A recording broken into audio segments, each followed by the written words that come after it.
Test, test, test. Awesome. You guys can hear me. What is up, everybody? Welcome to the stream. Sorry I'm running a bit late today. Our food took forever to get here, so how's everybody doing?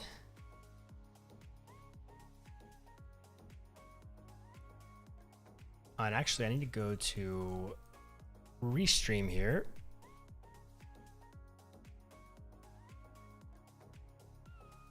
Cody Griffith, what's up, man? Good to see you.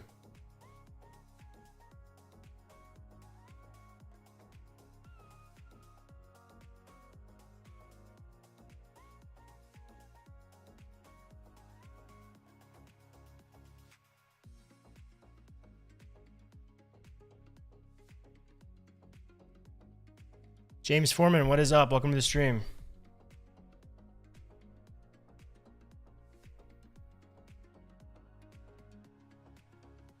Alrighty.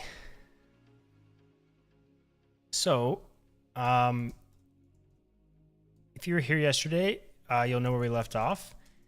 I've made a bit of progress since then, not too much. I've been doing a lot of research today, more so than anything else. And what I've added is I've added a, what is this called? Let's see.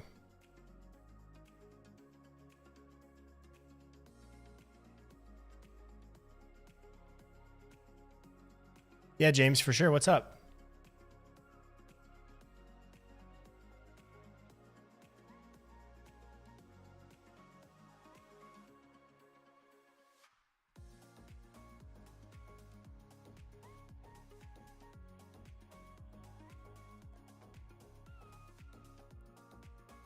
All right, so this is where I've gotten to.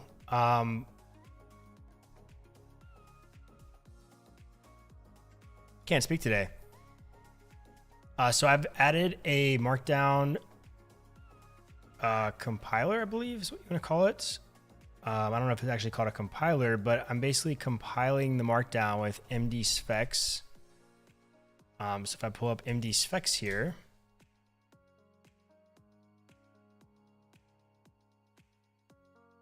so basically it takes in Markdown. You can write components as Markdown, Markdown as components, things like that. I'm not for sure I'm going to stick with it the whole time, but for now, it's what I'm going to use. Noel, what is up? Welcome to the stream. Also, no one has told me in the past couple of days that my video has been stretched out. Like when I resized it in OBS, I accidentally didn't constrain the portions. So I was super stretched out in my videos. Not super stressed out or stretched out. But what we're using from this is we're actually using compile, which basically, so by default, you can actually set this up as a preprocessor and it will just automatically, you can pull in files from .svx files, I think is what they're called. And it'll convert, and you can use Svelte components and stuff like that inside of Markdown. But this compile function here does the same thing, except you don't have to hook into the Svelte compiler, which basically allows us to fetch Markdown content from a database and then render it on the page. So if we look at my code here, and this is all just temporary, these routes that I have set up.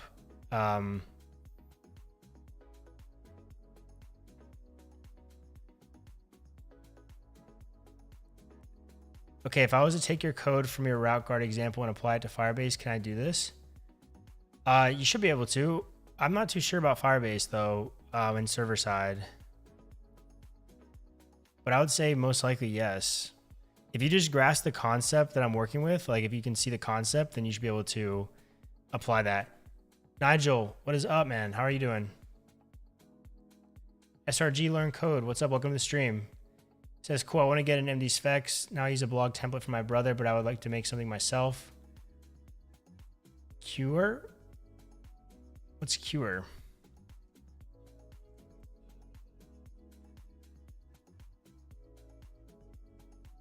Oh, it's a WordPress thing, right?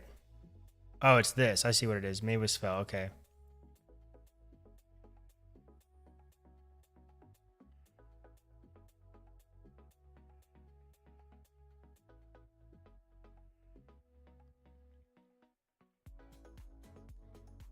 I'm new to this SvelteKit coming from Laravel. Just want to know if SvelteKit is possible through API based. What do you mean by that, Noel?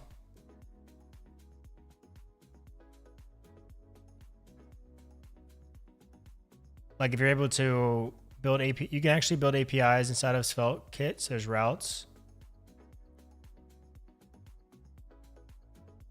James Foreman, if you want to just drop a paste bin, I think you should be able to send links. If you go to pastebin.com, you can just paste your code here and then send me the link.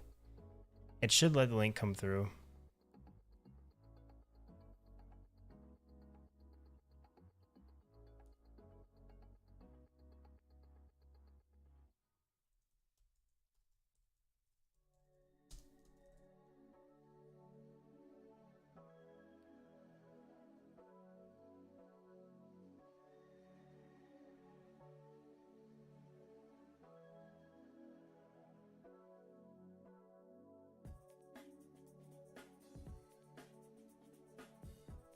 Of course, Nigel.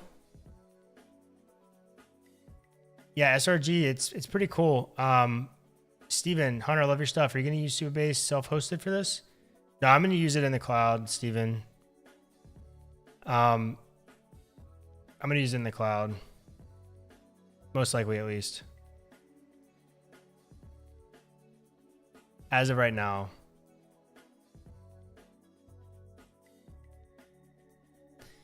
Yeah, I've heard it can be a pain to set up. I don't know. I've also heard it's easy. So, but yeah, I don't really have a reason to self-host. I mean, they're really the reason I'm even using Supabase at this moment is to handle my auth and my database, and mostly take advantage of the free tier. I mean, their free tier is very generous.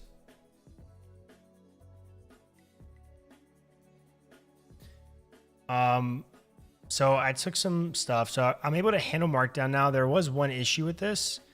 And this is actually brought up by Swix. Is how you say his name, I believe. But what happens is when you're using compile, it tries to add the HTML tag here again, just for the code blocks, which is obviously not what I want. I want to actually render out the code instead of a code block. So we have to replace that here. And I'm going to clean all this up, of course. This is just to get the idea down. So I think what I've decided on, I think that I'm going to be storing, actually I can pull it up. Let me, what is it called? Draw SQL, I think is what it is. I'm going to probably have to log in.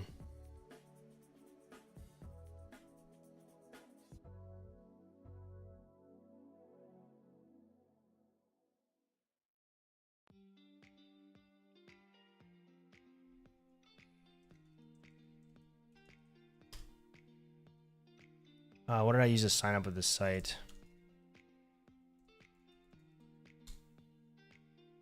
Give me a second here. Let me,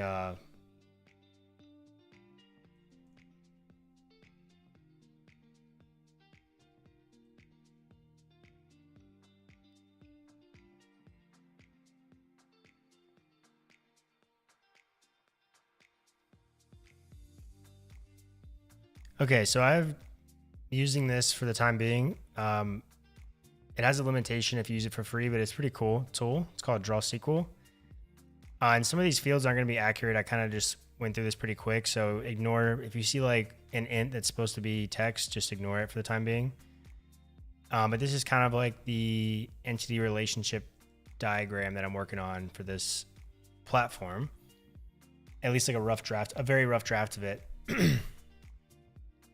So the goal is we have users, right? Users first and foremost, right? Users are going to be students. It could be whatever.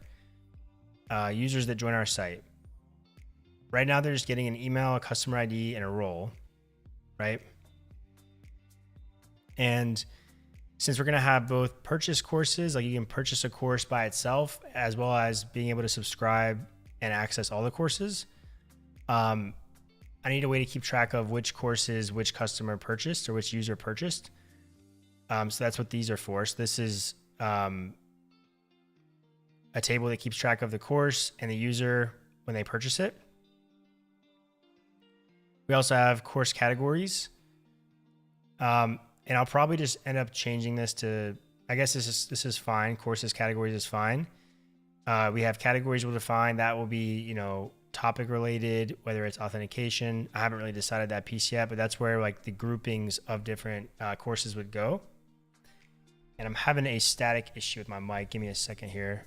I have to move my cable. I think we're good now.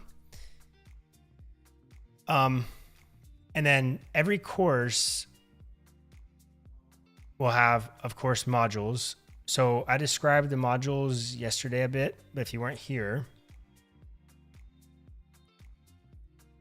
like a module is a group of lessons essentially, right? So it's like a section or a chapter, right? And then lessons are the individual things within that module. So with that being said, courses have modules, right? And then modules contain the lessons. Well, lessons are related to modules, modules are related to courses. And some of the things I was thinking about is navigation. Like, so I want this to be as dynamic as possible, of course. I don't want to manually go in and like create these pages, you know, for each individual course, right? I want to have like it be as dynamic as possible and fluent. So I was just experimenting with some different things here, like a lesson number, right? So James, did you send the paste bin? I need to pull it up on probably my YouTube chat. It's not showing it to me here. It might be filtering it out too. It might think you're trying to spam me.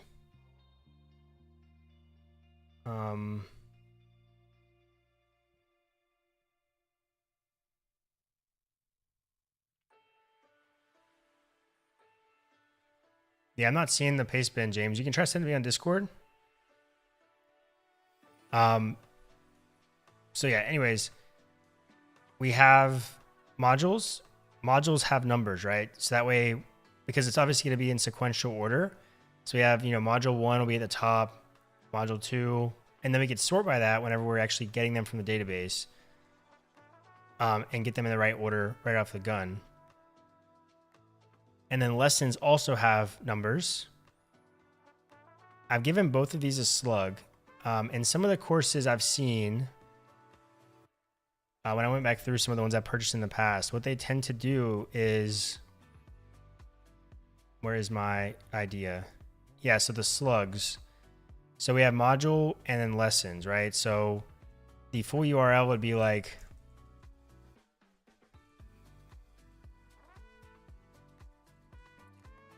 slash, course name slash 00 introduction slash 01 hello world, right? And I might not actually have to do course here. It just depends. I probably will, just so I can potentially set up like a layout group there. But yeah, so this is cool. This is what I was testing out. This is kind of how I'll be able to keep track of the different modules, and lessons give them friendly names in the URL, so it's not just some random ID. Okay, Chris, what's up, man? Good to see you. The problem is that these slugs aren't going to be unique, because of the fact that they only need to be unique on in the full path. Hey, no worries. I haven't actually streamed a lot recently. I've been working on some stuff and I was traveling for the holidays, so welcome back though. It's always good to see you either way. But one of the concerns is the fact that the slug is not going to be unique. Unless I was to do like a full path slug. So if I was to do and then parse it out, when rendering the page, or parse it out, to get the actual slug, or combining the different things, right? So if we were to actually draw out the URL, right, it would be like course, let me zoom in. You guys probably can't see that very well.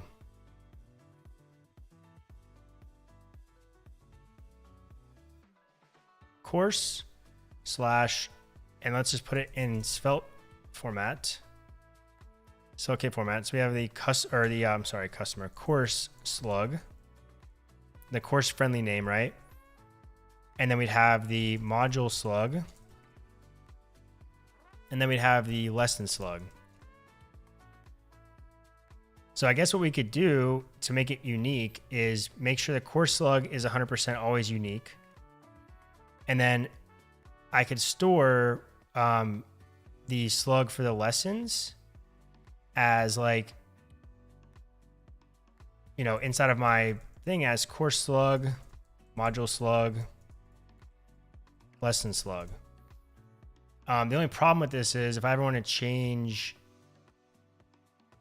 actually, I'm not sure if that would impact it or not. I feel like that would impact my ability to change the A-Ramp. Welcome to the stream. Good to see you. I appreciate that. Thank you.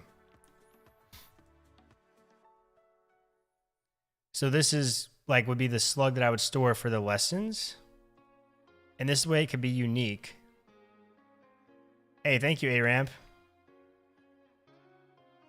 I make them on Figma. I've noticed other people like them too, because I've started to see them in very similar videos to mine, but it's okay.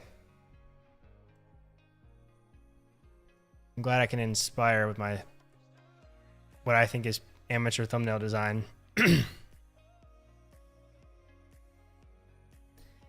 So in this fashion, so lesson slug in DB.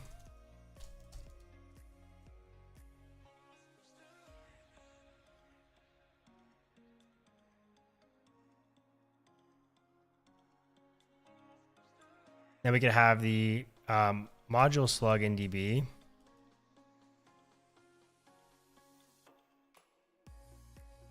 Right? And then course slug in DB. And if you think I'm doing this in a really, if you think this is really stupid, please feel free to chime in. I'd love to know why.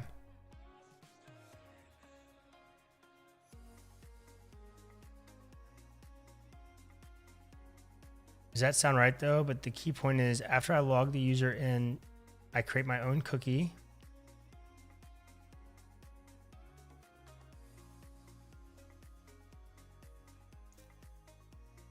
James, as long as you're keeping track of that cookie, like, I mean, yeah, if you're doing like session-based auth, it sounds right to me. If you look into the Supabase auth helpers for SvelteKit, their library, like the code for it, you'll probably get your answer because they're doing a very similar thing, right? Because Supabase by itself is just client side, right? That auth helper is what takes in that, adds that extra logic in necessary to handle the cookies. I'm sure it's not super simple, but it's also not overtly complex. Given that you're able to run like proper validation stuff. So then the course slug would just be course slug.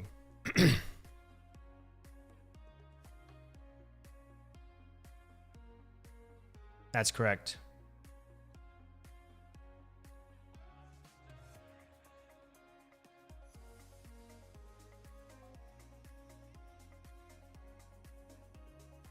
Yes, Chris, yes.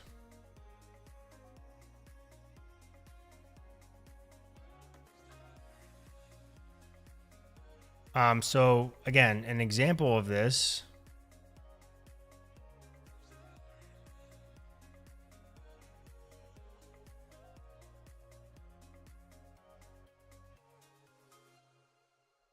would be like this, right?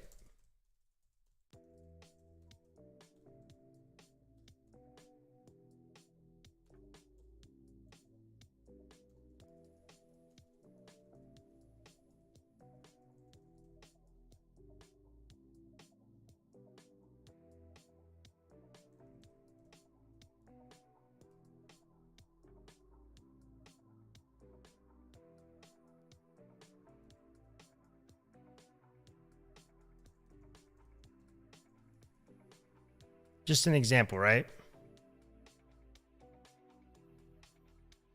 And this way I could make it unique. The problem is if I ever want to change one of these slugs, and another problem that I had was if I ever want to, update the, like, let's just say that I have like 3 different lessons here, right? I have 1, 2, and 3. Let's say I really feel like there should be another lesson in between these 2, like 3 months after the course is released. Now I have what, 2.5, like, right? So that's where I've been kind of running into like just some mental roadblocks. I haven't thought about it for too long, but you know, it's still like I'm trying to plan, so I'm not failing to plan and planning to fail.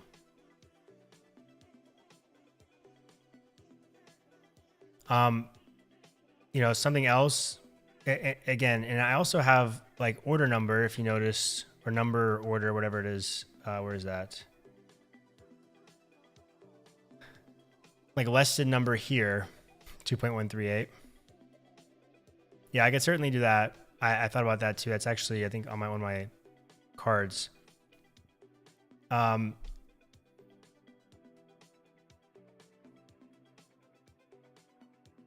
So like, again, in that situation, I'm keeping track of the lesson number here, right? That means I now have to update. If I modify the second lesson, I just shifted all the lessons numbers to the right. So I have to go into every single lesson individually and update that. Does that make sense?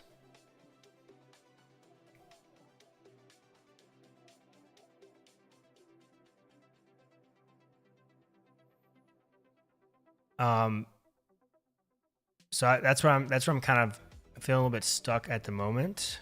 I wouldn't say stuck. I want to make this decision. It obviously can change, but I'm just having a hard time trying to think. I can think about how to make it work right away, but then, ensure it's future proof and change proof. It can withstand change, and I don't have to do as much work if I want to make an update.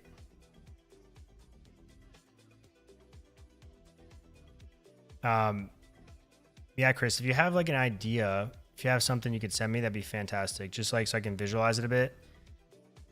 Because again, that's the biggest thing I'm struggling with is properly rendering out things in the right order, right? Because I want this all to be dynamic. I want to pull in, make a query to the database, render everything out. If we look at our display page here. Sorry, my dog is licking a cable on the floor.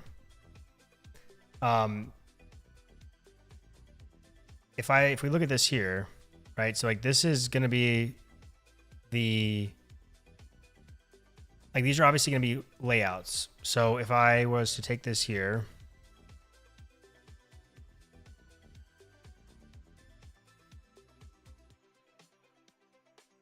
so we have the root layout, which is going to contain this nav bar here. So this will be like root layout, which I can change the color of this so we can visualize it a bit better.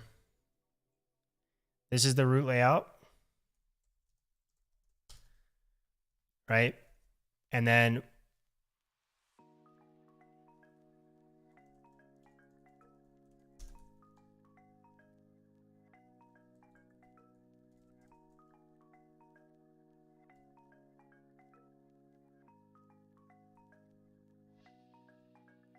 this next section here, all of this stuff is all part of like the, oops.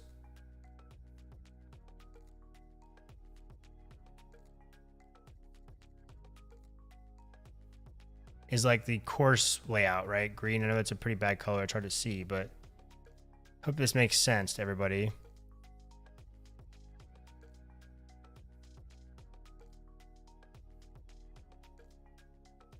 So then blue is course layout.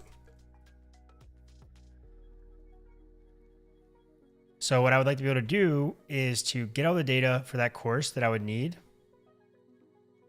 and then be able to render this layout out, right? And then really, have the lessons populated here, rendered automatically, have the modules, and then obviously starting out with whatever the first lesson is would obviously occupy the slot for this video.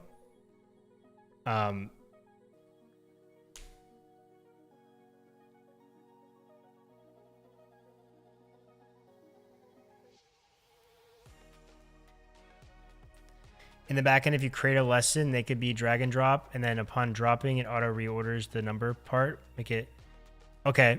That actually will bring me to my next section here, Chris, that I want to discuss as well. So that does make sense, and I'm sure there's something that can do that for me. So this is what with video.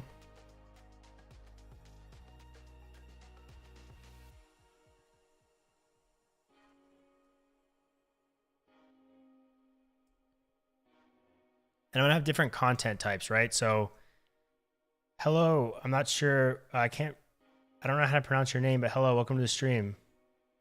Twitch viewer.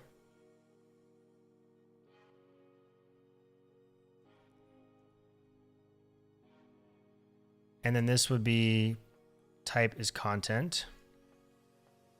Well, just content. So like just strictly content, something like that. We wouldn't have this video. I mean, the video slot could remain there, but it would pretty much be invisible, right? We wouldn't pass anything to the video slot.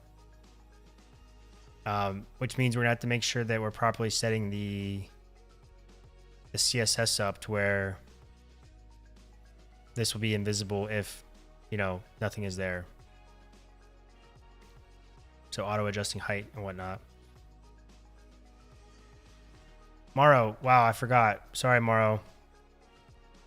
You had me tripping there. Welcome to the stream, sir. Good to see you.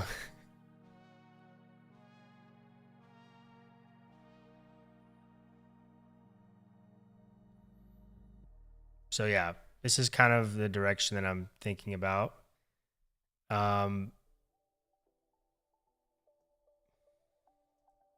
Now, another question is, since I am storing this information in a database, right, I'm not going to keep it all in like a local repository or within Markdown files themselves, just because it's just not really practical. For one, that means I have to close off the code or put it in another repository. And then also it makes just adding it to the database more difficult. I have to set up like some type of a script, or I have to build my own backend to like add new things, right? So one of the questions that I've had is storing course content.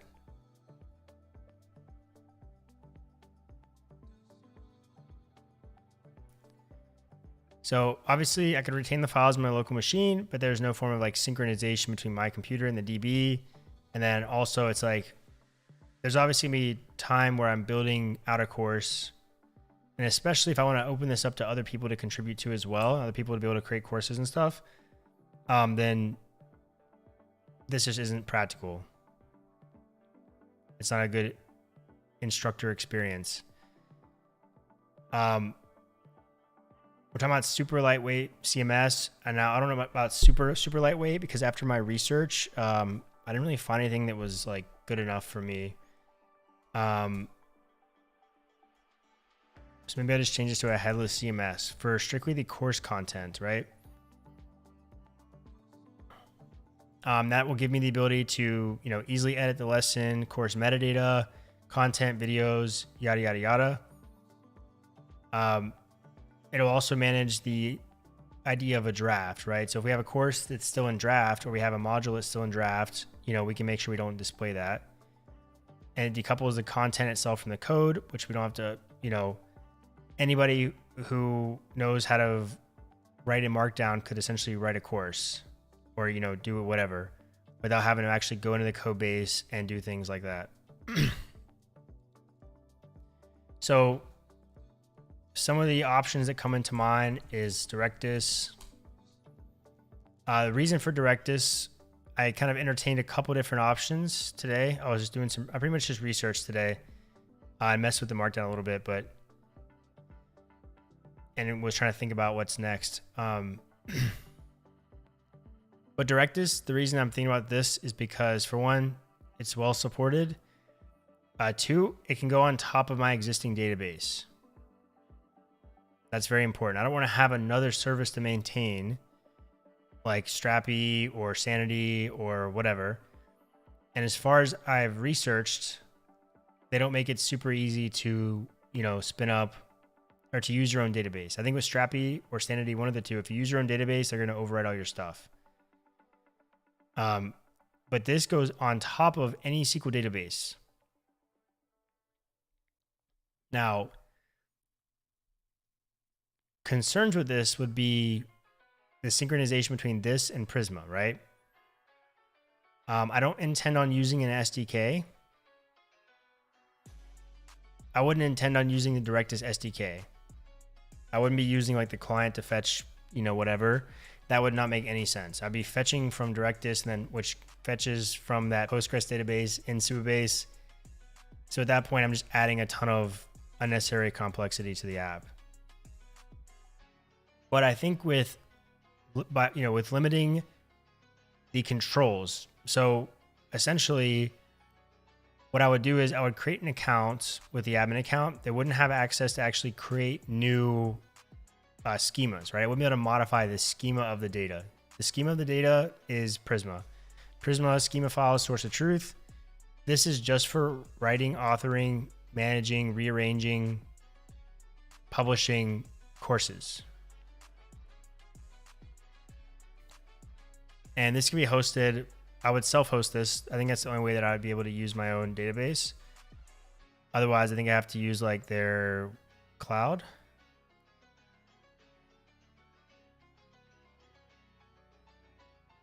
Yeah, I don't know if I can use my own database with this, with their free tier. But really, I don't even need to host it anywhere crazy. I can host it wherever. Cheapest place possible. It would be like admin.whatever.com. And you would access this to, manage the courses and all that good jazz. So what are our thoughts on that? After hearing all of that, what are our thoughts, if any at all?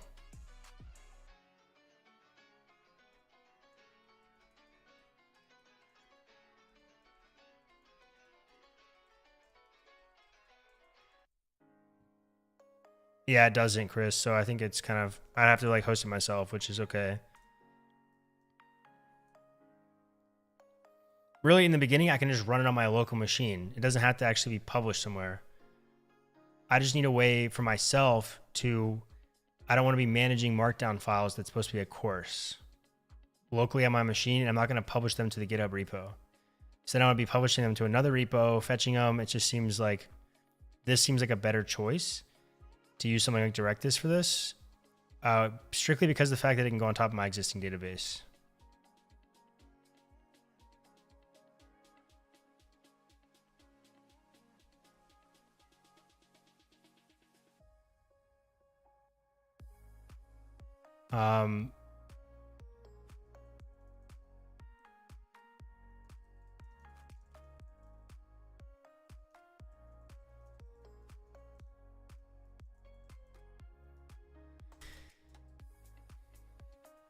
So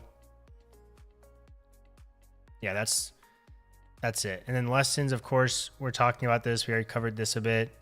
Some lessons may be strictly text, some may be a quiz. So being able to cover all of those bases in a single like lesson.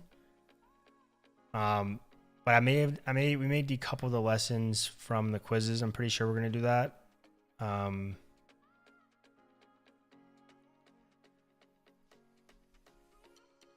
then UI wireframes, of course, are like, I pretty much already have a general like wireframe, but I'm actually going to try to like do a legit design before, at least like a MVP design in Figma before I start to code. I have a bad habit of just like going into coding, like designing while I code, which is so much more difficult. It's not as easy to preview changes. You can write something all the way up and then actually hate the way it looks. So, yeah. So, I think it's probably a good idea to start to define my schemas for these lessons.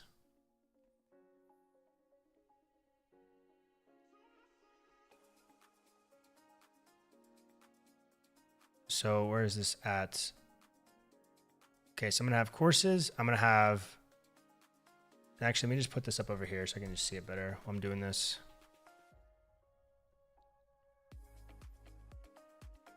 Okay, so I'm gonna have, what is this?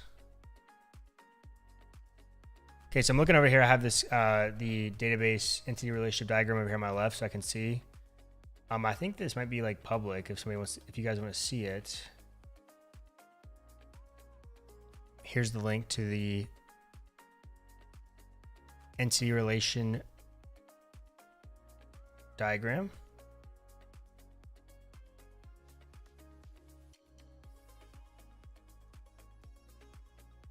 So we're gonna have an ID, which we're actually just gonna use a UUID most likely. Title, content. Actually, I'm not gonna have content. I'm gonna have description or overview probably. slug, which will be unique. And then it's going to have some type of a stripe ID.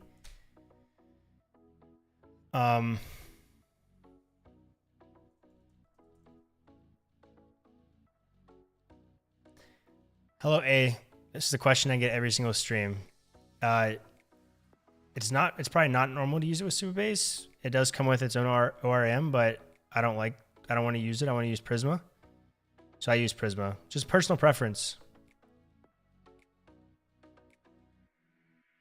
I like Prisma because I can use it with any Postgres database. No, you're fine. You're fine. You didn't ask, but I get to ask the question at least like 3 times a day. I just use it because I like Prisma. I like the types. I'm familiar with it. I don't have to learn a new SDK, even though I know it's pretty simple.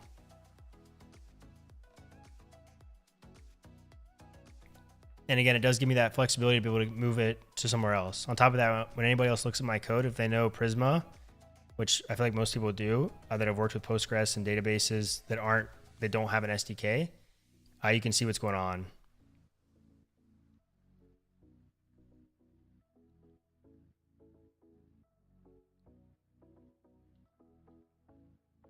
Yeah, I like Prisma a lot, but again, it has given me issues in the past, but I think this project so far it's been good. So right now we have this product here, right? But every other course would be its own product. So this is gonna be my future platform. I bought the domain name learnsvelte.com, so I'm gonna use that, and then I'm probably also gonna like tie it into my own site as well to hunabyte.com. So basically, it'll have like they'll both pretty much share authentication and everything. I'll just have like Svelte and SvelteKit related courses on that site, and then anything else that I want to make that isn't Svelte or SvelteKit related would go on my personal site, like Zod.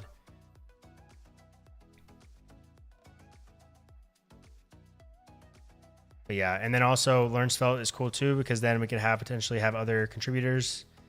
Other people could make their stuff there. I haven't really figured out that model yet, or if it'll even be a thing. But it's definitely a possibility. So that's pretty cool to think about.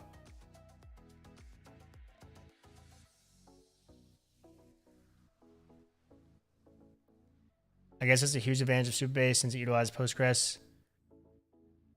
Well, yeah, that's the thing too. Is I don't use row level security. So if I'm going to use Prisma, I'm going to handle, and again, it may not make sense. It doesn't make, I guess, as much sense as going, I guess, directly with the SDK. But again, it's just it doesn't have that terrible of negative implications.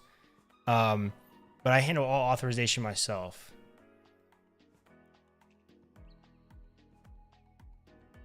So I have, so like, I think I mentioned this in the beginning of the last stream.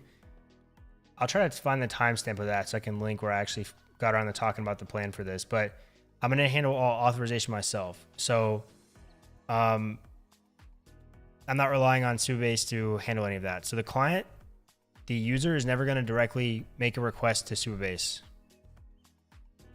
They're always going to go through my server for authentication, for everything. So I'm controlling authorization. They won't see anything that they should be able to see because I'm not going to let them. But I guess I could use row level security, but I don't have that. I just don't have access to like the auth table. So it just makes things. Basically, I'm using Supabase as like my auth helper, my auth system, my free auth setup, and a Postgres database that's on the cloud that's free up to a certain amount of requests and data. That's the way to think about it, I guess.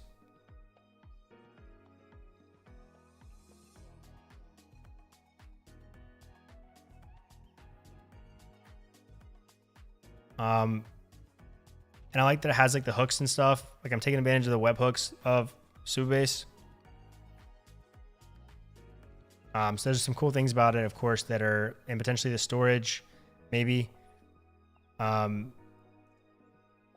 now I'm just creating an example product here. This is all just a test, a Stripe test environment. But yeah, okay. So this is the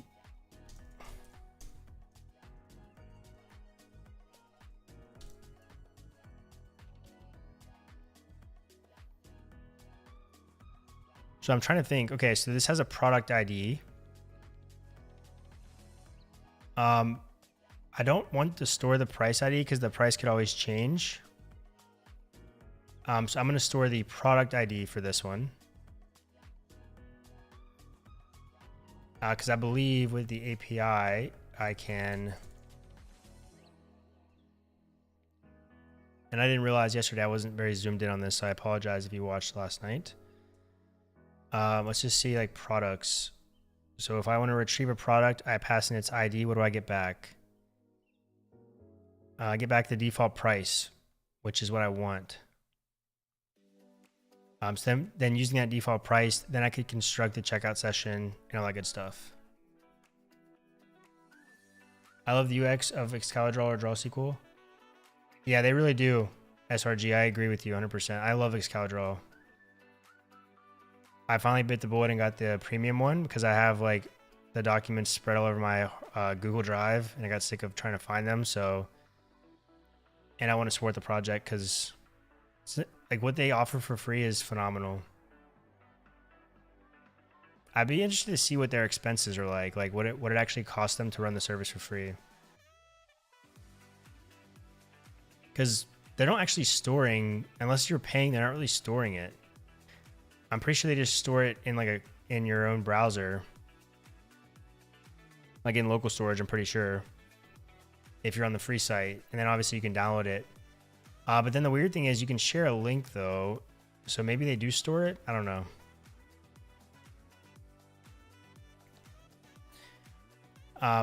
So we're going to store for the course, we're going to store the, I don't want to call this Stripe product ID, probably be descriptive here. This will be unique, I think.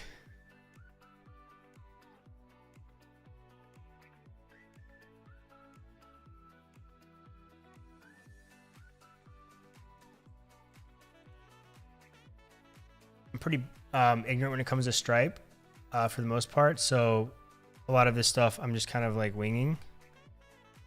But I should learn a lot throughout this process. Basically, I want to know, like, I've seen like 10 different ways to do something.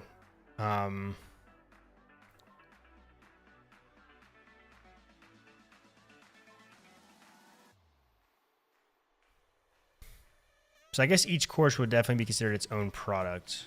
The reason that we consider the pro subscription one product, even though there's different subscription tiers or different subscription, you can do annual, lifetime, or monthly, is because of the fact that it is still the same product at the end of the day, just different ways of paying for it. So this should always be unique in this case.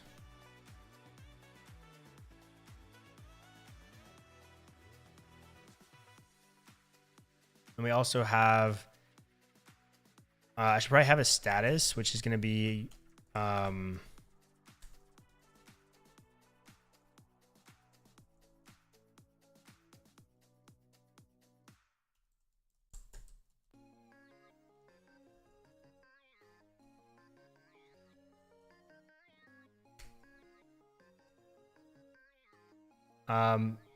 then someone mentioned yesterday to have a last revised.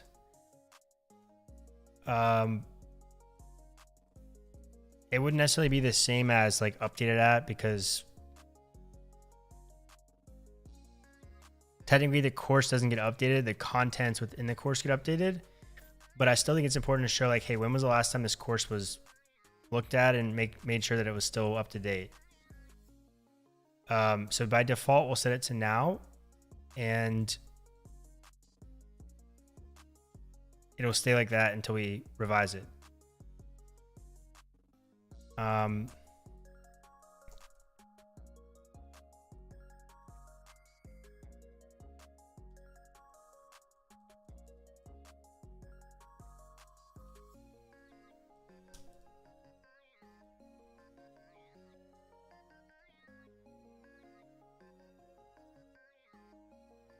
I think that was it. So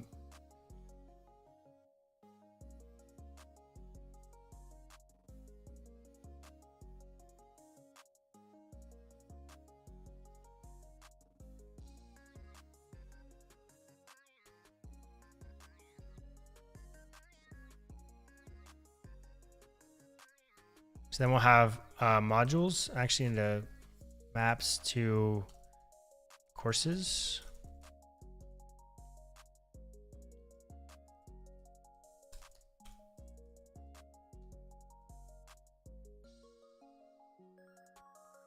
Okay, so for modules, we have course ID, module number.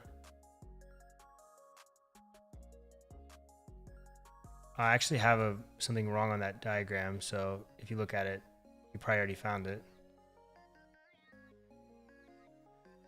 So we have a course ID.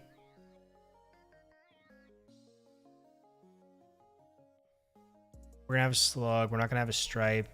We will have a status for these as well. Maybe I'll change this to content status.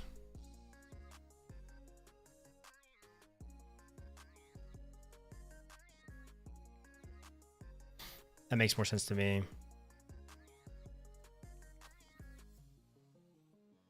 Overview on this will be optional probably.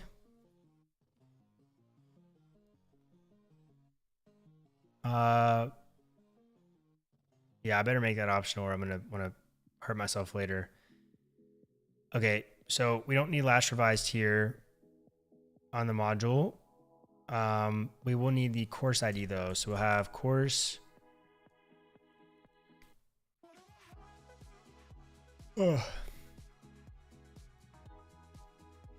So there's a few ways we can do this with Prisma.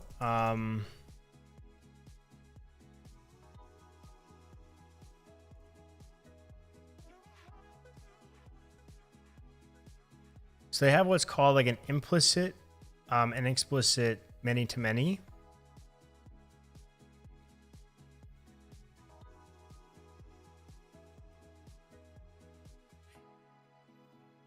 Which is where they pretty much handle all of the heavy lifting for you behind the scenes.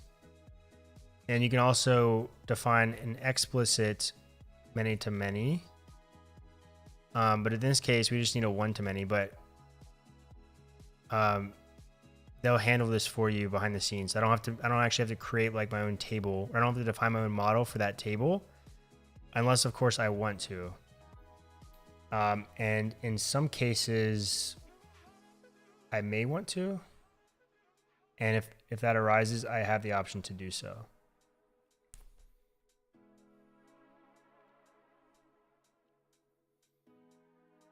So for the one-to-many, what do I need to do? Just course ID, and then have an array of modules up here. So up here would be modules.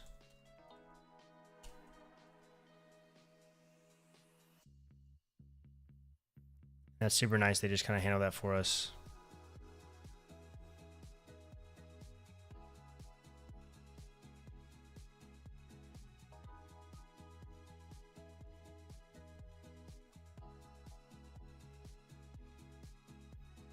So each module will only belong to one course. This is not optional. You can't have a module floating around without a course. And then the same thing would apply to lessons. So I can actually just get rid of this for now and have this, have lessons.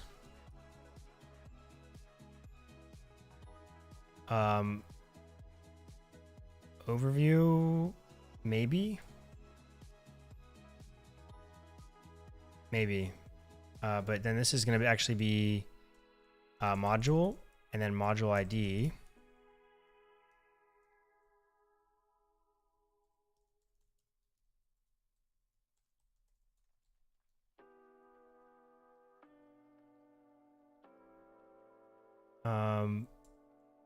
Okay, why is this yelling at me?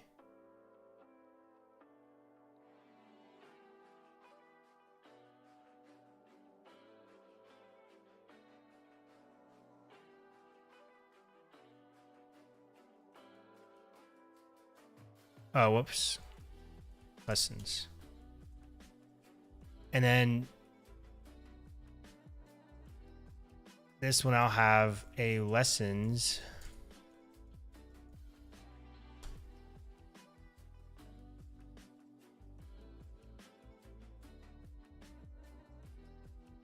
Oh, I didn't update that either. Whoops. Modules. Yeah, it should be. Good catch there, Morrow. Good catch. Let me make sure I'm doing this right too. So we have mod. Okay, so each lesson can have one module. These should not have courses. So let me remove lessons from this, and then I can remove this from here.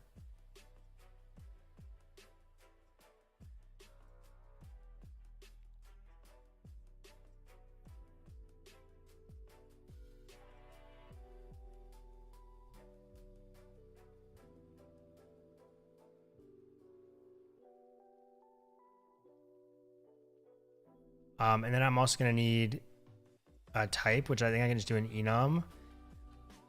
So I can do like content.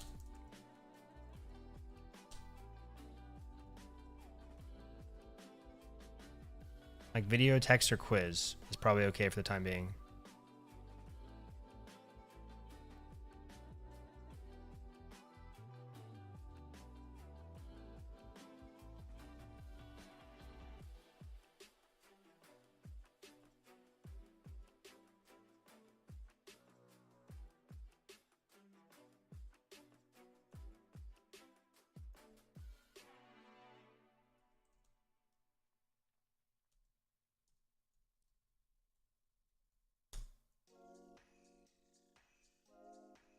Okay.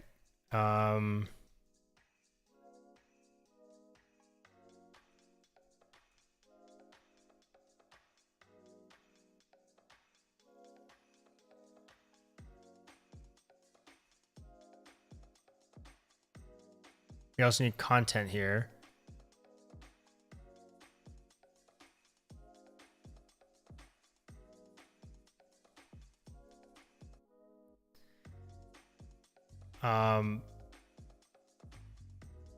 Which will be a string.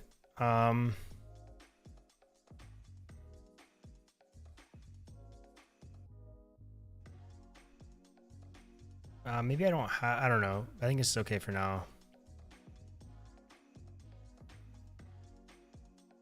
And then there's also gonna be some more stuff too, of course, like there's gonna be progress. Like we're gonna keep track of the user's progress as they progress through the course, as well as their enrollment, like what courses they're currently enrolled in.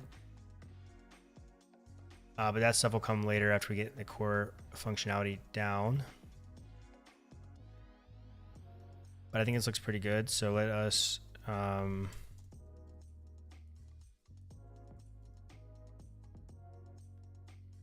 it's gonna drop data from my stuff, which is okay.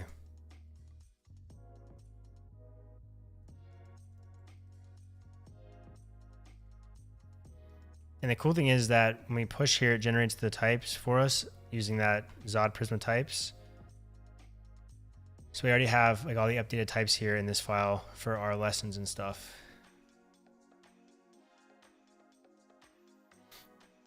So now I'm thinking that maybe I get Directus up.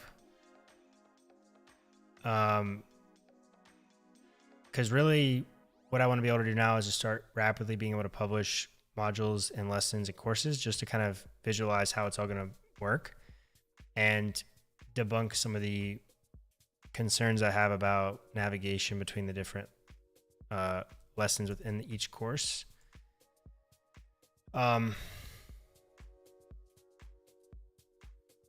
So I suppose I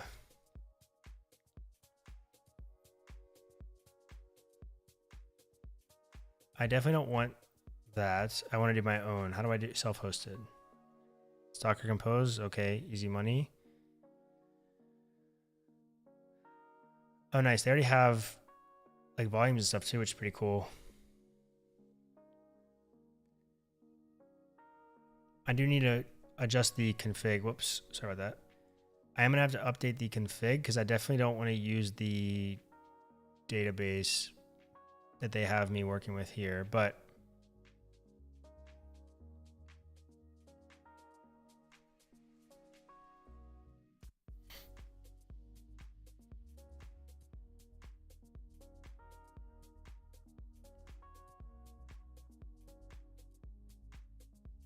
maybe I make this in its own folder actually.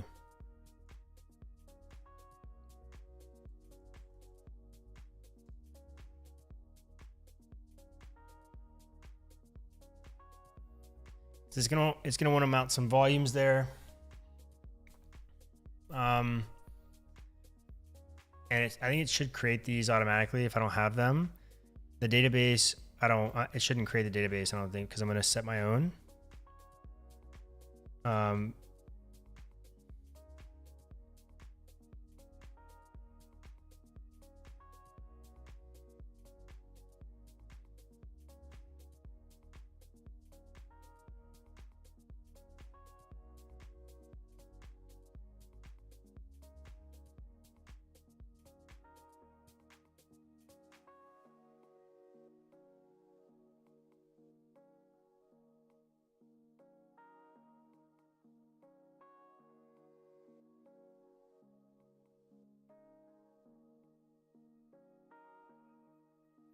I should be able to specify my environment file. Like I'm pretty sure I can just do env file and then tell it which file to use.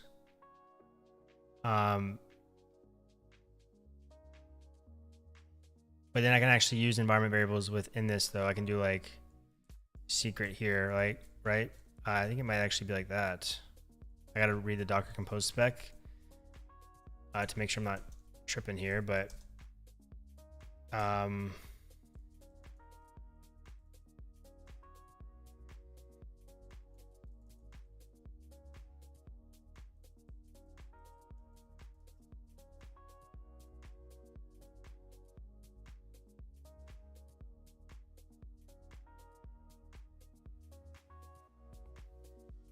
I actually just named this .env to be fair. And I don't think it will have issues picking that up, but maybe it will.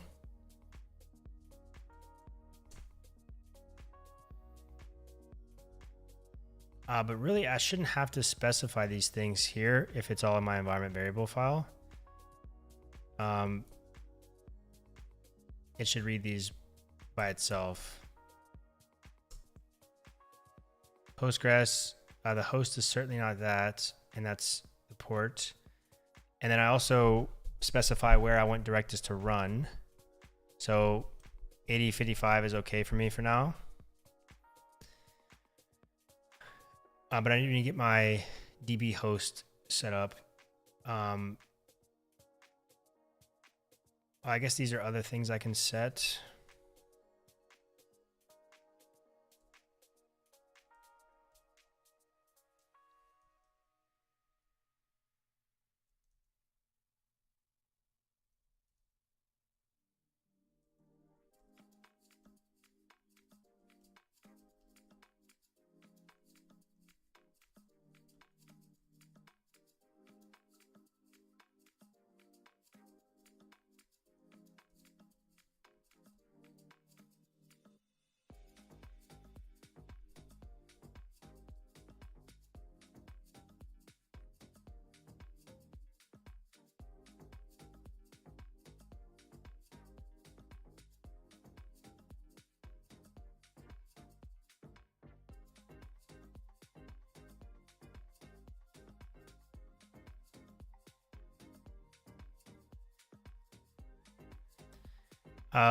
Like I'm like 99% sure I don't even need to I think I'll automatically load the environment variable file and then just inherit all those environment variables.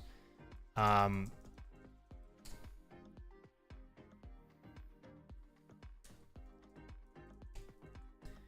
env file. You can pass multiple environment variables from an external file through to a service's containers with the env file option. Cool.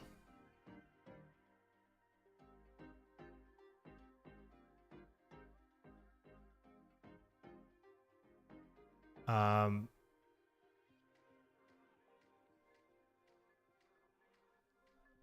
me blur real quick and get my database stuff from Supabase.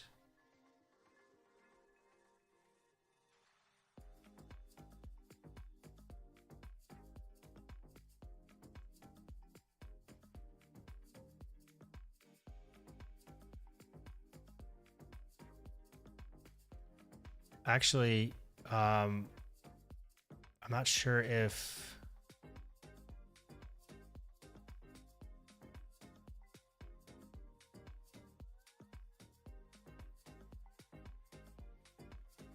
it's asked me for the connection string, but it doesn't want the port.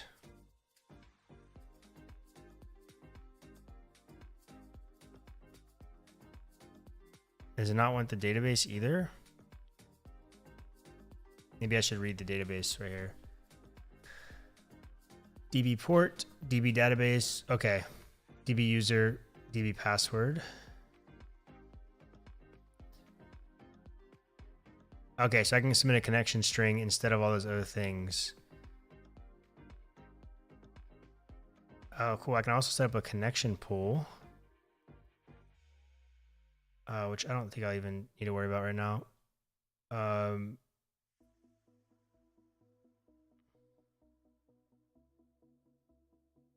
Okay, I think I got it now. So let me just do DB connection string to my .env file instead of DB host.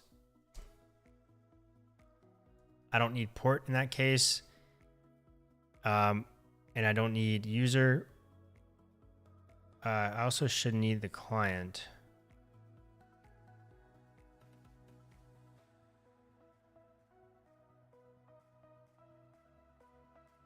But I'll leave it just to be safe. What is the key?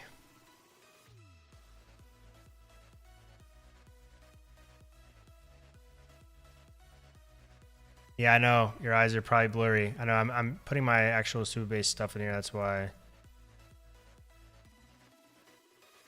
I'm not really too sure what this key is. I'm sure it has something to do with the database, but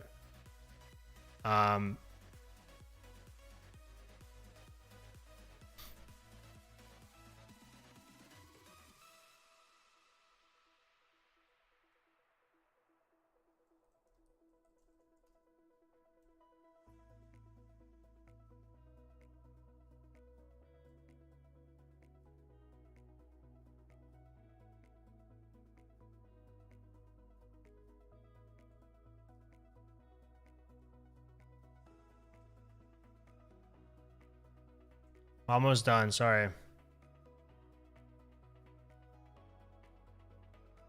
All right. I don't need this environment tag at all anymore. I should also not need this either. What is that?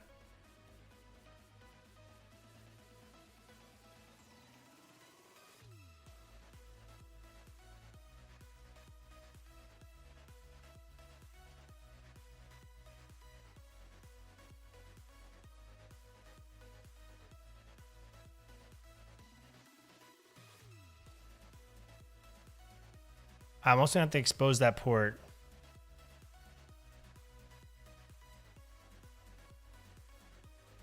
I didn't blur myself. I was supposed to.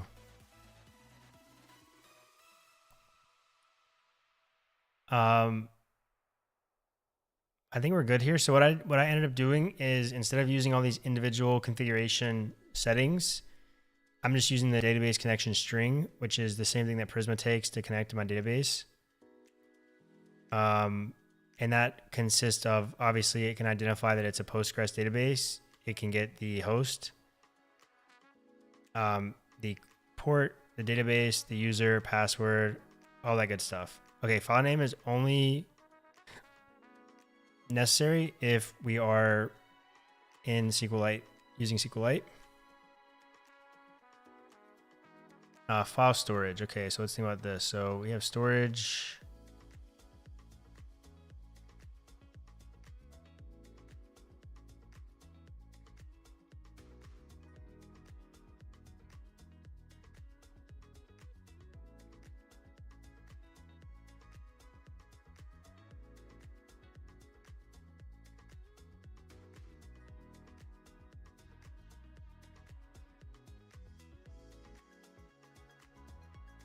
Oh, that's pretty cool.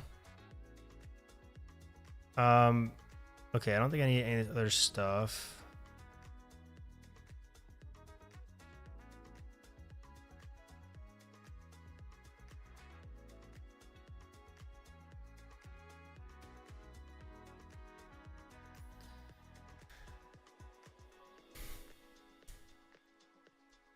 Okay, so I think this will be okay, and I think I can just use .env. Whoops, I just freaking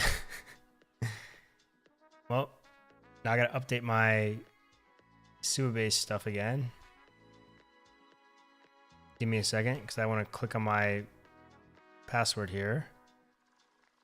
I know that most of you all wouldn't do anything. It's the people that are watching later that I'm worried about.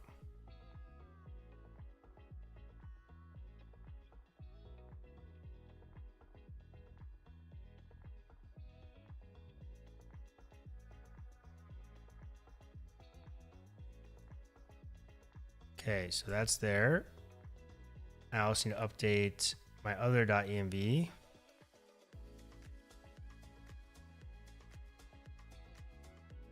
I just did, yeah, I just reset it. Well, the key and the secret, I don't think those are just for Directus, something for Directus. But those I'm not too worried about. I'll change those before I actually deploy it, if I even ever do deploy this. Okay, so good there now, I think. Let's try to run this bad boy.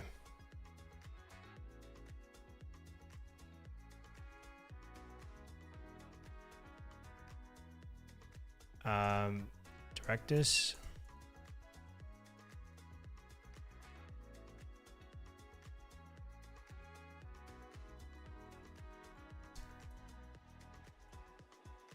Hey, what?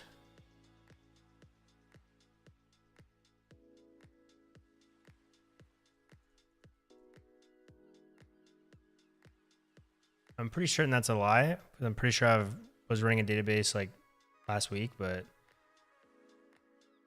I don't think I have Docker desktop running.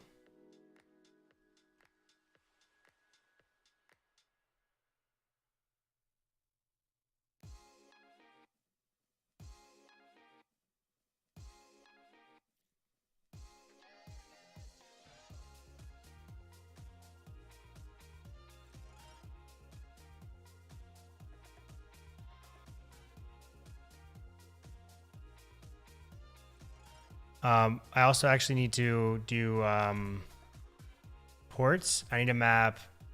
Man, I can't remember what port that was. 8055.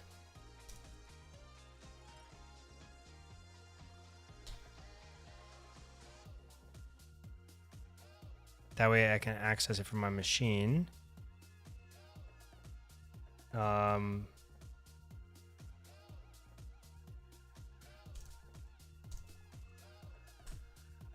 There we go.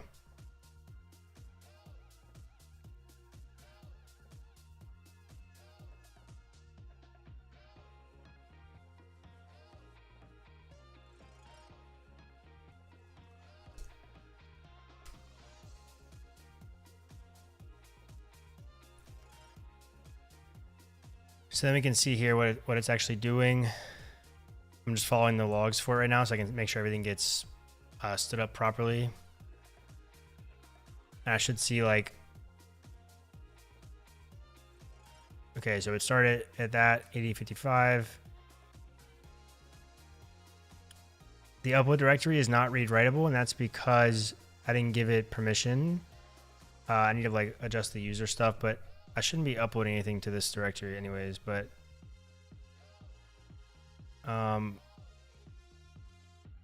okay, so let's just try to open this up here.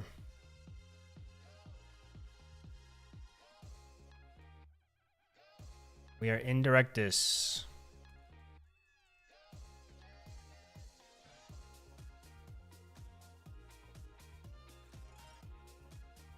Now I'm interested, did it blow up my database or what? Because I don't see my stuff anywhere. Holy cow. So I didn't it did say that it would add a bunch of internal stuff, but then you could just delete, if you ever didn't want to use Directus anymore, you can just delete all these Directus tables and they would no longer be of an issue to you. But I'm curious, where's my actual stuff? Like I thought I would actually see my stuff. It's in my current database. Okay, so this is database only. We can see here, click to configure.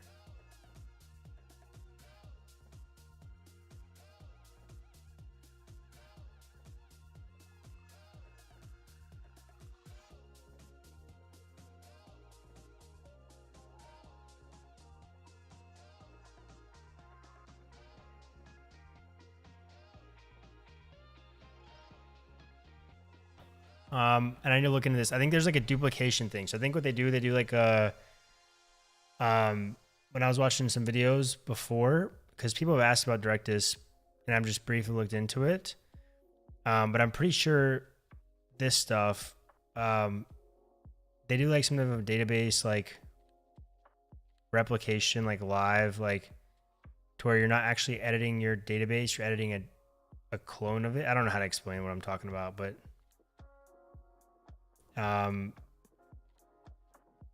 yeah, I mean, the UI looks pretty nice. It seems overall not too crazy. Let me go back into the docs though and figure out what I need to do when I'm using my own custom database. So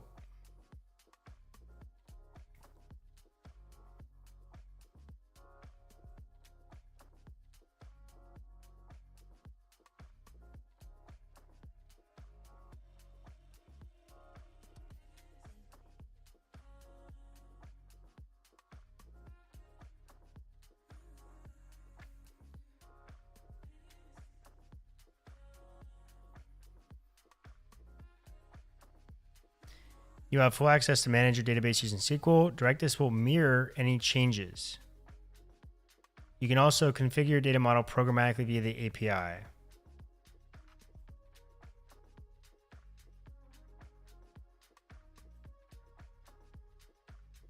Changes to collection will alter the schema of the database.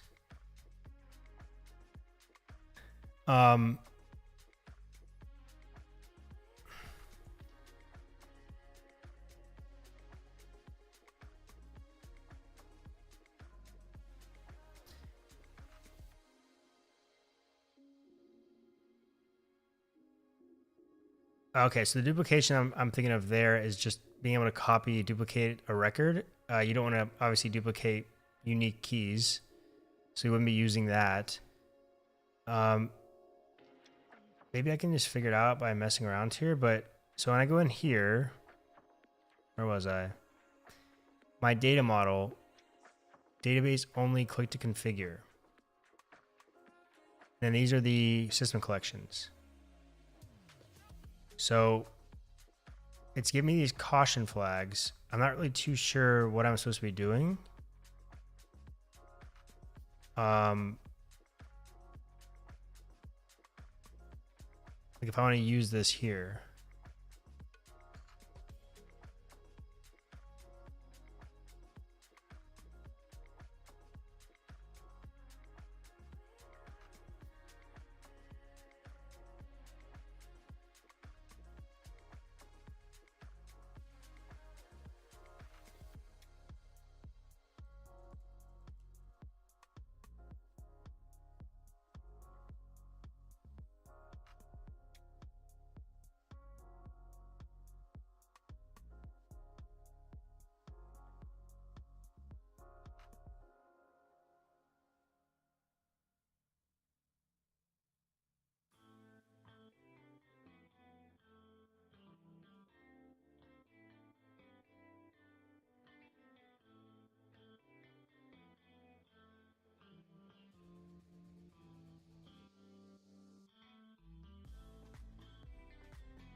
I'm trying to think what I need to do.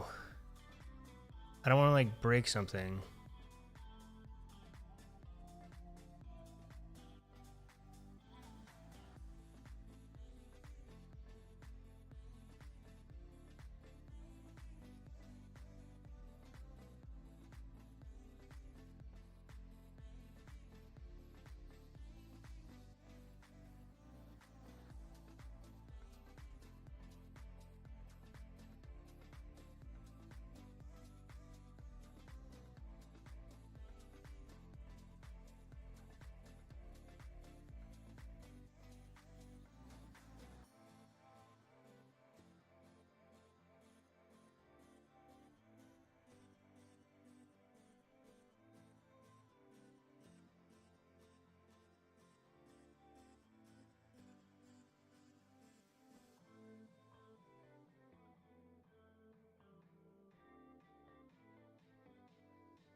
I wonder if I just like create a collection here if it like breaks something, right? Like that's my concern. I guess I can just try one of my new ones. Wait, how did this get put in here?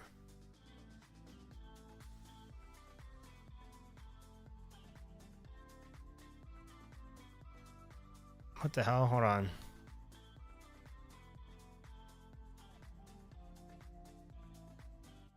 Oh, okay. I think I see now. I gotta make content visible.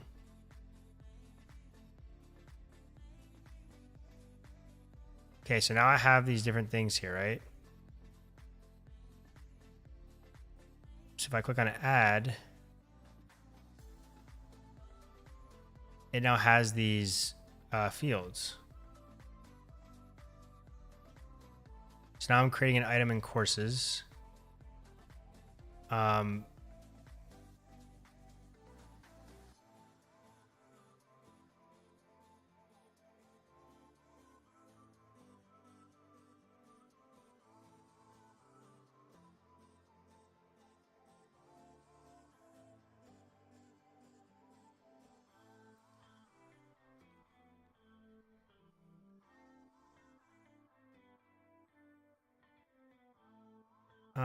This should be automatically generated, I think.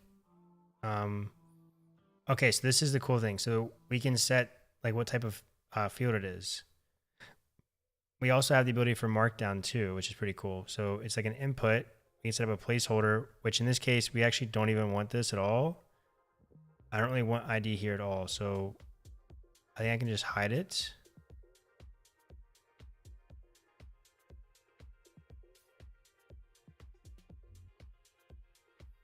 And that shouldn't update my database stuff, right? So that shouldn't, like that should have no impact on how my database is set up. It's all just the visual side of Directus. So now when I go in here and I create a course, I don't see ID anymore, right? So I can further do this by additionally editing these fields. The title is just going to be an input. I don't really need a placeholder. I can put an icon on it. I can set soft limits, which are, limits before it even gets to the database. So like some client-side validation. I do want to trim it. I also have the ability to slugify it, which is okay. Okay. That's interesting. I don't necessarily want to do that right now, but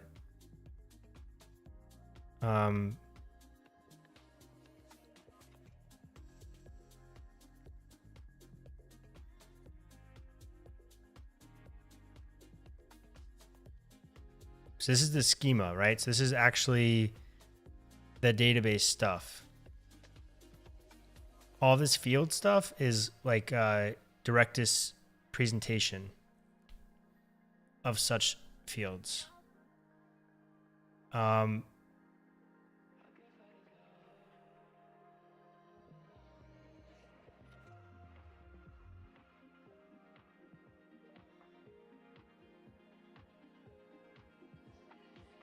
I don't want to write in HTML. I just want to write input, like a text area, multi-line plain text.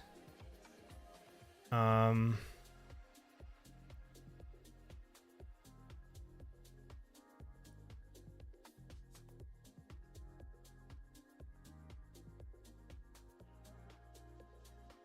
it's actually pretty cool, I'm not gonna lie.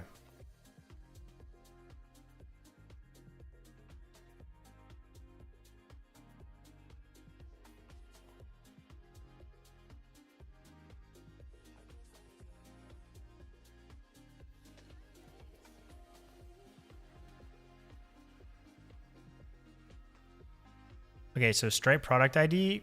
I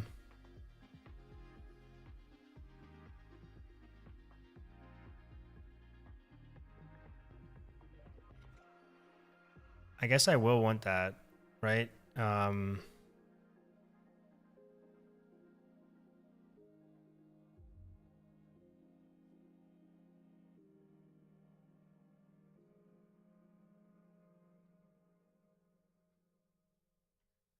So status, we can actually make this a drop down, I think.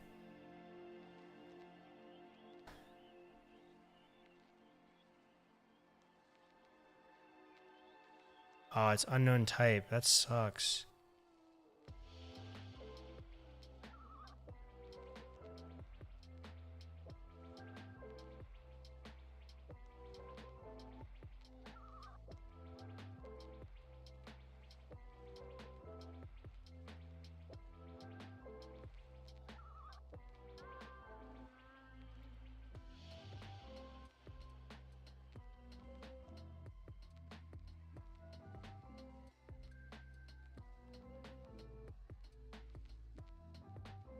Oh, interesting. So is there like...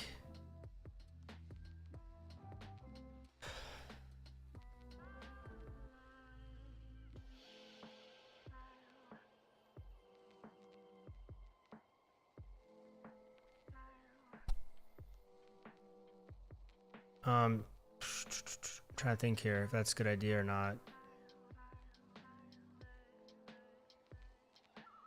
Is using enums a good idea for that for this then? Or maybe I use something else if I'm going to do things this way.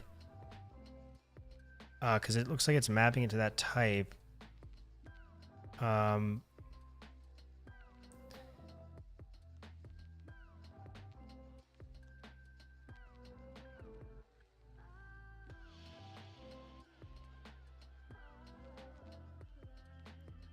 really quick, let me see if it actually even tracks the relations. Let me see this.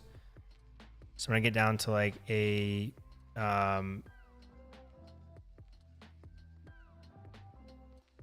lesson, for example.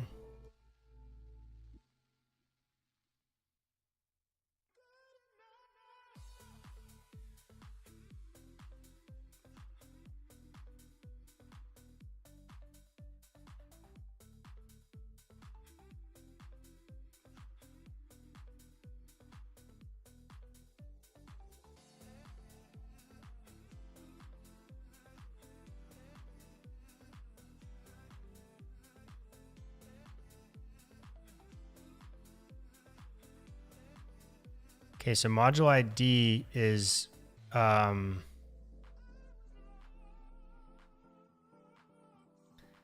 this is also unknown too, which is kind of slightly annoying.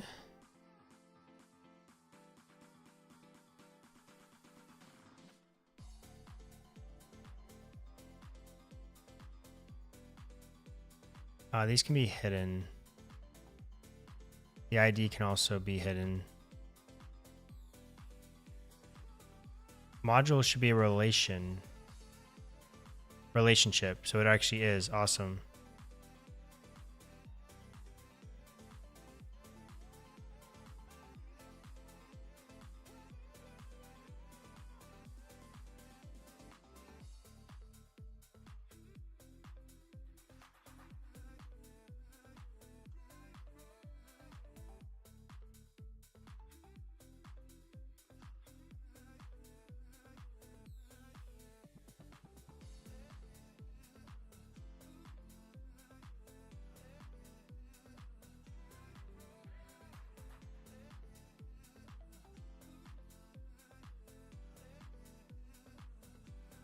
Yeah, so I think for status, I'm gonna probably have to make that like a text.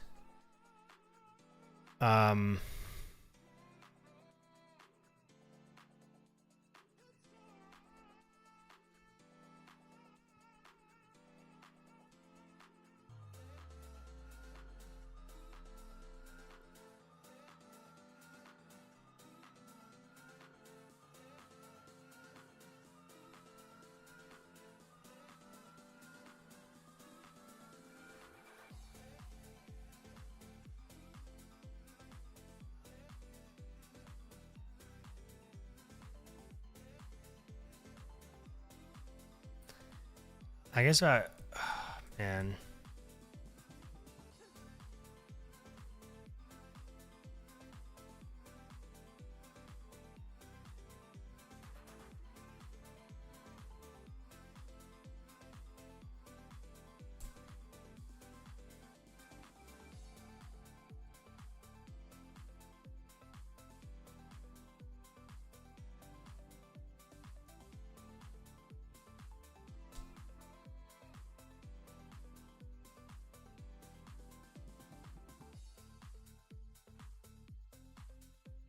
And the same thing's gonna have to be with content type.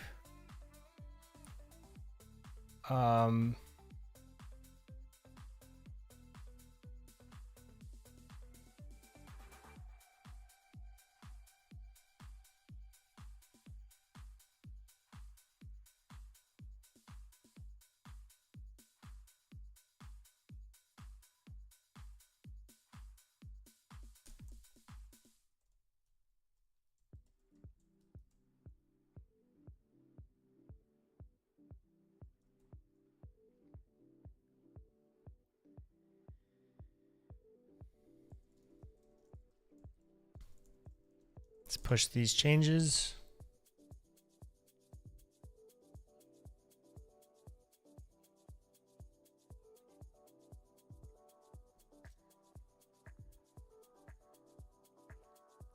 Uh-oh.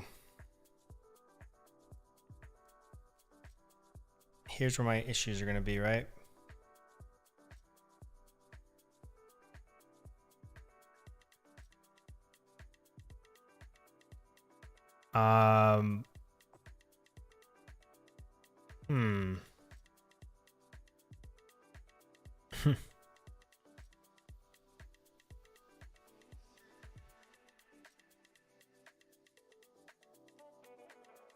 I guess this is what happens when I mix all these different things together, right? Can I store those somewhere else? Probably not, right? Because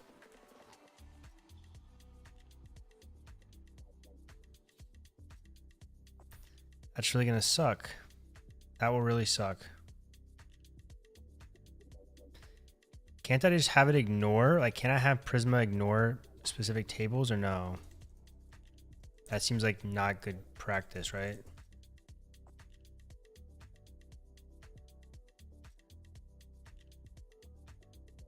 God, I hate these sites. Introspection.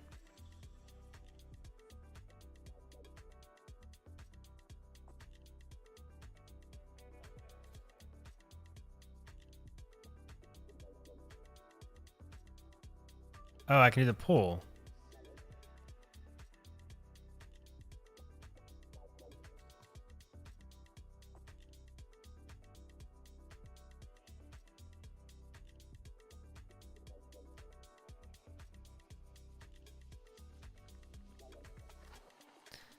Well, that's annoying, so I have to fix these again.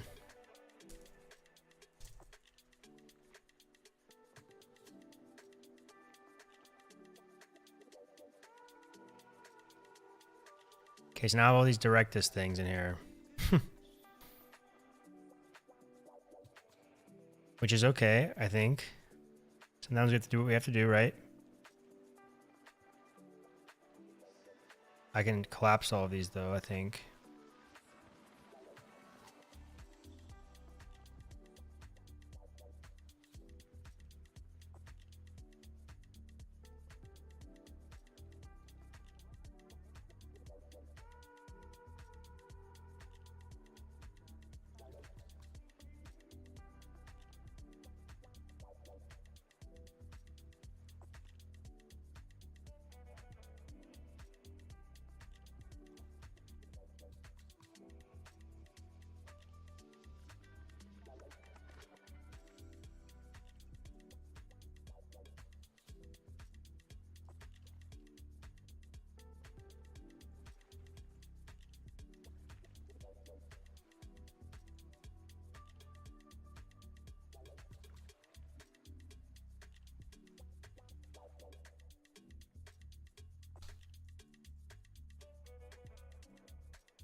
Okay, let's try this now.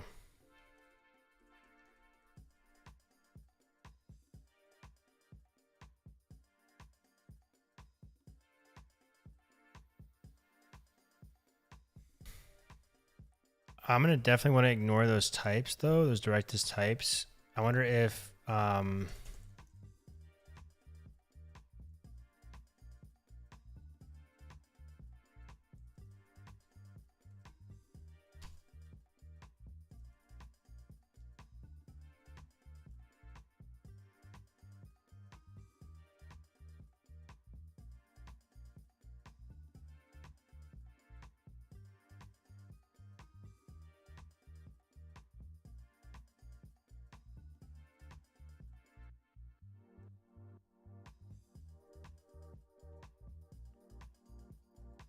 okay, so now if we come in here,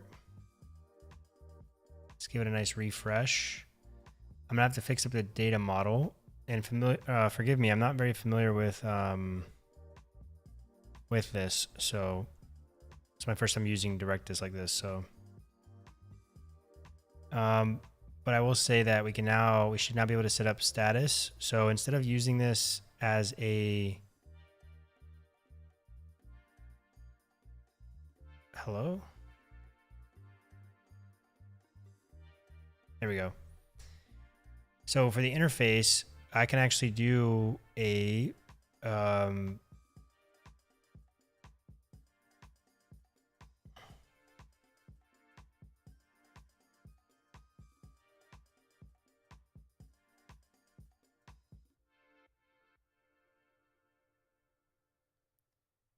thought I could do like a drop down.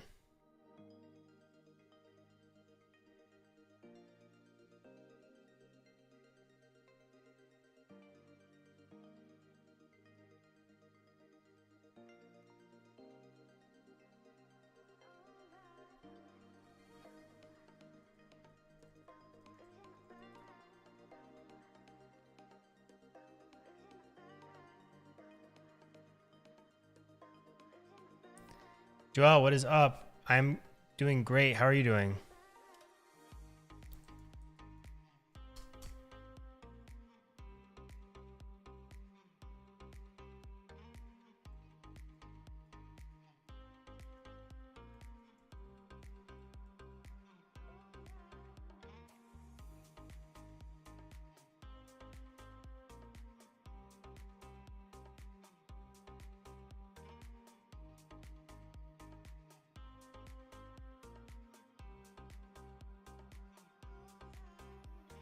Yeah, I should be able to do like a drop down there. That doesn't really, I don't see what the concern is there. I'm not doing too great trying to code a seat selector. My brain is cooking. That's good. It should be cooking. That's how you know it's actually worth doing, right?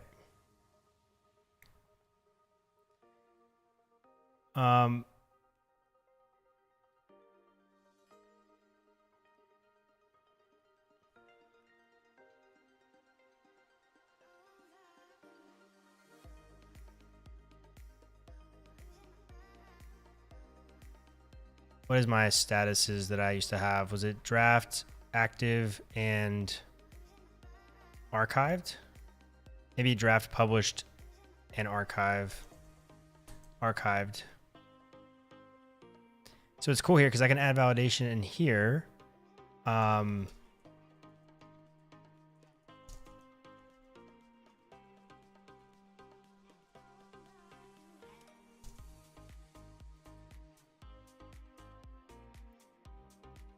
And then this is like my own little panel, right? My own little error check. I'm checking my own self for issues, right? On top of obviously, because right now we took that enum away. But I thought there was a way that I could do a drop down. And if I can't, that's gonna be kind of annoying.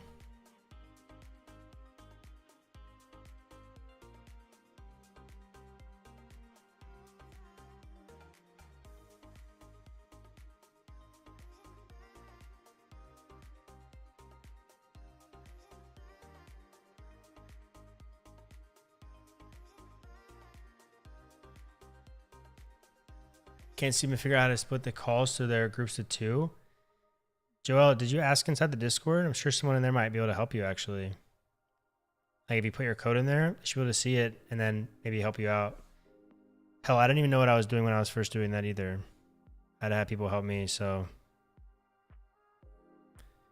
I could have sworn I can do something different here.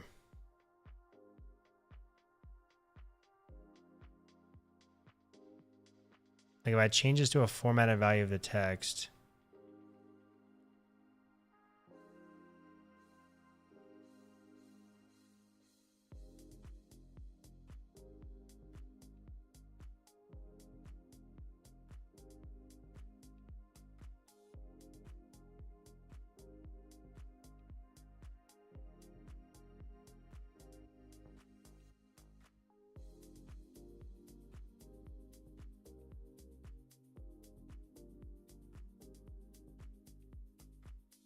Maybe I have to like enable them. Give me a second. Let me see here.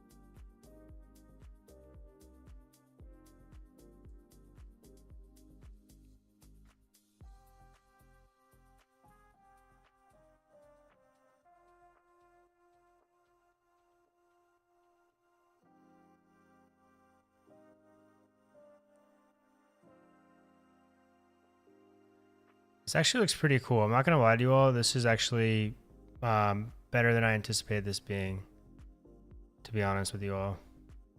This is a pretty awesome looking product. Pretty awesome CMS, and the fact that it's free, because I've used like Sanity before. Now, granted, it was like 2.5, 3 years ago, so maybe it's improved since then. But just overall, like the UI is just, I don't know, it just seems so much more better, you know?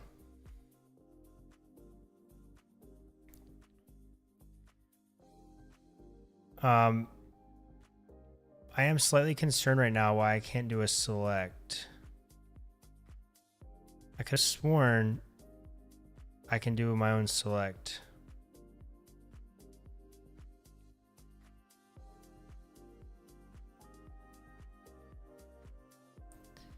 Like they let me even do a freaking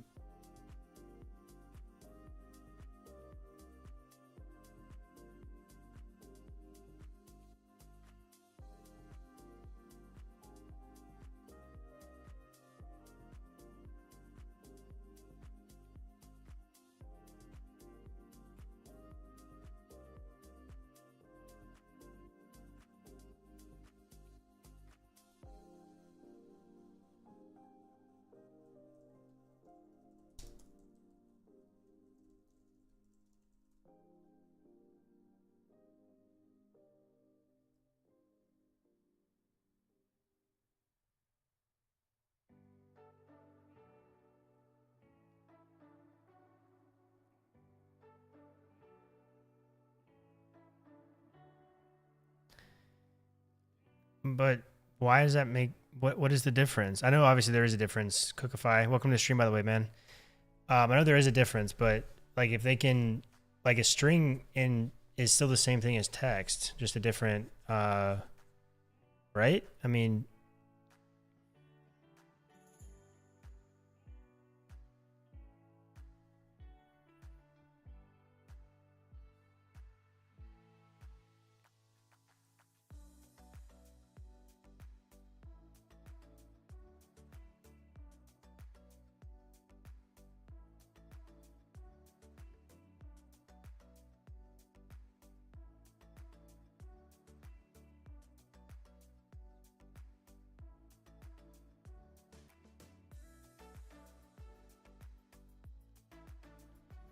so now all these fields are columns in your database, right? So I don't want to create a field like that. Really what I want is to,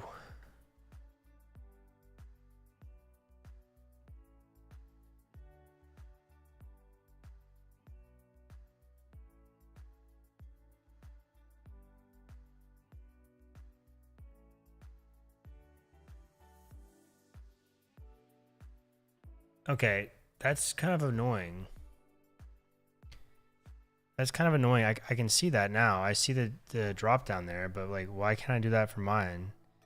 Is a text not the same thing as a string? Does Postgres have? They don't have a.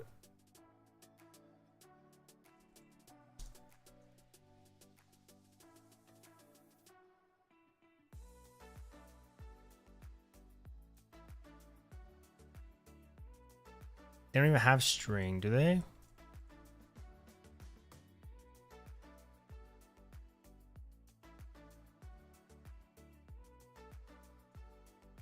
I guess they have char. But is that even like the same thing? And I don't see why it would matter though. I feel like that's a bug, not a feature.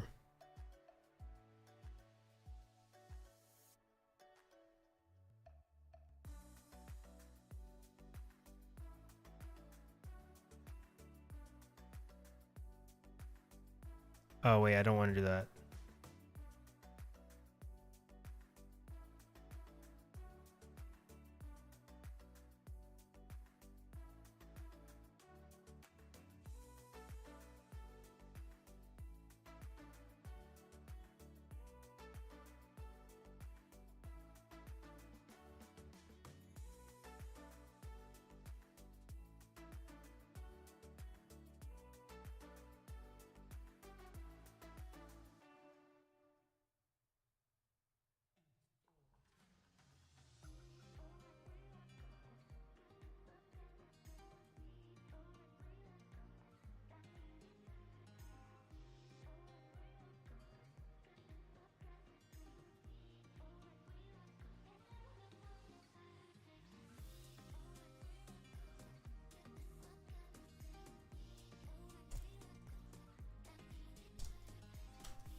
Okay, alias fields.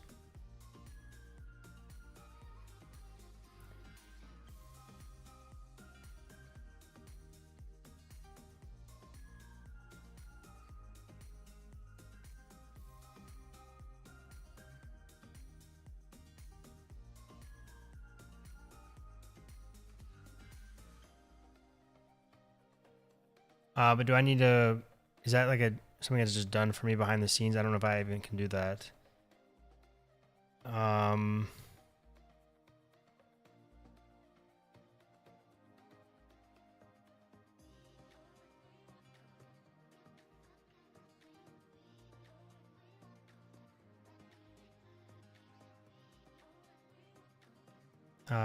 Actually, don't refresh that.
I really don't want to make my own custom component for this. I mean, I'm just trying to prevent myself from messing up, but I guess if I have the validation, but I feel like that doesn't make sense.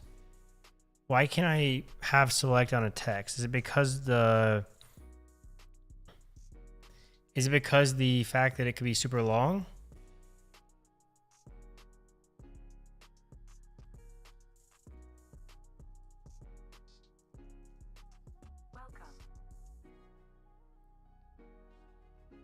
Hey, thanks for the follow. I think someone just followed me on Twitch, right?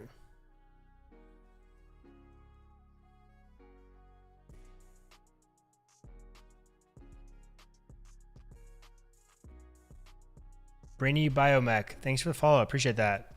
Welcome to the stream. I have my activity feed minimized. I actually need to pop this out over here. Welcome to the stream.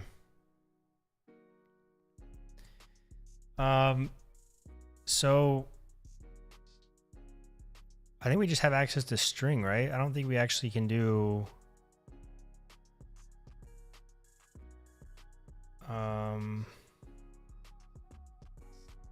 I guess I could do this, right? But that won't map it to, will that map it to string?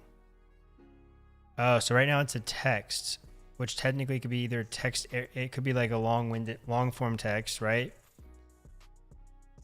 Right? Is that what I'm thinking about? Or am I tripping right now?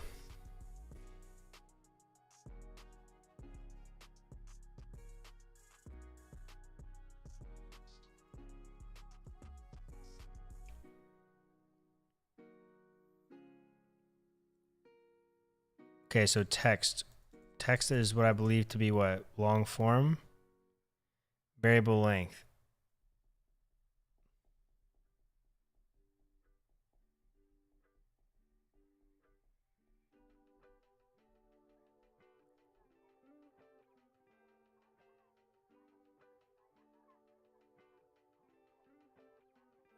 So maybe I just do a varchar then, or varchar, whatever you want to call this.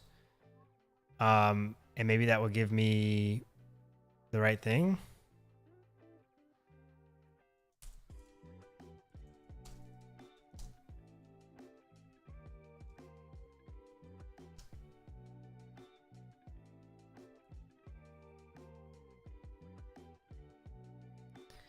Yeah, that's probably why they don't offer the drop down, because imagine if I had like actually had 255 characters, that would obviously be not very good, right?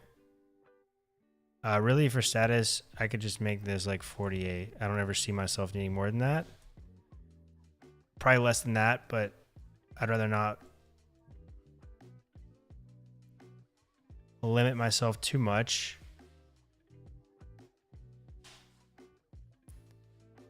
For users, I don't really care about this role. I can keep that as an enum.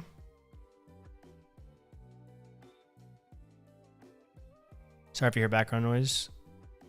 But the status for sure. And there was something else I think I needed to update, right? Wasn't there a type? Content type.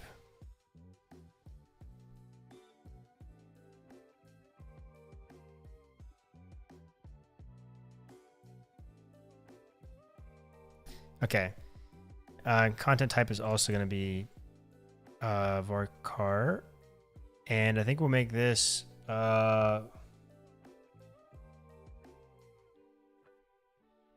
guess 48 too for now. And then I'll sync this up.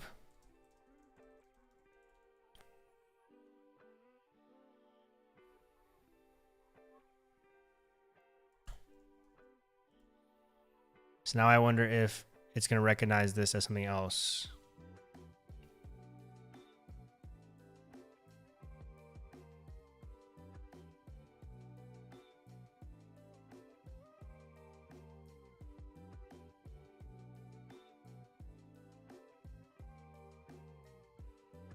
Oh yeah, I don't have a I don't have storage set up properly.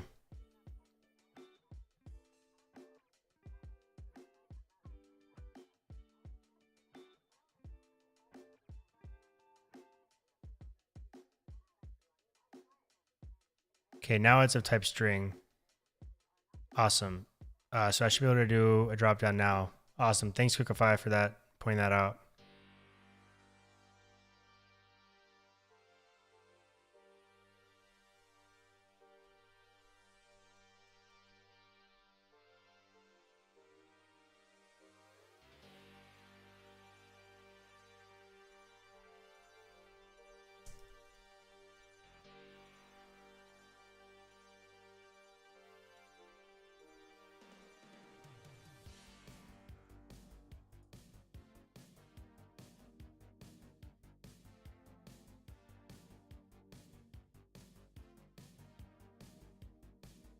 But there's a lot of customization. I can see how this could definitely be good for like a marketing team if you're building out like a, or just like a client's blog. I mean, this seems like a pretty reasonable, like it seems like, and again, I'm accessing this from the admin side, right? So, but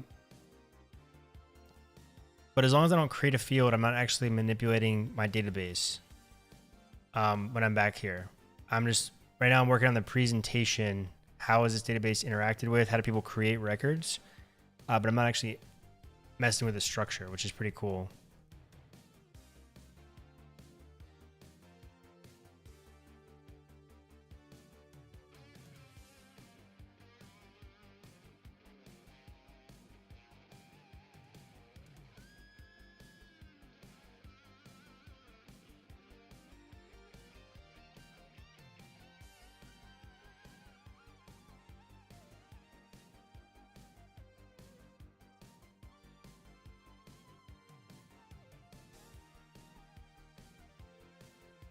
Okay, so cool. So default will be current timestamp, which is good.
I'm starting to think I should make this say like active, but publish seems more proper, but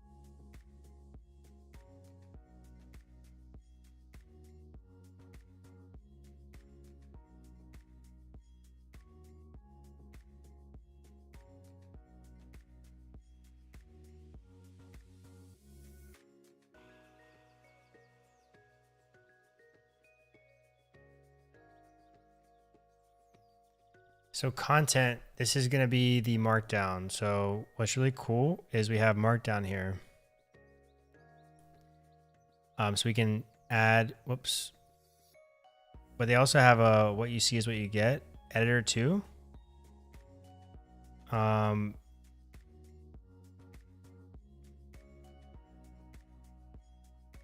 don't really know what these are, but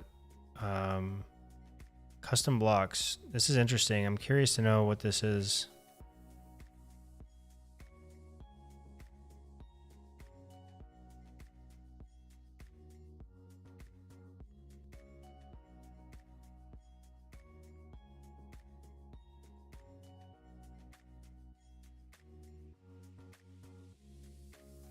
Okay, so this is where I can map to a single related item. So I'm actually going to map to the title of the module.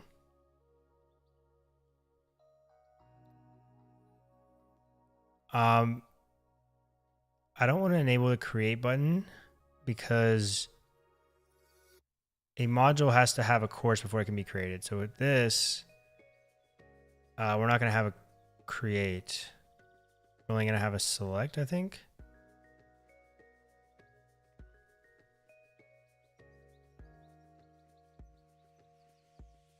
Content type is going to be a drop down.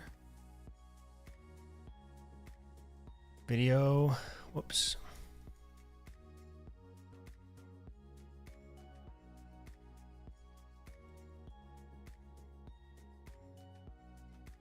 What was my other type I had? Video, content, and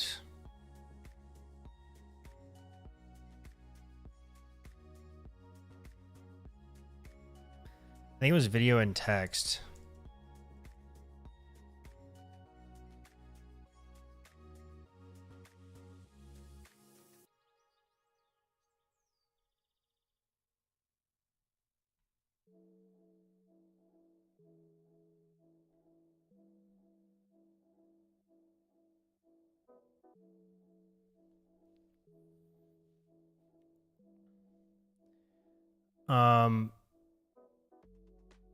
These are going to be hidden.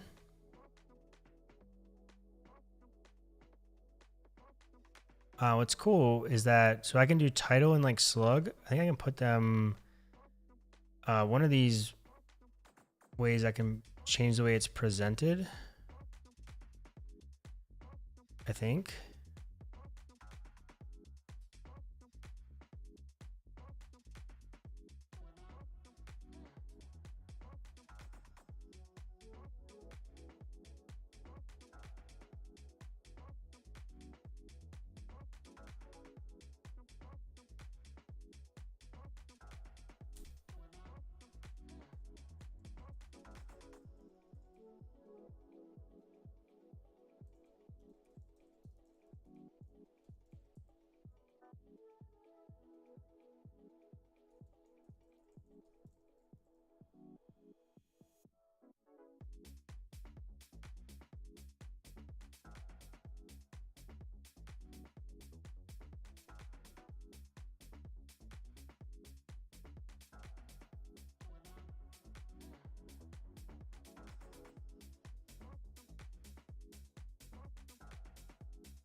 Okay. Whoops. I think we're getting closer now to getting to a point that I was trying to get to. Let's see.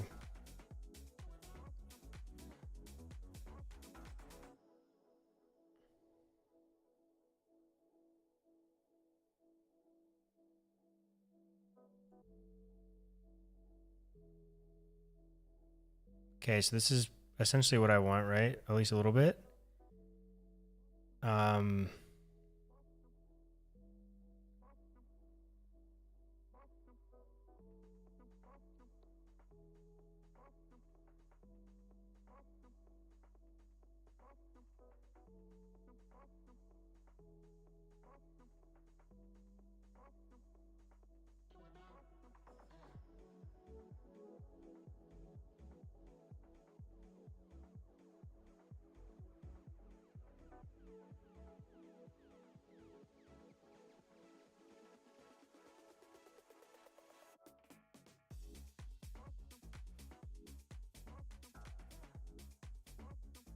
That's what I was looking to do. Okay, so we have a title and we have a slug. Overview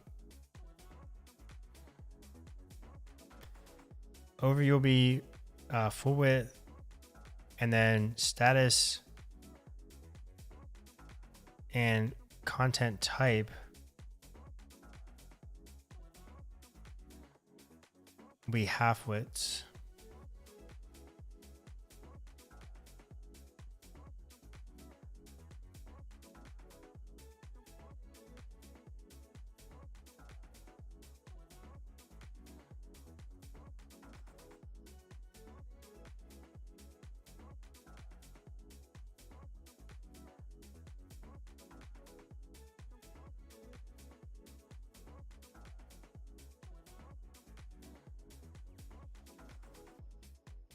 So now when I go to create a new course, wait, what did I just change? There's a lesson here. Now you can see it kind of looks silly because of this. So maybe I just put overview in its own.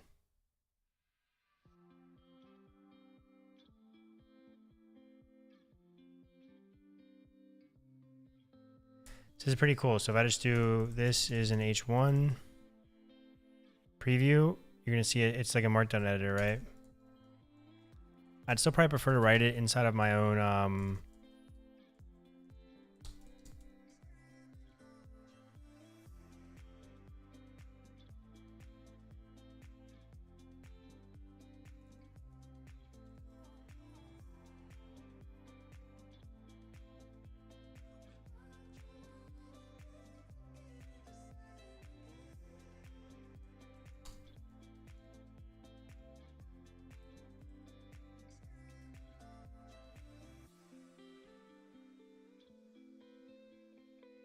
okay, cool.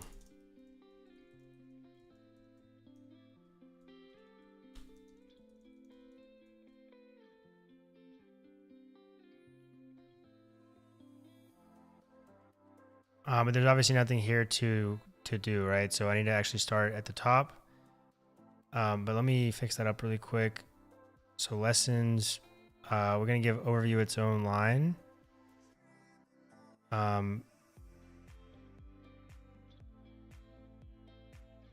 Yeah, so we'll make this full width.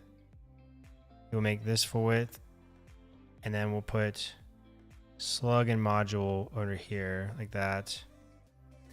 And then for courses, we'll do something similar. You don't need ID.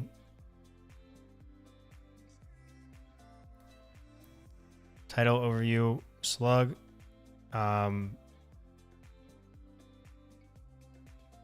Stripe product ID, status, and last revised. Hello, L channel. Welcome to the stream.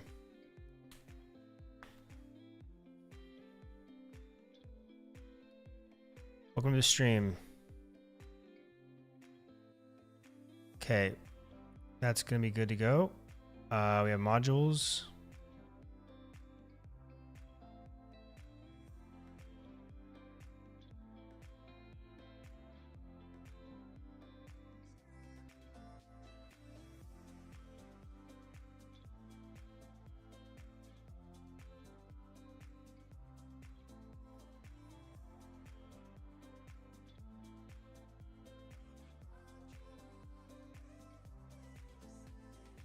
Okay, so now when I go to create a course,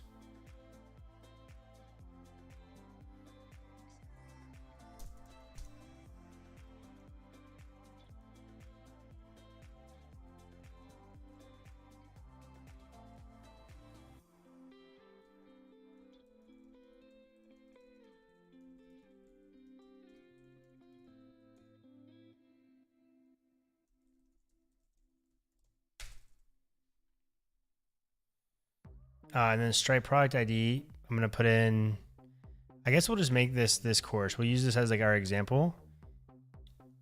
Where is that? Where's my Directus at?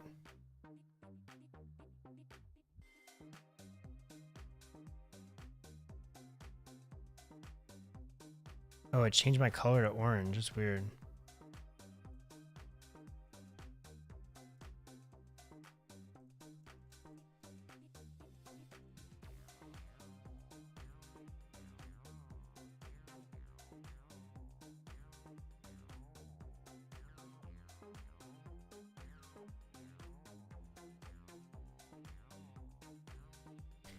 It's pretty slick. Been considering using Tina as a headless CMS project, but has some limitation that soured me.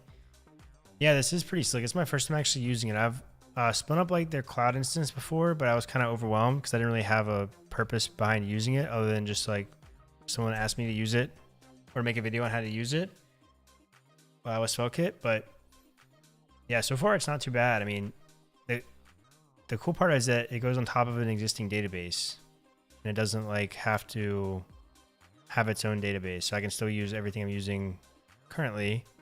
I just get this nice little control panel on top of it. We'll set this to published.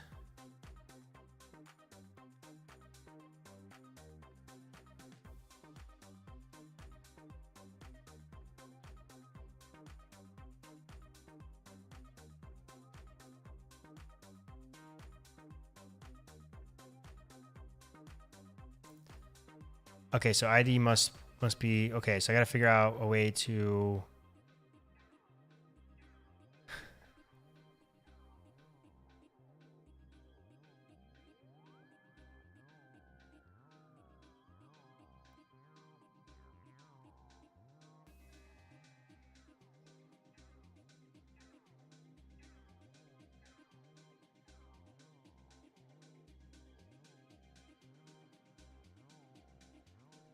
Is there not a way I can just like.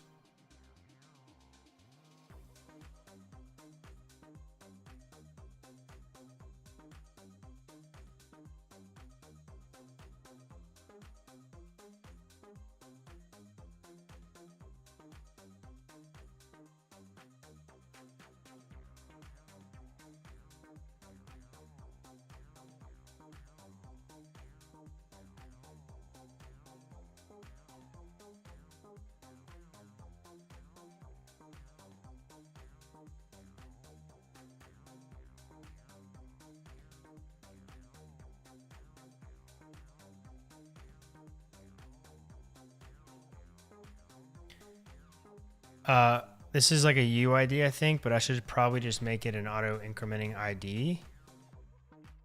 To be honest, I'm not too sure why I did.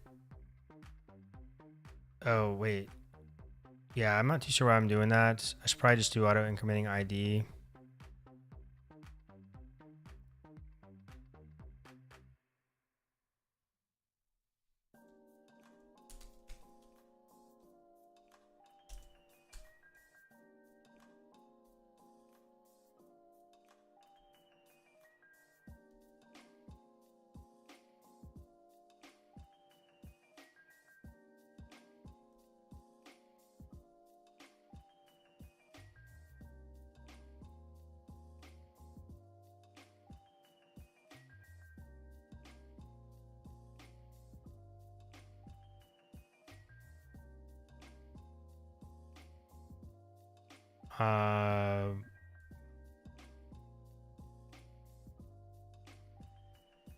What am I using for UI?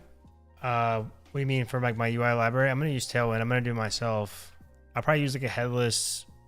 I'll probably use like some headless UI components for like certain things, but this will be I'm going to do my own design. I'm not going to use a library. And I'm doing fantastic at the L channel. Sorry, I didn't see your message. I was kind of zoned in there. But I'm using a SvelteKit for the front end. I'm using a bunch of stuff for now, but really I'm just kind of experimenting. Module ID. Oh, okay, I know why. It's because I have something here. This is supposed to be an int. This is also supposed to be an int.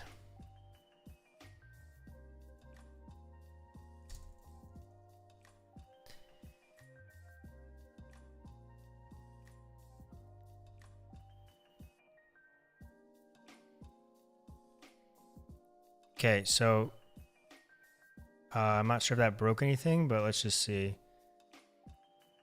Courses ID is now an integer.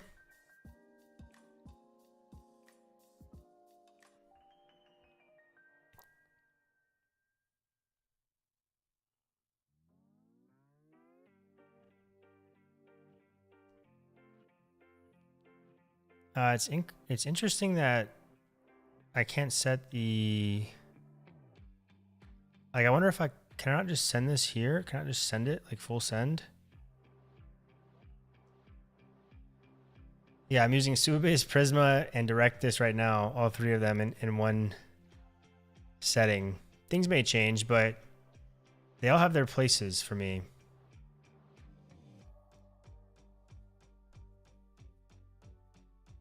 They all have a place in my heart. I like using them all.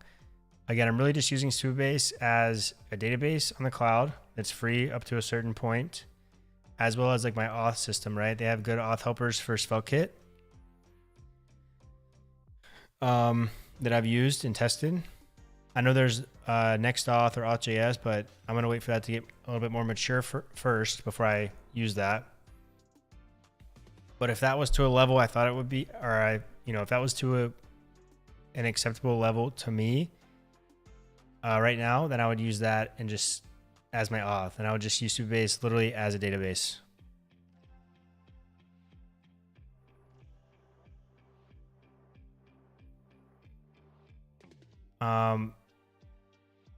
Well, let me actually see, because I think I might have messed up. I think I probably could have left it at UID. Not that I'm going to have that many courses. Wait. Okay, that's going to edit the field.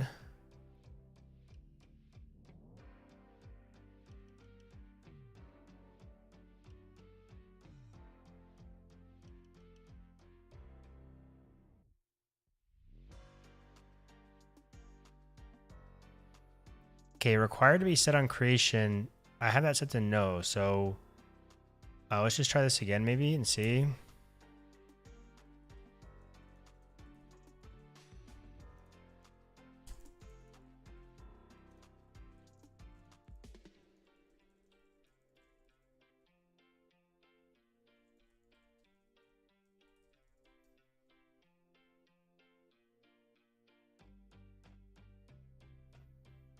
And Stripe product ID should probably be optional moving forward.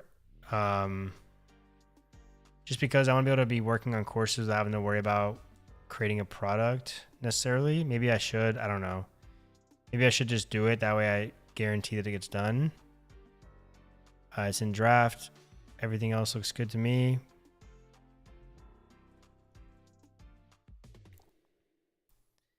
Okay, so ID value is required. So let's see here.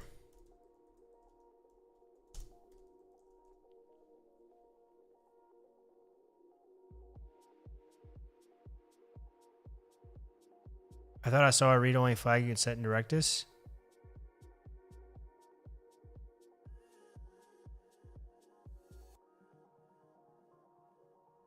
Let me look.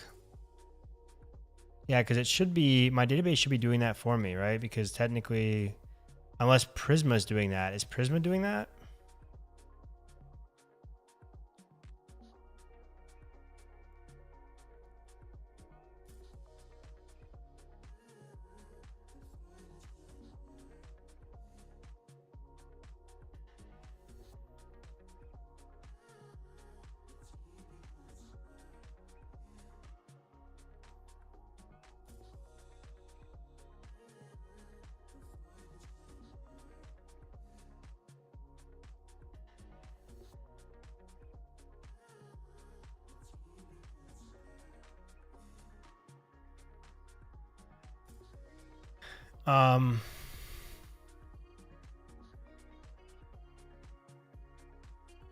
But I think since this is the primary key, it's gonna like yell at me.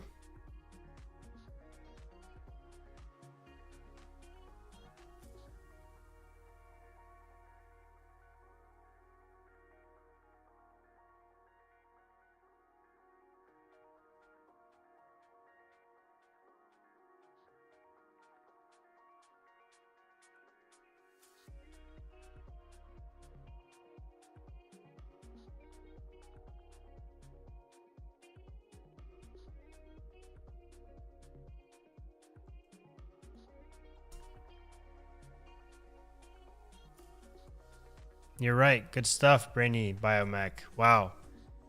Already adding value. And what I think is your first day on the stream. And it was given an automatic ID, which is awesome. Cool. That is amazing. So I'm going to do that to all of them then.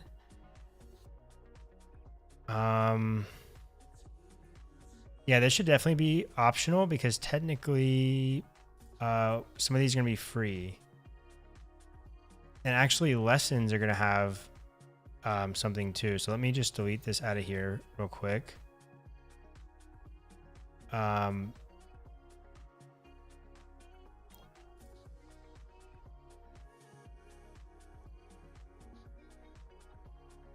Yeah, that's what I thought too, but I wasn't sure if if it was trying to, yeah, I wasn't sure. For a second there, I was questioning whether Prisma was the one running that auto increment or if it was my database doing it. I thought it was database doing it, but okay. So lessons, we're going to have,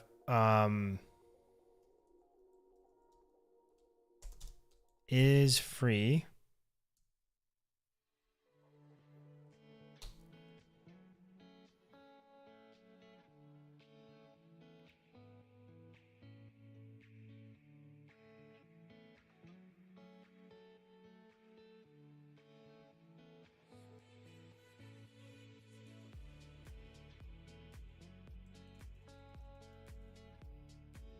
So far, so good though. This is actually staying in pretty good sync. Like it feels like, again, this is like my code side. I like that I can have the best of both worlds right now. Or it feels like I can, right? Like Prisma is, I like defining the schemas here. Using the types in my application, generating types automatically within, and then I also like having the ability to, again, manage my content for something like this, because as nice as it is to just pop up in a Markdown file, like it's just not really sustainable, I feel like, to build out a course. If I want to have a well-structured, organized course, then this is the kind of platform that I need to build on. Additionally, if I want other people to be able to make courses too, then something like this is almost like a must. Because using this, I can actually define my own custom like users for this as well. So the users of this admin system are different than the users of the application entirely, right? So there's not even like a link between the two.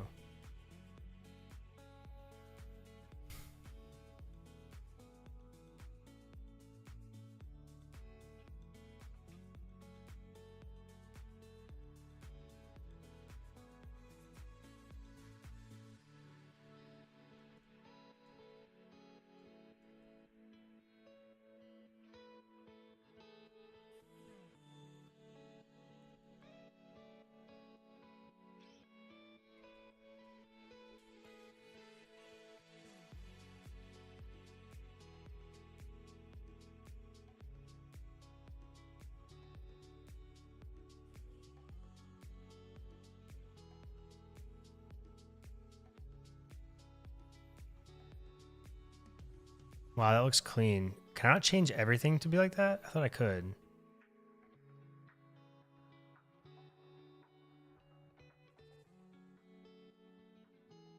I guess I can add custom CSS, but that styling, it looks really cool.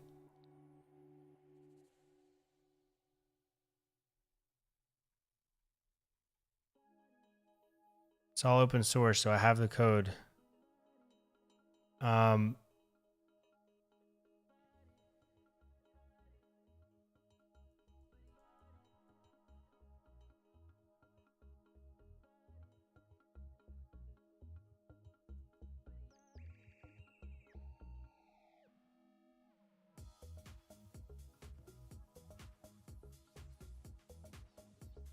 I'm just getting fancy with it now. So Directus stores it all inside of my database. You can see here, I did a pull, a Prisma DB pull, these Directus activity models. So if I want to remove Directus though, all I do is just remove all of these from my database table. So if we look at Supabase right now, I have all these here, of course, but that's where it's storing the presentation and the Directus configurations, right? They also have their own API too, which is cool. Like they have their own SDK and API and stuff. So really you could just use this. I'm just a nerd and I want to make things as complicated as possible for myself.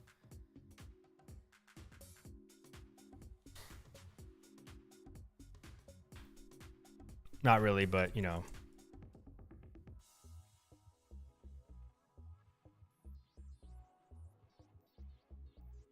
Still in the very early stages, so we may end up like dropping some stuff but I am liking this so far. I am liking Directus so far.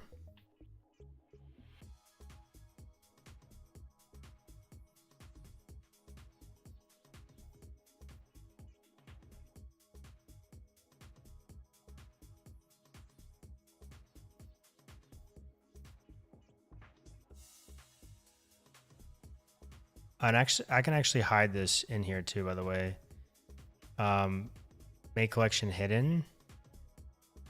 So now I don't even see it in here, right? Because that's really not, that users there is my Supabase users, not my Directus users. Directus users are here under roles, under this.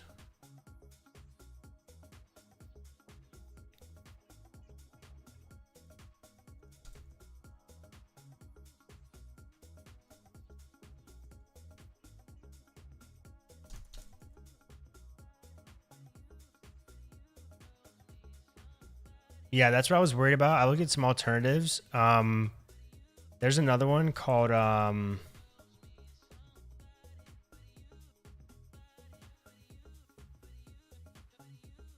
Base Dash is one of them, I think. And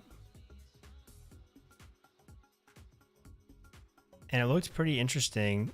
But for one, it doesn't look as like well developed. No disrespect, but I think they only have a few. Like I think it's a startup. It's a very small team. They're backed by Y Combinator. But I don't think it's not open source, and they have like some weird pricing going on. So it might be open source. Don't hold me to that, but I didn't see anything about. Maybe it is. They do have a self-hosted instance. But yeah, Directus I just know is like been around for a hot minute now, and the chatter has been that they're doing great things. So I've been meaning to give it a shot, and then now I have the opportunity to. And I'm filling this stuff in. I know it looks stupid that I'm like filling this stuff in right now, but I'm gonna render this stuff on the page eventually. So I'd like to be able to, which actually I'll probably end up dropping the database by then, but.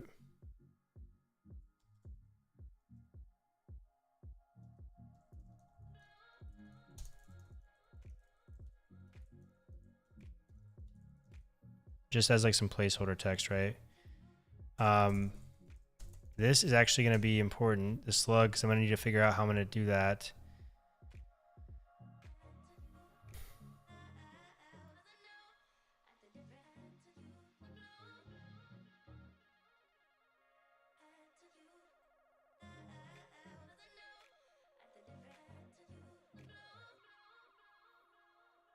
Okay, so this is pretty cool too. So this is like the presentation. And I can change the way this looks too. I can do cards to where title is going to be the title. I don't really have a image, but it would definitely be cool to do an image there potentially. Because I'm sure I'm going to have some type of image associated with that thing, but the table is also okay too. To make it super compact, I'll just make it comfortable because I'm not going to have too much stuff in this one, right? This refresh interval, can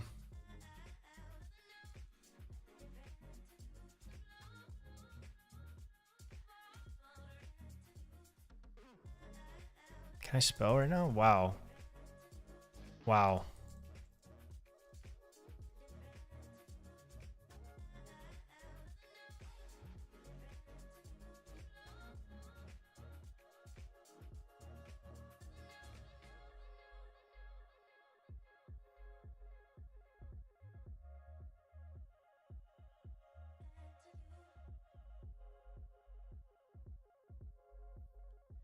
This is actually the only kind of annoying thing right now about this. Like, so you're telling me only 30 people can join per hour if I'm not using a custom SMTP. I guess most people are probably using a custom SMTP. But I mean, even pro is 100 an hour. Now, am I expecting to have 100 people joining every hour? No. But is it possible to have like 30 people try to join at once, like when it first goes live? Maybe. And 30 within the same hour is not unreasonable for when an application first opens up, right?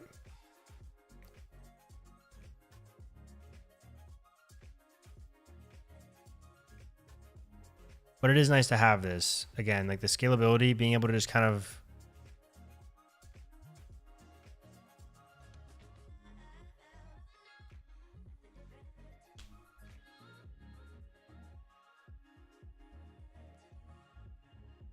Yeah, there are other good reasons to use custom SMTP. Companies that specialize in transactional email that probably know more about it than Supabase. Seems fun to start.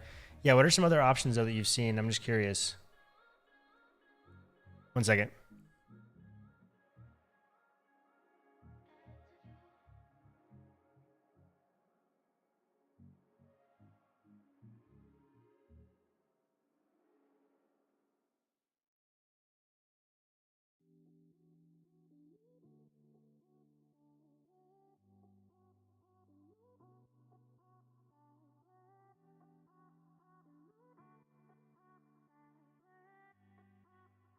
I know like Twilio is a good one too.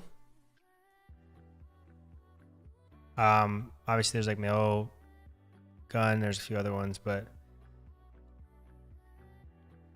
I'm sure there's something more modern by now. And then I guess I could just use AWS, SNS too.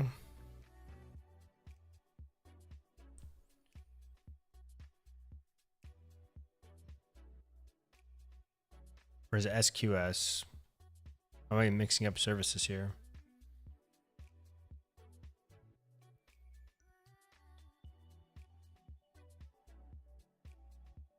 And this is pretty cool too.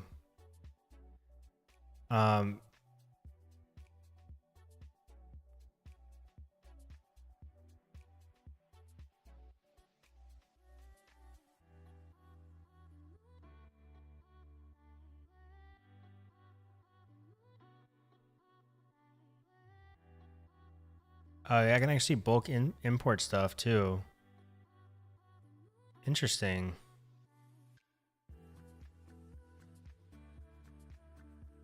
Send in Blue gives you 300 emails a day for free.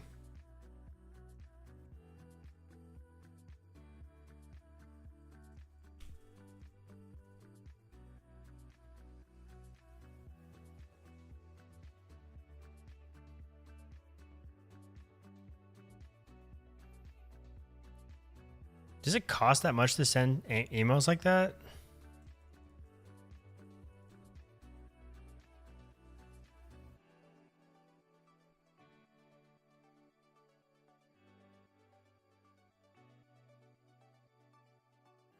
This is what I'm looking at, right? SNS? I'm pretty sure that's what this is. Yeah, emails.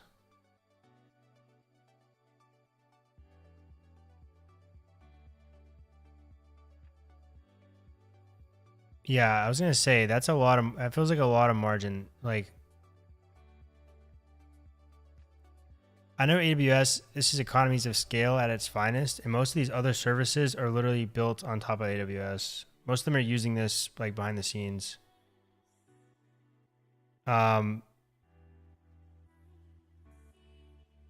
And like, this is dirt cheap. $2 per 100,000 notifications. And on top of this, we can also get mobile push too. 50 per million notifications. This is why I get so many notifications on my phone right now, because Amazon's charging 50 cents per million push notifications on my phone. Now, granted, some of these apps have tens of millions of users and they're pushing 50 notifications a day. It feels like, at least, but so there's also, okay, so there's Wait, is this what I'm thinking about?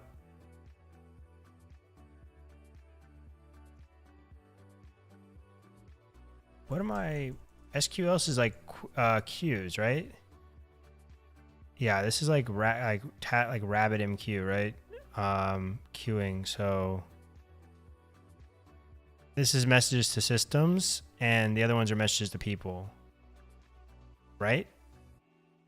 Or am I tripping right now?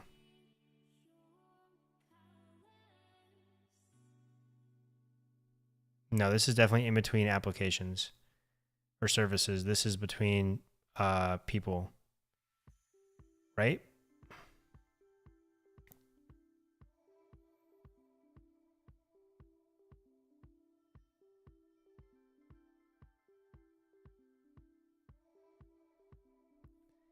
Yeah, I'm gonna look into this too. I said last night, SES. Am I looking at it? Am I looking at the wrong thing? Oh my gosh. Why am I stupid? Someone please help me.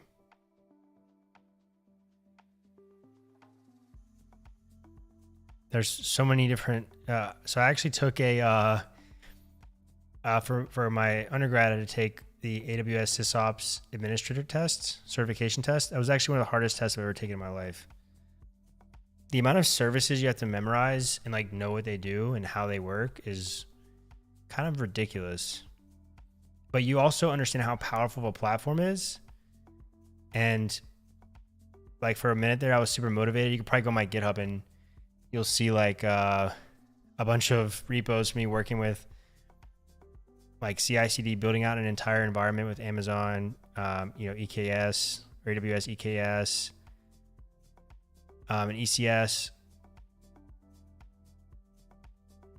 And yeah, but eventually it just becomes like overly, but this is the way to do it though, I guess.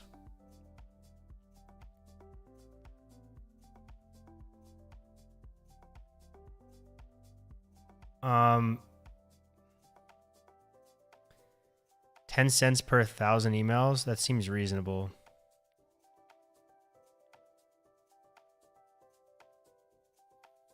Yeah, so I have the cloud practitioner and the SysOps administrator one right now.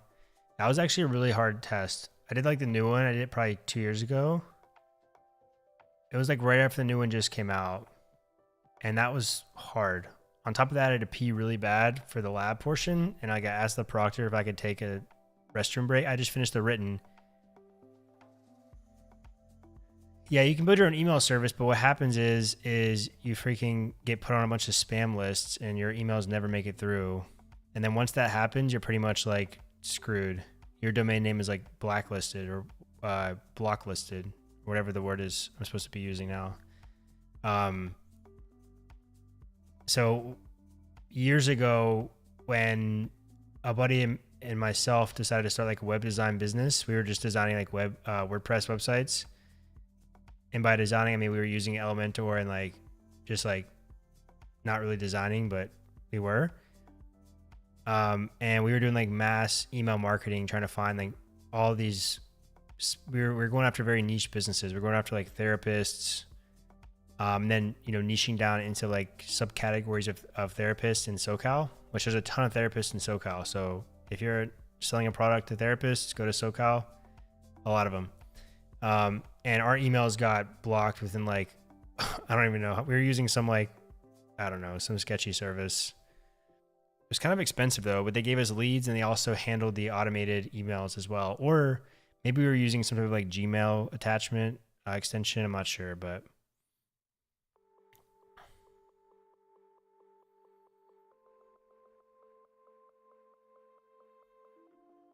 Yeah, AWS is a very powerful platform.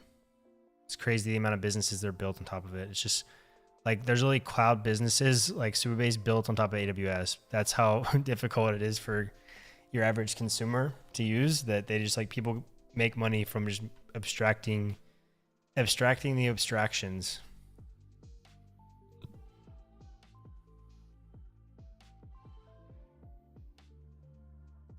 Token expired. Okay. Interesting.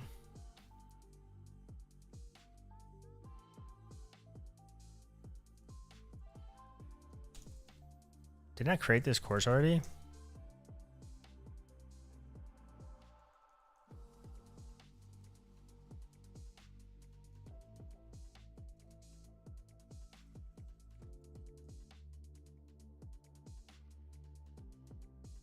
Could have sworn I already created this, but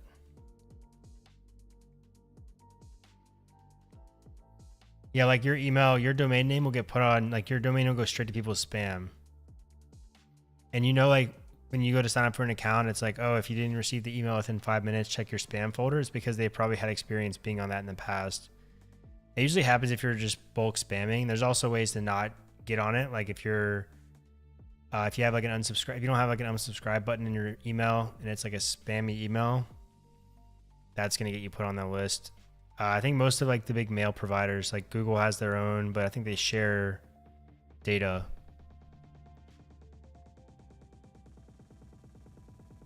Okay, so apparently I have a course. Okay, here it is. All right, I did make that already. So I need to rearrange the way this looks. So modules will go second.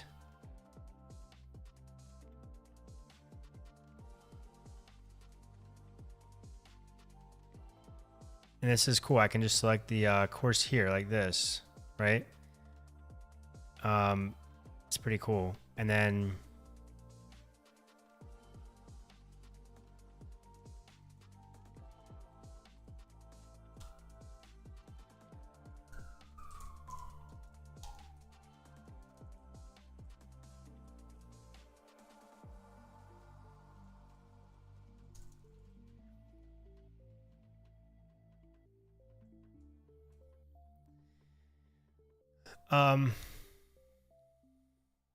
now this is what I was talking about.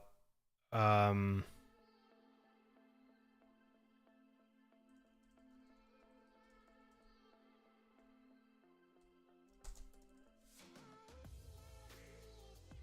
this is my slug here for this.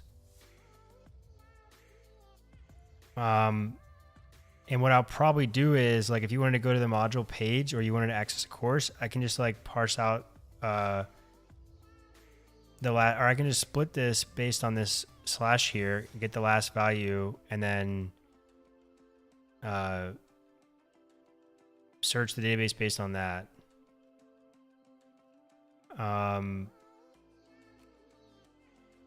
Or just combine them together, I mean, and search based on that. Sorry.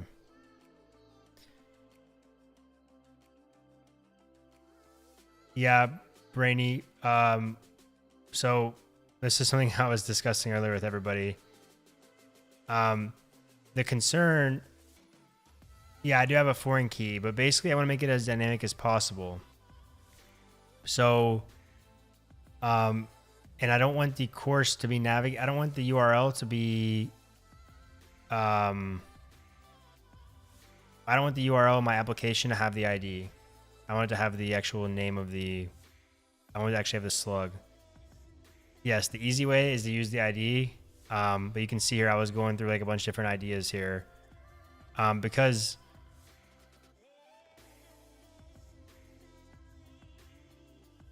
you can get the slug from the parent course.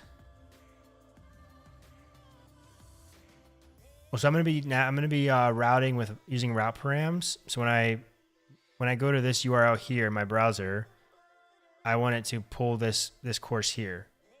But these slugs, the only place where slugs are unique are in the actual top level course. I also need to have like some kind of ordering system set up, like an order. And yeah, I'm still working this piece out, but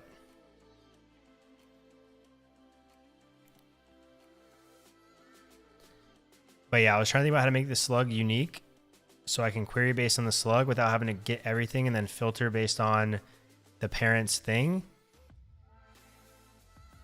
Oh, I think I see what you're saying. You're saying you can, I could say that slug where the parent is this, right? Where parent.slug is this. But the problem is, I feel like that isn't actually, I feel like that actually isn't like as safe. like the data isn't as like it's not as guaranteed, right?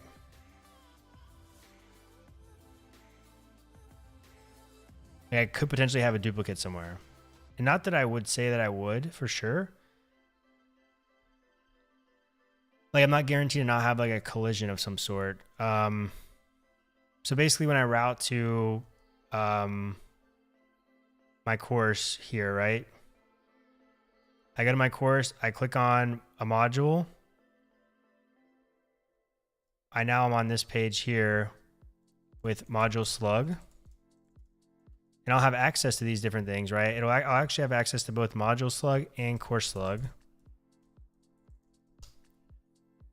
But then when I query the database for the next page, for the actual specific course or lesson page, like I don't want to make the slugs unique because the fact that like intro, there could be like conclusion module, a child, like, I don't know. It just feels like I would run out of ways to make the slugs unique. It would just be kind of sloppy. So yeah, that's what I was, but not with all three being duplicates. I guess you're right.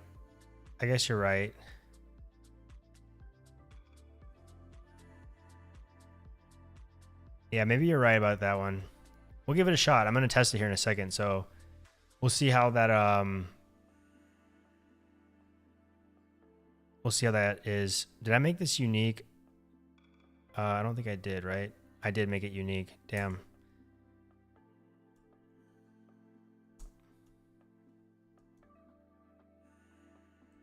Well, for course, it should certainly be unique, but the other two, it doesn't need to be. It's going to break. I think it might break my data. No, I shouldn't actually. Because I have something there.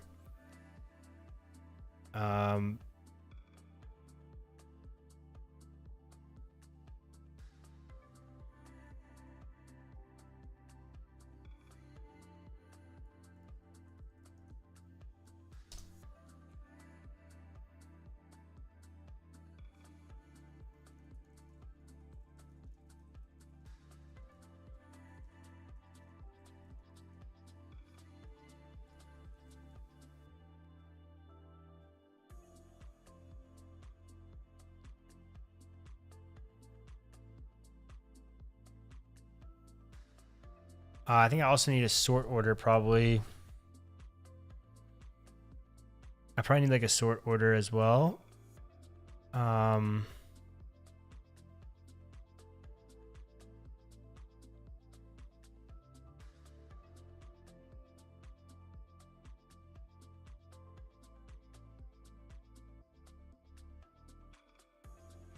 Yeah, because I'm trying to make this as dynamic as possible, so I can just render the pages out like given the data. Okay, yeah, sort order, got it. So we'll do like a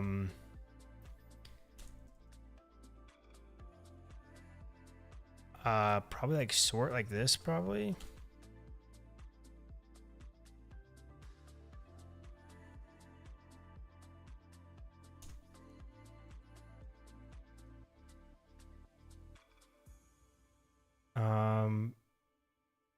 Yeah, I think it's okay.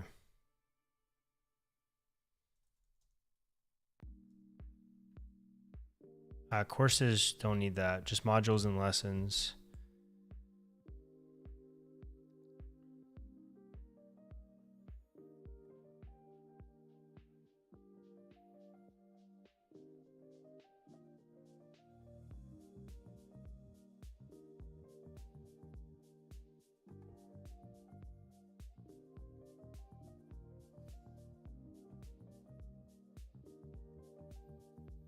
And what I'll probably do, I'll probably increment by 10. I'm just trying to think about what would happen if I wanted to like stick a lesson in between two lessons. I'm gonna have to update all those other lessons and push the numbers to the right. Yeah, okay, cool. I'm glad I'm not crazy here. That gives me, or make it like I didn't want to make it a float, but, or a decimal, but that could also work, but I think that just doing by 10 would be okay. What the nice thing is though, is that like lessons, like each module's lessons are going to have their own unique sort. So like really, how many lessons am I going to have per module? It wouldn't be anything insane. Sort order, yeah, probably a good idea to name it more descriptively.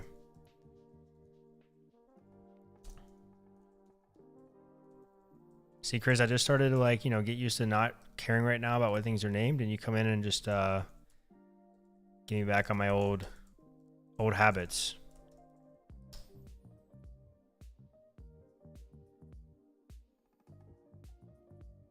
This is definitely nowhere near the final model though, because I have a lot more stuff.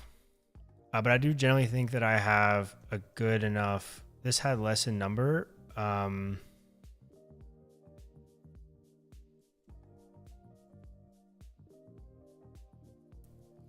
I also need video URL, but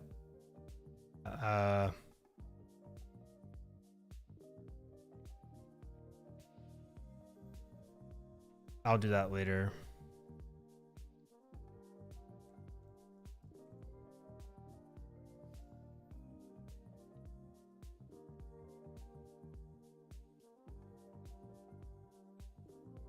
Lesson types is not a separate table.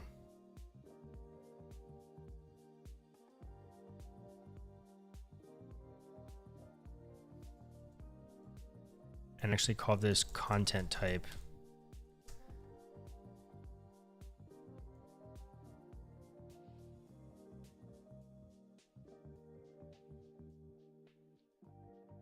Okay, but yeah, I'm gonna have some pretty cool stuff that I want to do with like learning progression. Obviously, I have a ways to go before I get there, but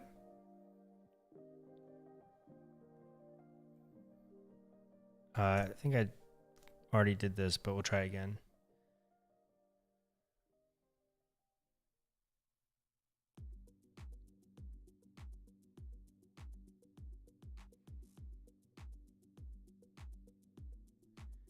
So that I need to actually edit the data model again, because sort order is not going to be.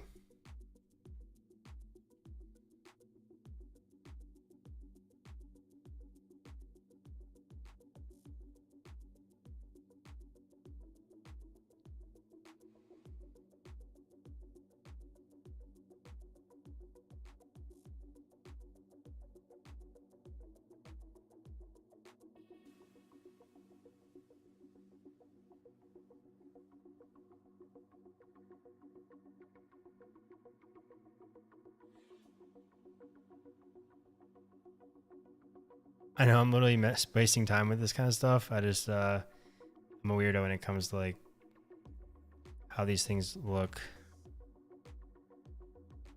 Like affects my overall motivation for, okay, half width.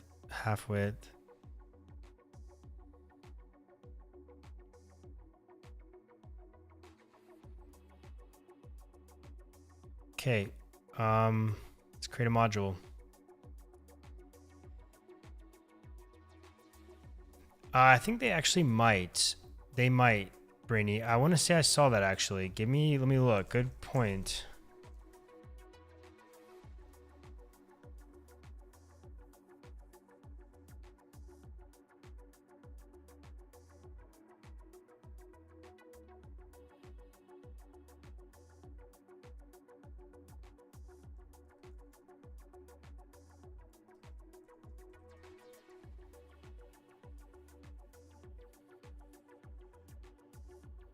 I guess let me just dig in this thing and see, because I'm not really too sure how to. It's going to give me search results for like sorting, but I want to say that I can do that.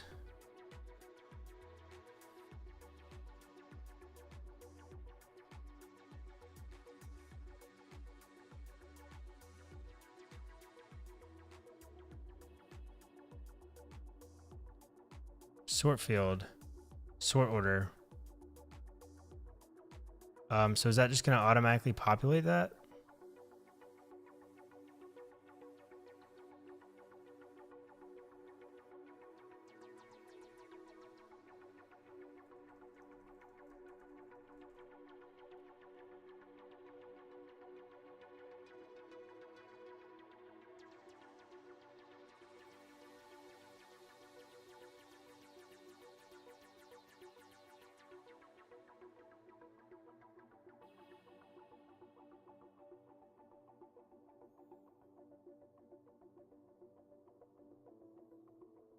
This is old docs.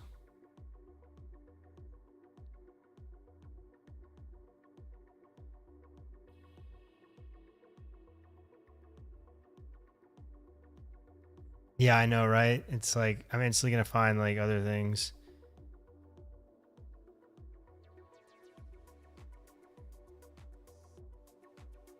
But I wonder, yeah, I'm curious to know if that'll automatically update like that or not. Or if that's just like the default sort field, like when I actually hit the API. Did it not tell me that when I set it? I don't have like a little information thing here.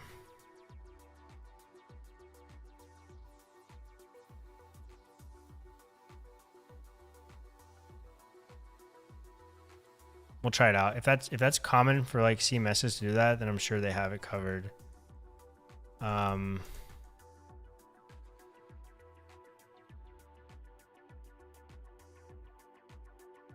Like if I just like put this at 0, I wonder if I leave the next one.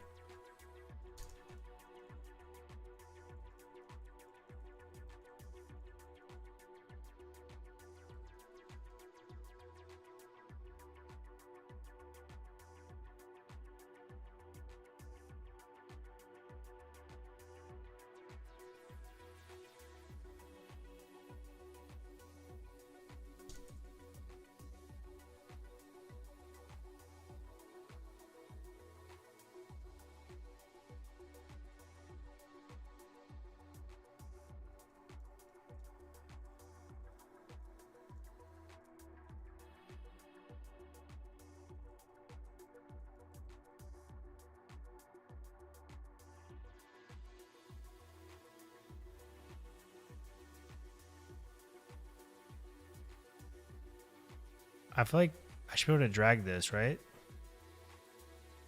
It looks like it should let me drag it.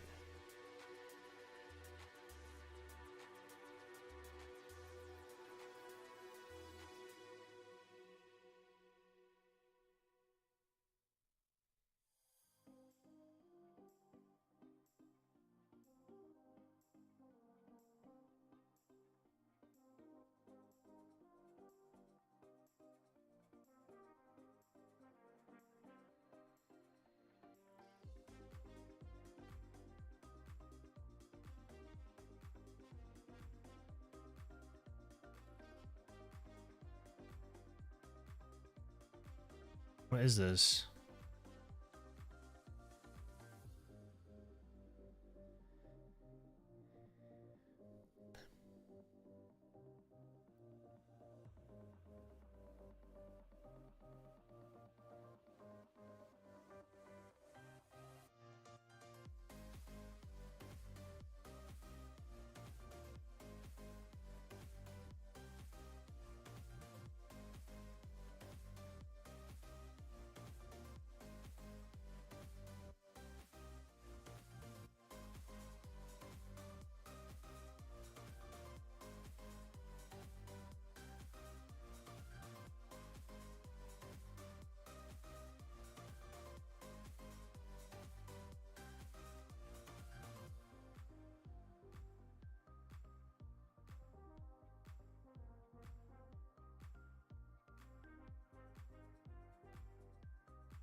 Oh, okay. Took them quite a long time to get to that point, right?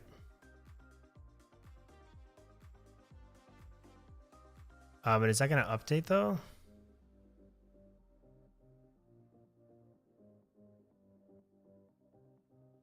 Oh, it did. Wow, awesome.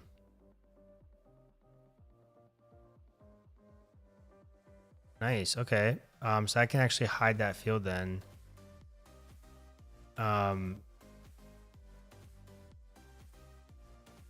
That's awesome. I probably should just have that set to like default to like 0. Like it's just, if it's just defaulted to 0, it'll just automatically do it, right? It'll automatically sort it for me in there.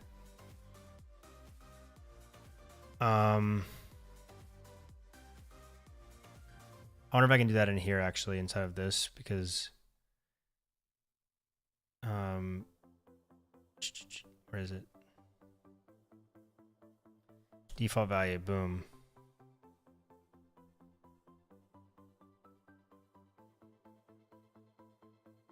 And then it's also going to be hidden. So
so I guess it doesn't matter what the value is then. It's just going to set it always to the right proper order.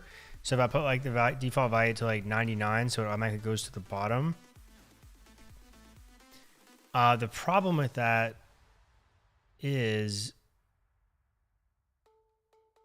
I guess as long as I keep them all within the same order,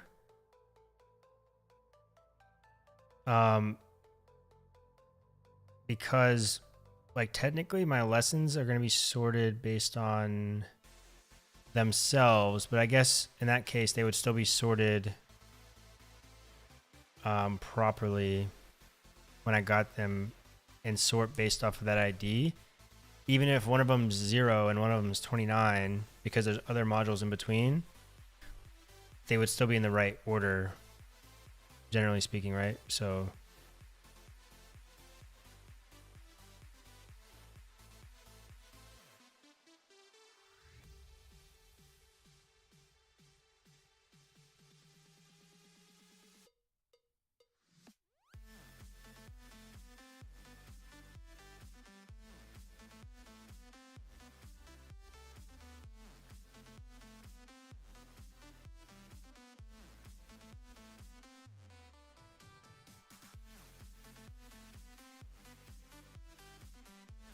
I promise this is not actually going to be the contents of this course, all right? I'm just trying to make it somewhat I'm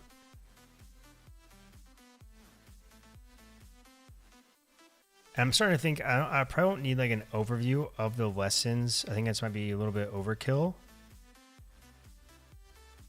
And right now I have it set to optional. So this is Directus, Andres,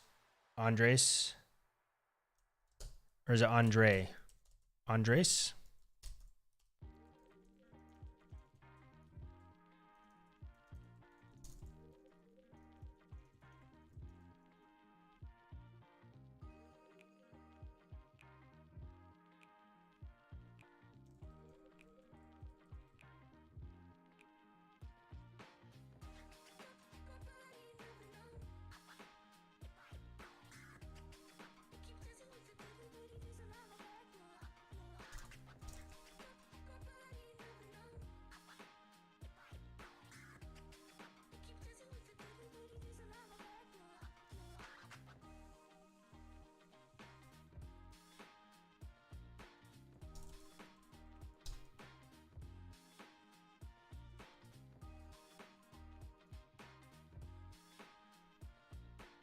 I'll honestly probably still write this out inside of like VS Code and then copy over the Markdown, just because it's like properly will highlight stuff.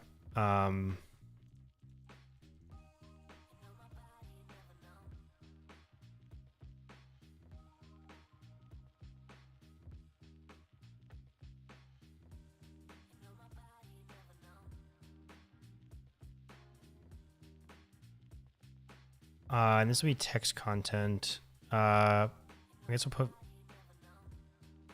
video. Is free is yes.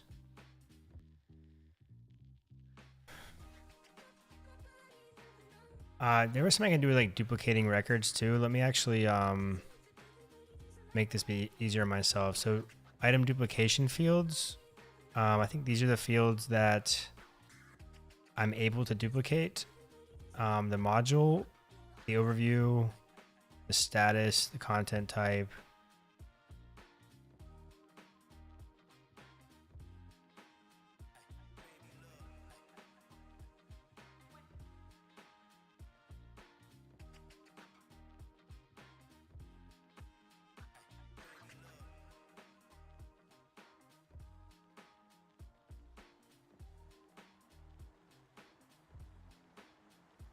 So that way when I go here, if I want to duplicate a module,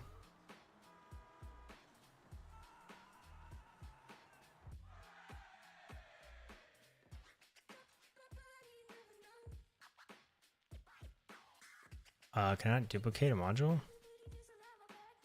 Do I have it turned off or something?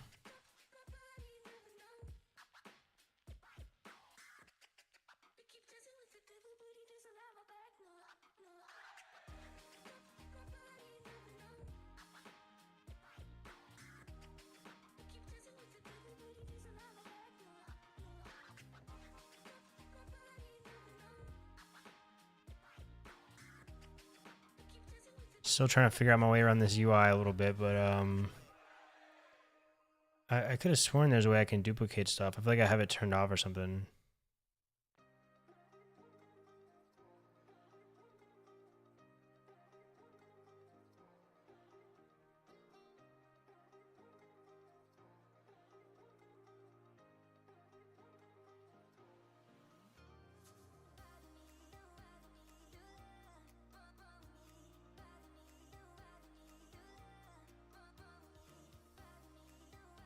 No search, really?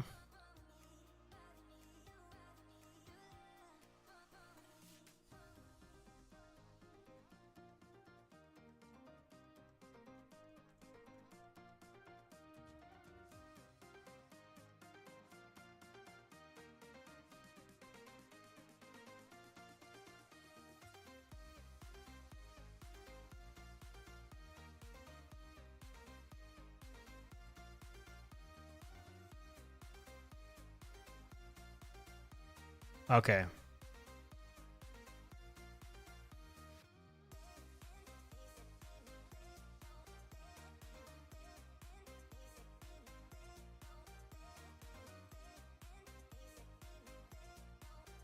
Save as a copy how?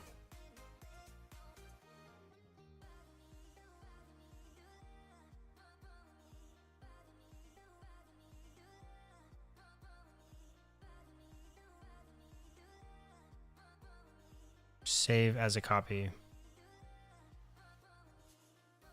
Title value is required. Oh yeah.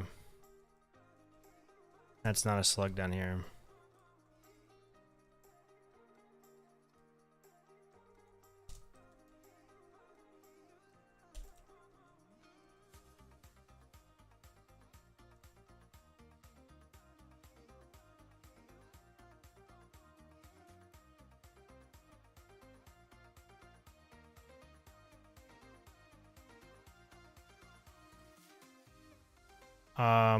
But actually this is going to go to, okay, so these are two different modules.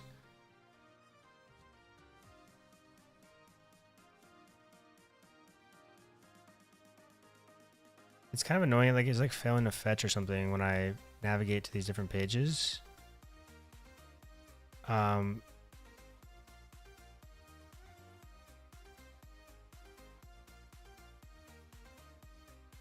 It's not want to render them until I do a full refresh, which is slightly annoying.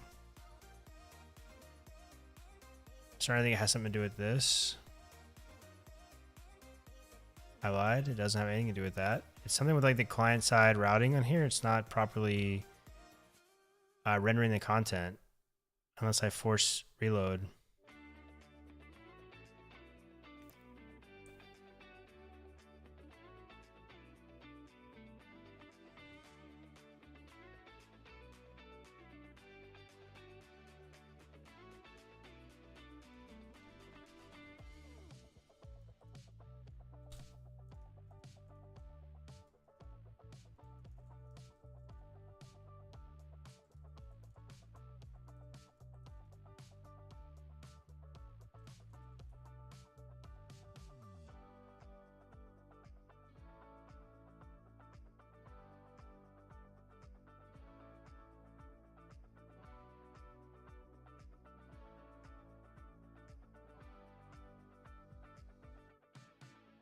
Oh man, I freaking.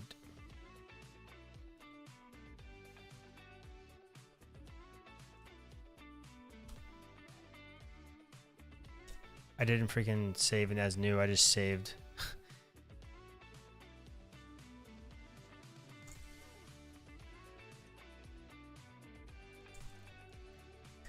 I think the cool thing too is they actually have like a slugify thing on this too, to where I can just like auto populate that slug with like a URL friendly slug based on the title or something. So I'll probably implement that too.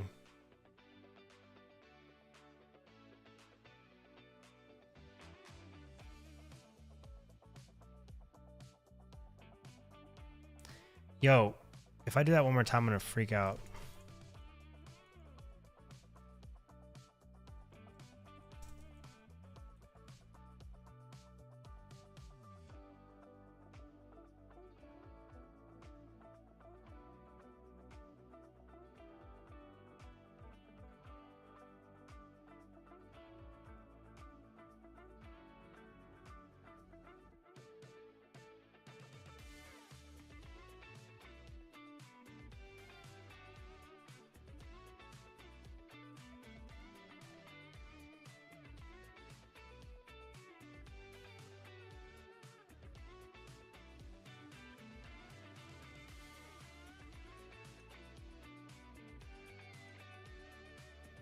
And then I also need to add like a non-free one.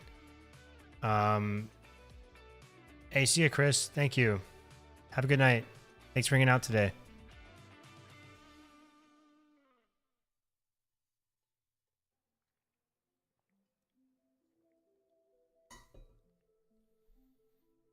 Alrighty. What else do we got here?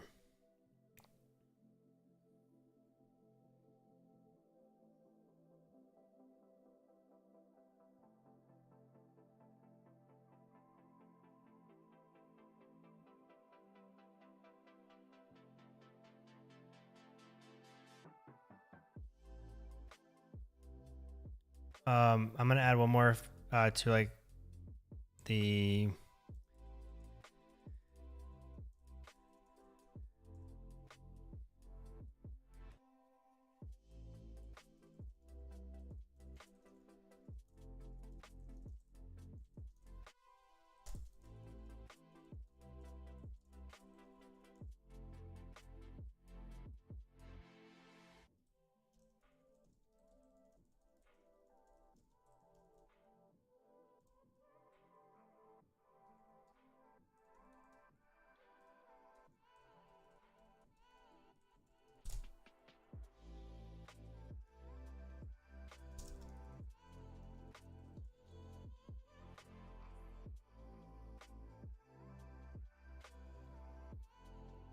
okay. Boom boom.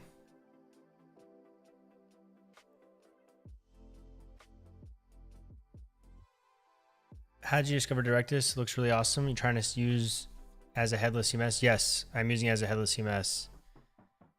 I discovered it because people kept telling me to make videos about it.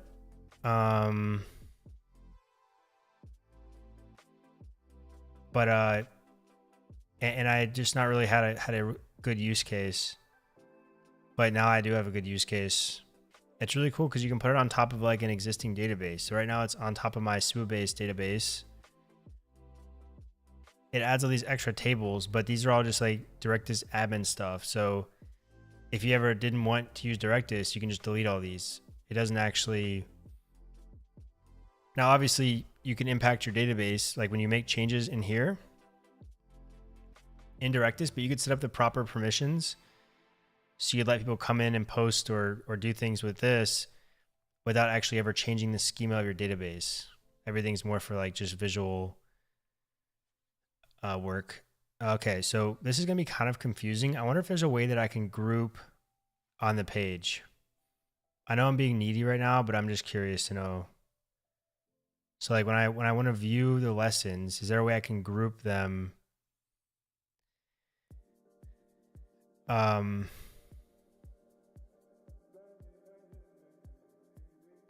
What is display template?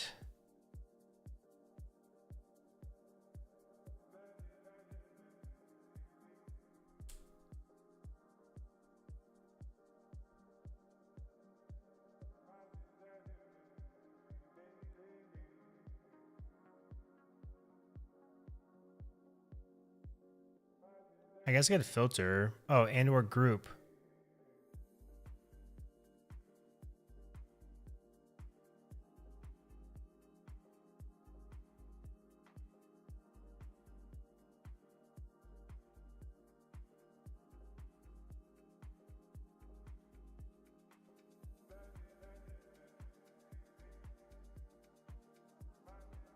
Artemis, yes, the stream will be available on my YouTube channel after the stream's over. It will.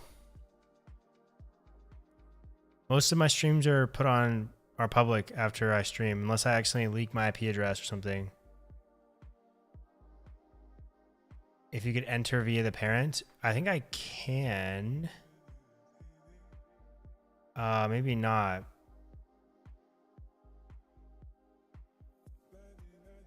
Yeah, because I don't have.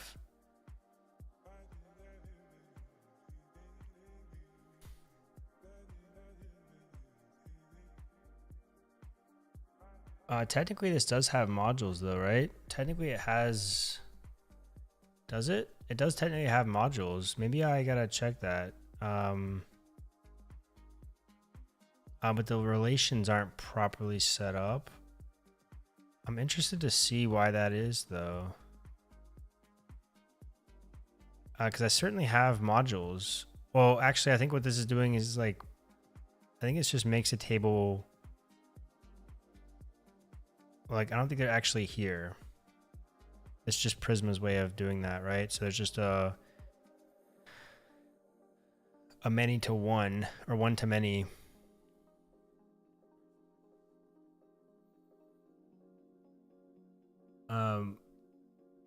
That is interesting, though. I wonder if.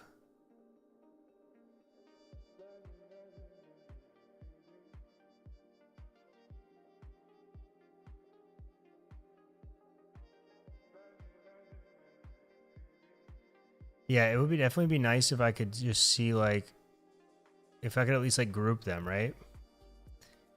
What does this mean? This and or group.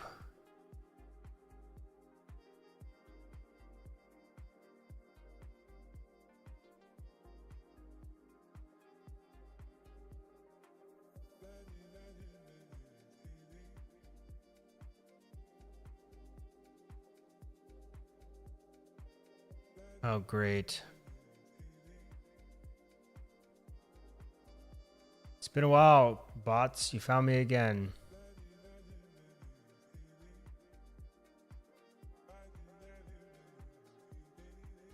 No, I didn't set it up in Directus. I set it up in Prisma.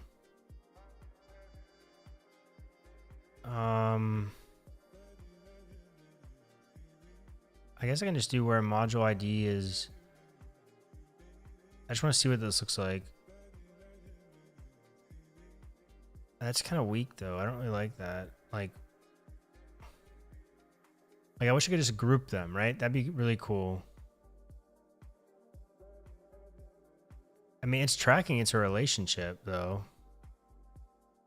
I think I can actually set... I'm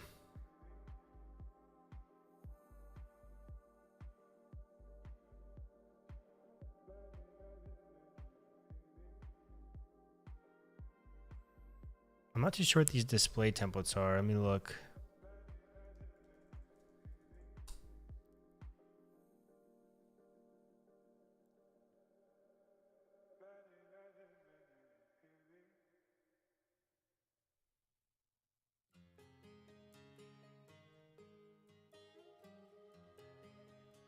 Oh, I think I know what this is going to do.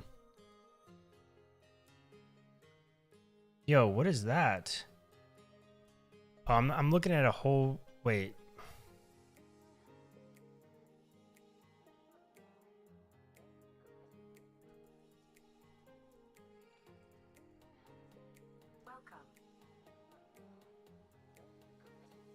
MTS, Alexandre, welcome to the stream. And thank you for the follow. Appreciate that.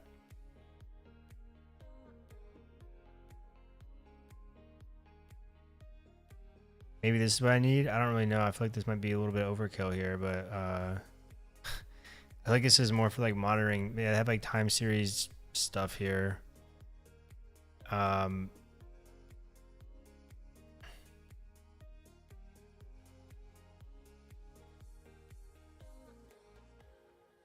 What is the and or group? I don't really know what that even means. Why does it say group? Makes me feel like it's gonna...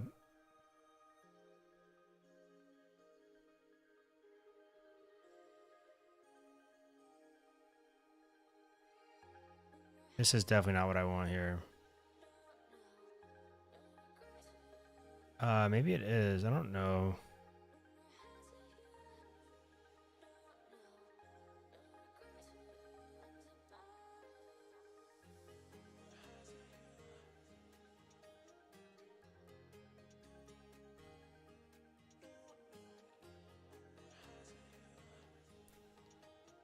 RLS is not enabled.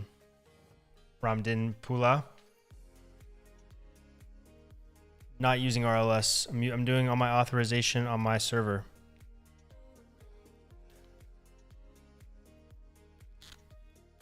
Okay, I see. I see. I mean, I guess this is kind of cool, but like, what is the point of this? I guess if I wanted to see like some metrics and stuff,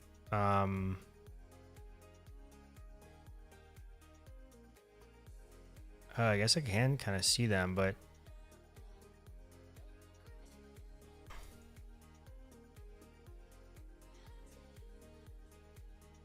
all these words are like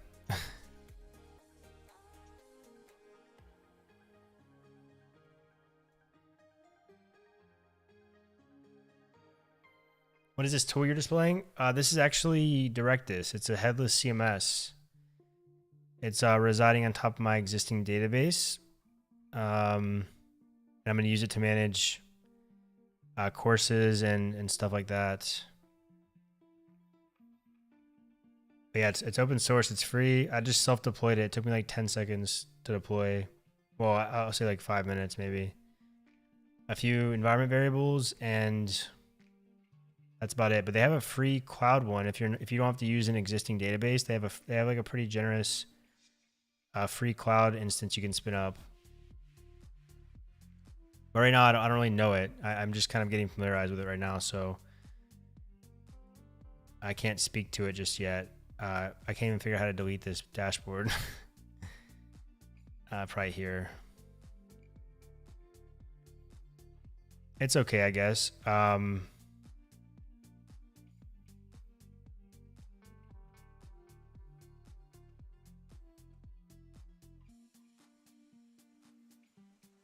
I really wish there was just like a way I could group though. It'd be really cool, right?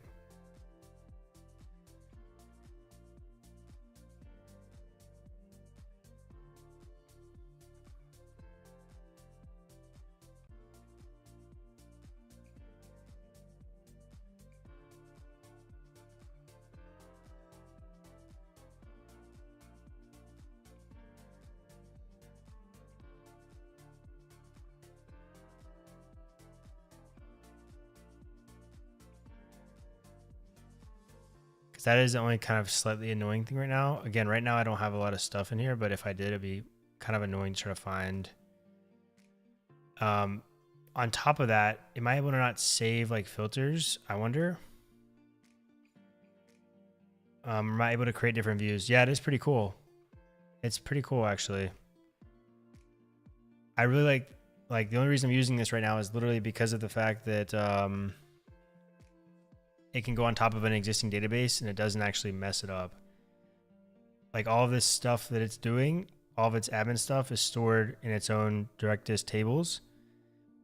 And at any point in time, you can just drop these and your data stays the same.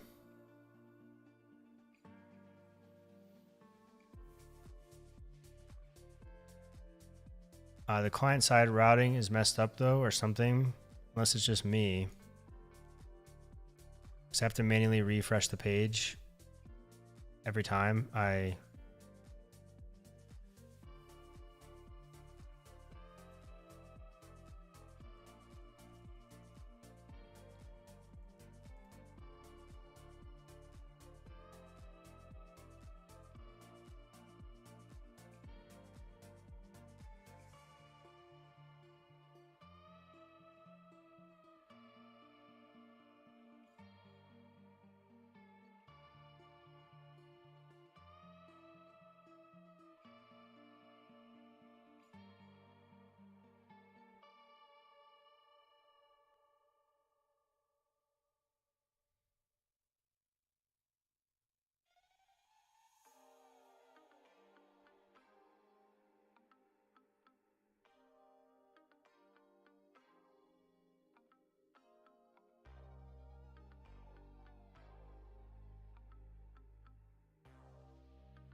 Oh, wow. This is really cool.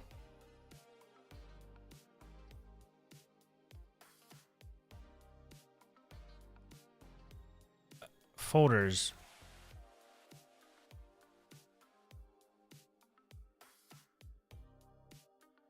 Where is that?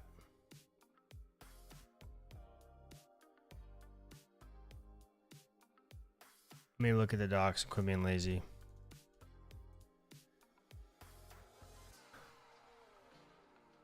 Virtual and they aren't mirrored. This is for files though. So this is files in the storage API.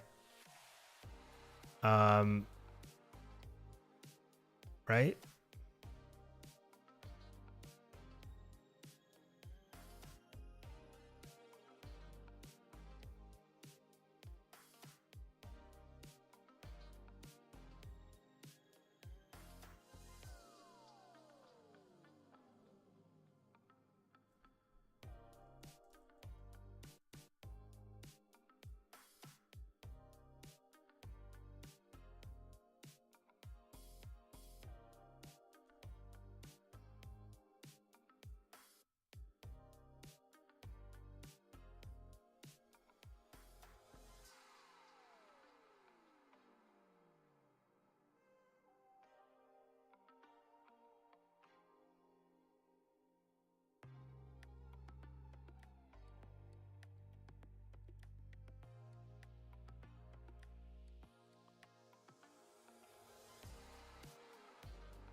Oh, okay. I guess that's okay. I guess that works. I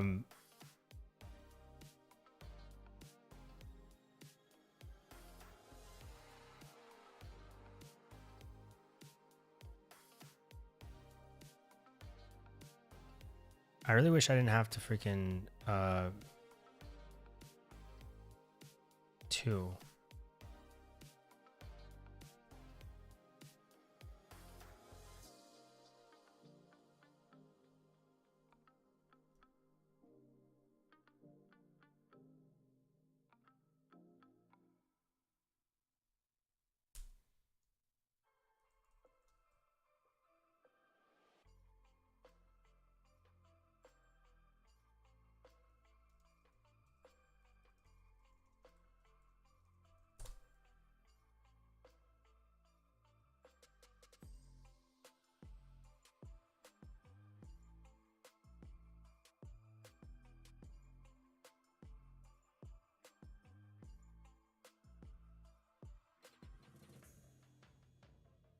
I guess they all, I'm so stupid right now.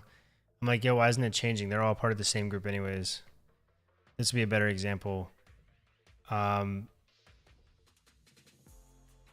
even then, it's still going to be slightly,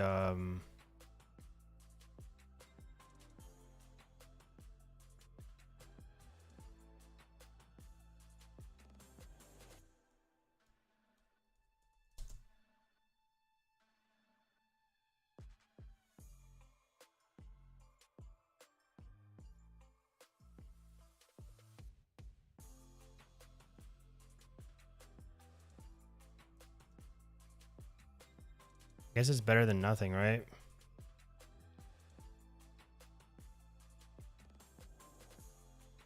But then these lessons aren't going to be like lesson module 1 of what course, right? It's okay.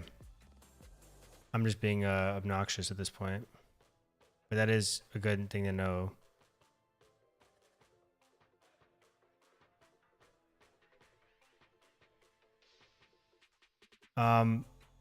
Okay, so we now have some things going on. We have some slugs, we have some data. I should be able to test my stuff now. So my routes, I'm actually gonna do courses, modules, actually course slug.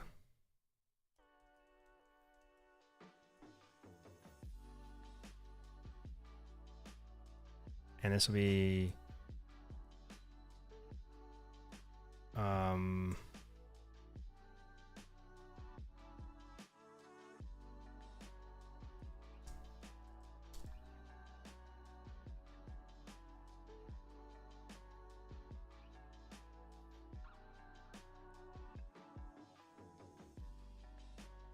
Okay, so now instead of getting just the slug, I'm going to have the course slug, the module slug, and the lesson slug. Lesson where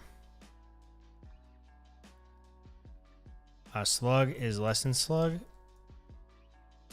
I think I can do module dot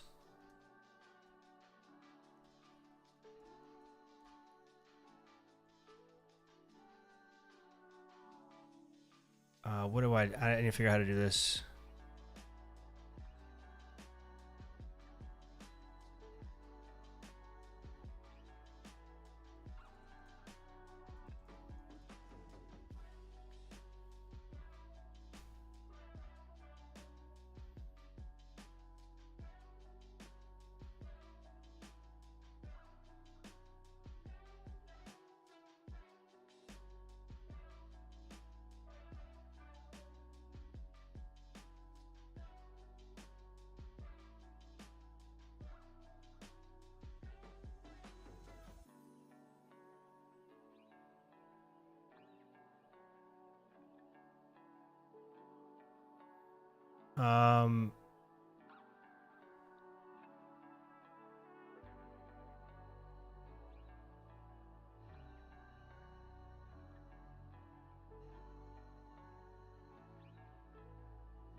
How do I chain these?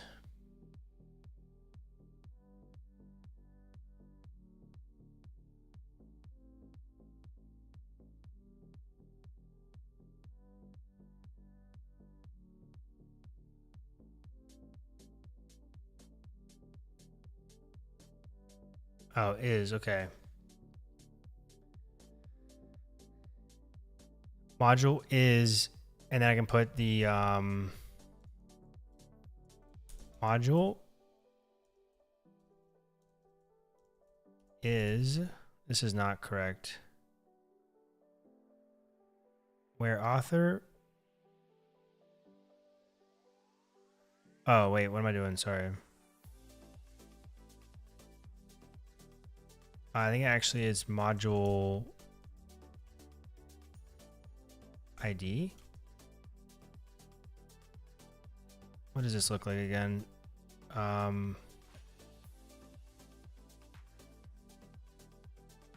it should have that relation. Find first. Where? Wait, why is this yelling at me now?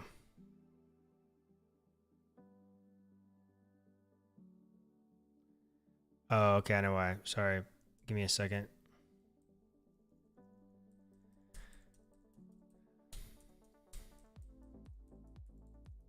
Made a fatal mistake here.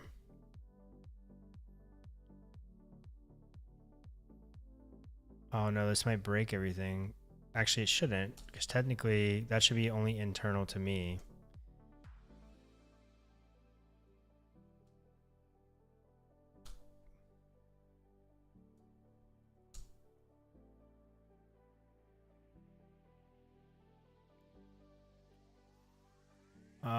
Okay, let's go back to that deeply nested route.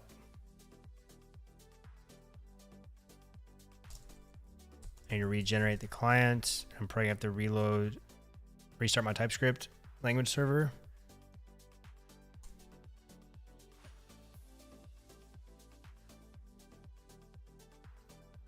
Module slug, lesson slug, and course slug. AKB, thank you. I appreciate that. Tree view layout is on the Directus roadmap. Unfortunately, not in the short-term section. Yeah, I'm sure they have much more important things to work on, to be honest. I know that's like a very low. I was really just being, needy. I think I could probably, since it's open source, I think I can just do it myself. I know that I can do like plugins. You can make your own plugins. So if it's something I want bad enough, then I'll just do it myself. Or extensions. Yeah, so I can do like layout extensions, which is pretty cool. So that's maybe something I look into. Again, not one of my priorities either. It's the last on the list, but okay, so we're gonna do where slug is less than slug. We're gonna say module slug module slug lesson. I'm sorry. Course slug.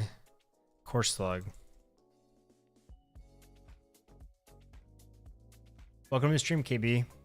Appreciate you being here.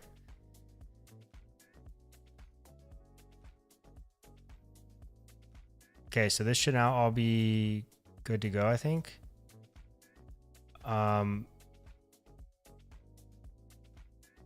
Content is possibly null.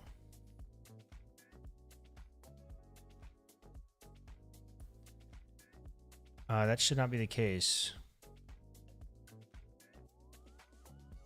I guess I put that null because technically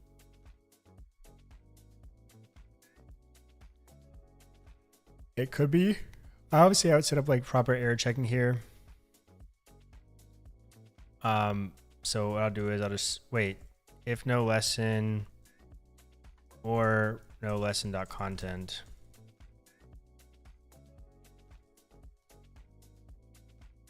What are you yelling at me for now? Contains unnecessary complexity. You're annoying.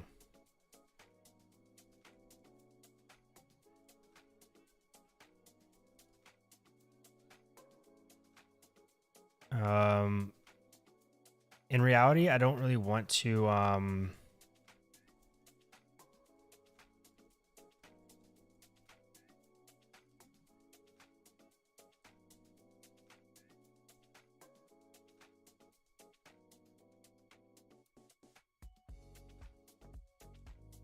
just for the time being, this is all temporary. I'm obviously gonna have to do a lot more stuff. I haven't even added any of the Markdown like plugins that I want.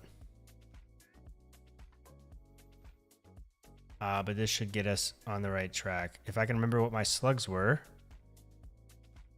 I guess I could, of course, just render out all the courses.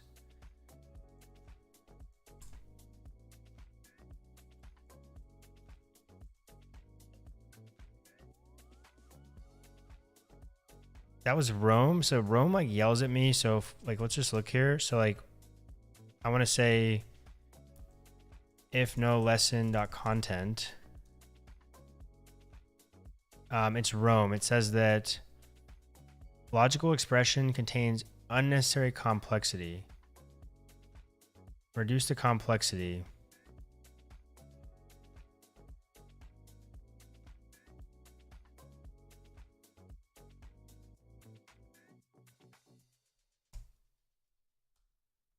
Why is this wrong now? Change to an optional chain.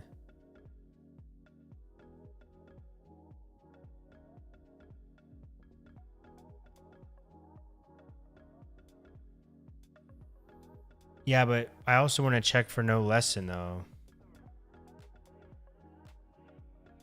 Because if there's no lesson, I want to do something different than if there's no lesson content.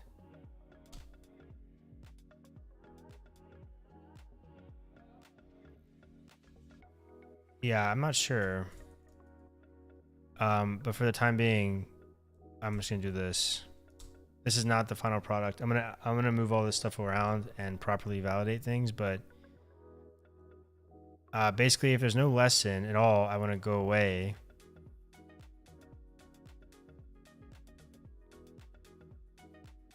Okay, so lesson question mark content does the same thing as. Okay, so lesson would be undefined in that case. Okay, I see what you're saying. But I guess if I want to do something different though, Like if there's no lesson, yeah. So this is only if there's no lesson.content. I want to throw a 404 if there's no lesson. If there's no lesson content, then I'm going to return the content as blank. Okay, that makes sense. That makes sense.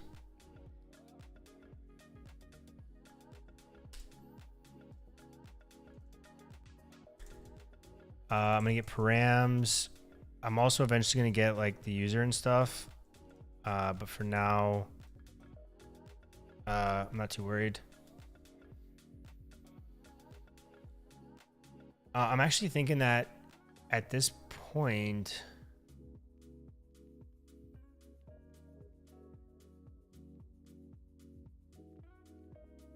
actually it's fine.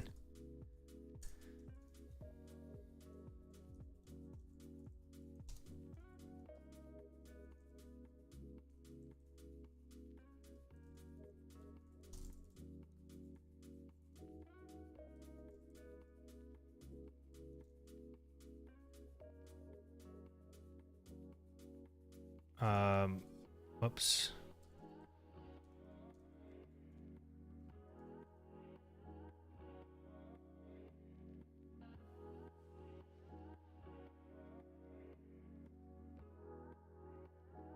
Actually, this is wrong. So this one, I don't need to do this, but I guess I can just do this. And then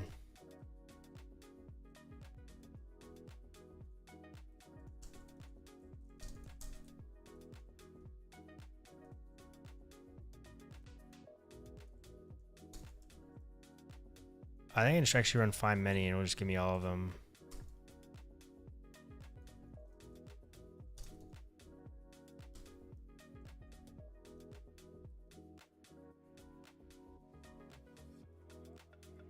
And then eventually I can actually check the errors from Prisma that I'm getting back and then render something proper. But for now, I'm just trying to get data on the page.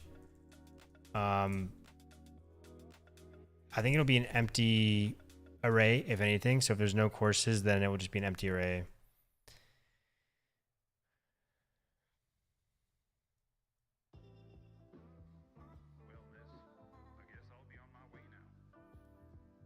Now, the interesting thing, so within the course slug, I'm actually going to have access to all that stuff.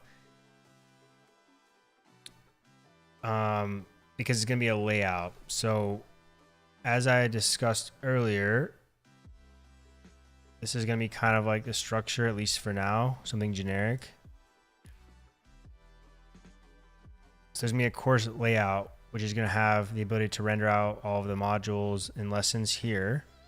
So during this layout load of this course, I need to get the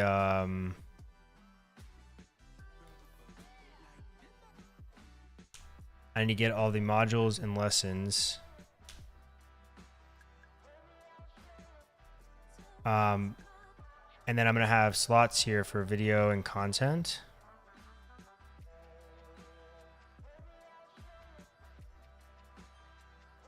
I think that's what I'm going to do.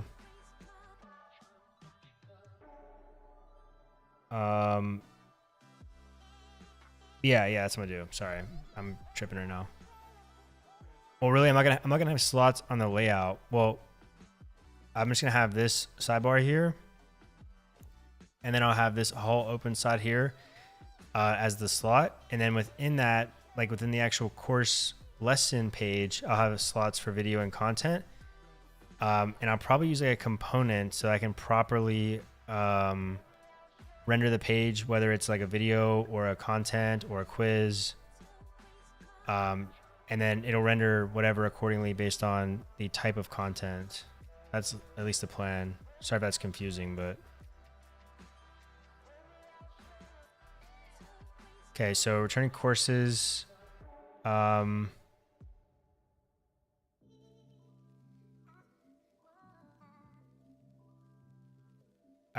Can you not? Oh yeah, you're right. You can't. It's only in components, right? Yeah, that makes sense because otherwise you don't really have a slot. There's not really anything that goes within that.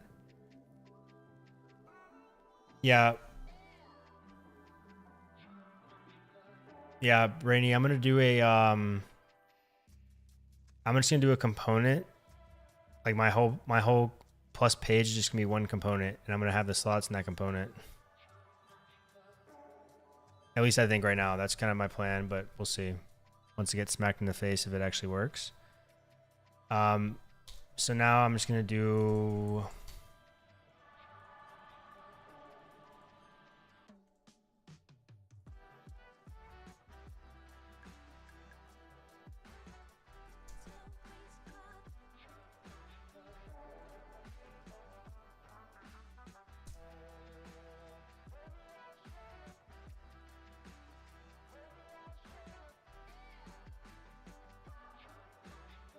slash courses slash course.slug.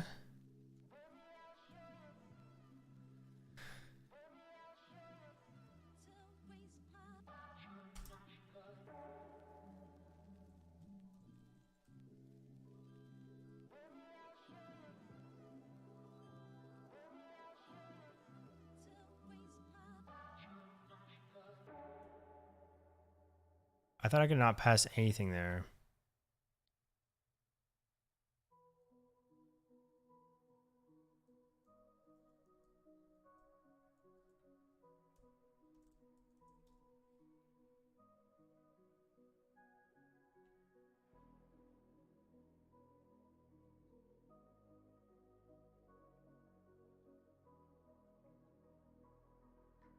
Yeah, everything's optional.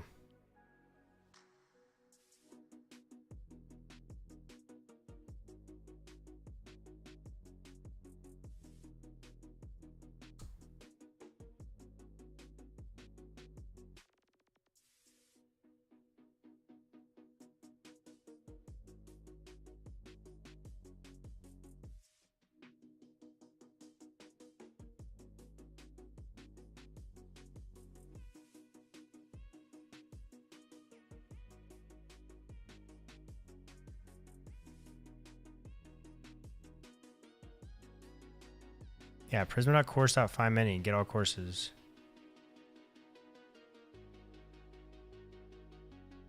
No, it should be course because it's like a in Prisma they're all just named lower.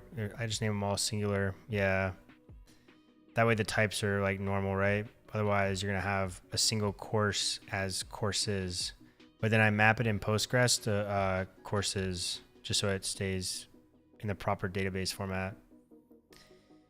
That's weird though. Did I maybe? I mean, it looks like it's saying that I have the right types, right?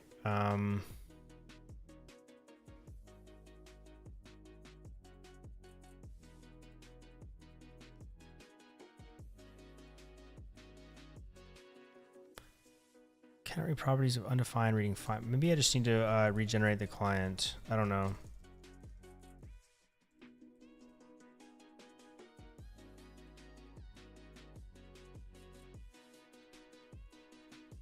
Yeah, maybe I forgot to generate the client because I did rename it to courses, but I thought I just did that.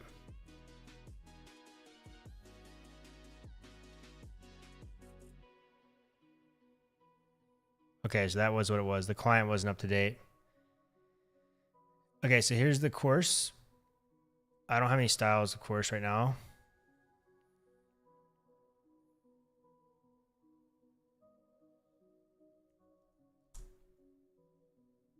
Beautiful. Then of course, if I had more than that, I would have all of them. Of course, I'm gonna have to filter this based on like only showing non-draft ones too. But right now, I'm just trying to get a general idea as to how this is gonna flow. And then from there, I'm gonna work on like some access controls based on subscription statuses and all that good jazz. So that takes you to the course page, right? The course slug page, which at the moment I don't have anything in there. Whoops, did not mean to do that. Just gonna copy these and paste them in here.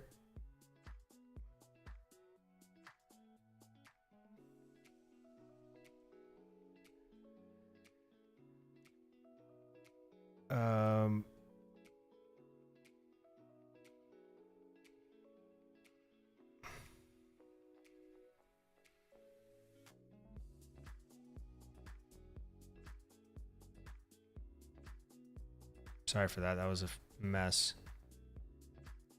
Okay, so now I'll have access to some params. But really the course's slug will just be like a landing page for the course itself. So I guess it's probably a good idea to have access to all the modules and lessons because you probably want to display them in some type of visual way. And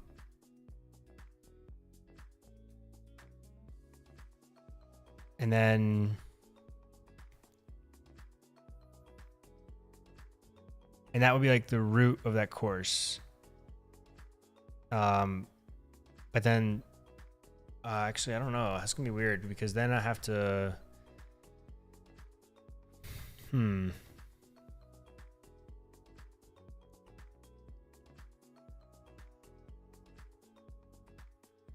I guess either way, let's just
I don't have type safety on this.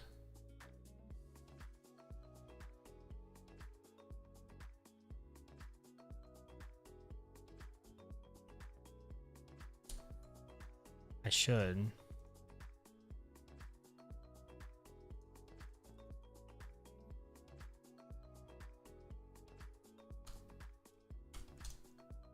There we go.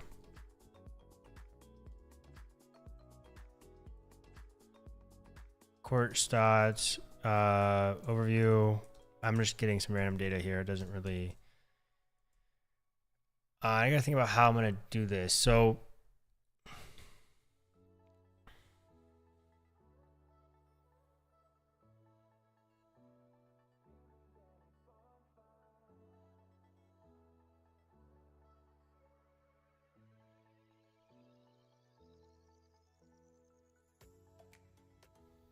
So I wonder if, I guess this could be the landing page. And then like when a user's has a course, they're going to have like a course portal, which will take them to the first module or the module they left off at, depending on where they're at. So I guess this could multi-purpose. I just don't want to like make a separate page as like the course's like overview page, right? I think this is a fine candidate for that. But we run into the concern of a user being able to access it that doesn't have access. But I don't think that, I think I'm gonna have to run auth on every check on every module, which just basically would mean once or once for module and once per lesson. Actually, modules won't even have really their own pages, I don't think. If anything, I guess it would be like the introduction to that module. But yeah, I think this will be okay to do. What is that?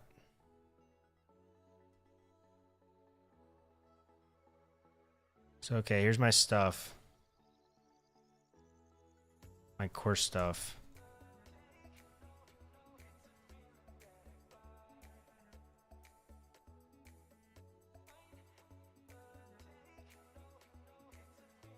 And then I want the modules and stuff too. So with this, I can also say include, I believe. I can say include lessons or modules is true.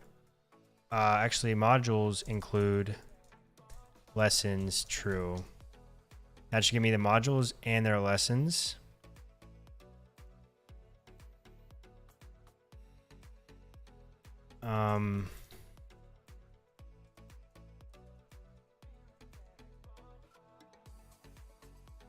Now, I don't know if this is going to be, I might have to adjust the type of this. I'm going to have to do one of those inferred types. I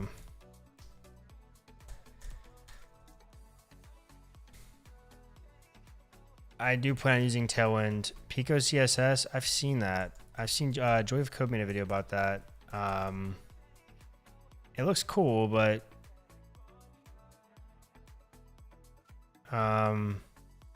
it's just something else for me to have to learn, you know? Like my brain can't fit all of these things in it. It does look cool, but for a project like this, I want to choose something that I know I'm going to be able to maintain and that I'm comfortable with. But this is definitely something I'll probably use on a project eventually, a smaller project. Because when I did watch Joy of Code's video, it definitely looked nice. I'm just going to require more customization, right? This is like my platform. So I'm trying to go all out with this thing. Try to do some cool stuff. That's why if I'm using components, they're going to be headless most likely, like headless components. And it's my own branding, my own styles. No templates. That's why I'm building all this live, you know? So that way, you know, if I can build this entire platform, then I can, you know, at least teach you how to do the same or something similar, right? Be much easier just to upload these courses to Udemy. Let me tell you that. I don't even care about the percentage they take. The return on investment in time is, I'm not sure. So for modules, we'll do each course.modules. I need to do the type. I'm distracted. Start working on a project with the OpenAI API and SvelteKit. Use your vid to get auth working. That's cool. What API are you using of theirs? There's a lot of cool stuff with that you can do, but it feels like every product now is like that. I need like the type inference. I think it's inference, right? Types. I think it's composite types. No, that's not it. I think this is actually it.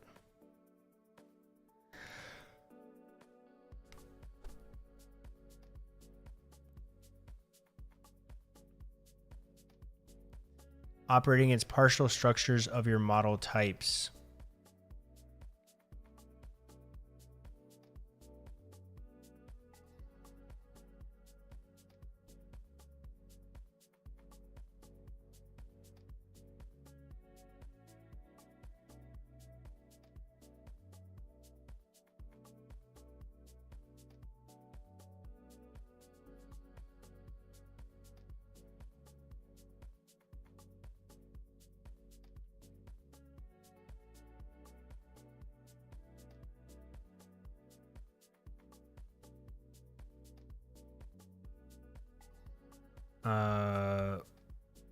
I've done this before. Don't tell me. Language models. Start to learn prompt engineering and fine-tuning models just to generate some analogies and emojis for a silly site. That's cool though. Yeah, I've seen some of the prompt engineering stuff. That's pretty nuts, to be honest. I mean, the amount of like, I would say that's engineering, to be honest. I'm glad that it's called prop engineering and not prop manipulation, because some of the props are pretty nuts. Like, I don't even know how much money. The thing is too is that it costs so much money to like to engineer the props. I know they have like free tiers for certain things, but one second.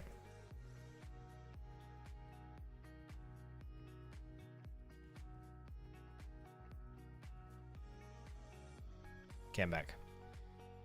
I know they have like free tiers and stuff, I think, but still, like it.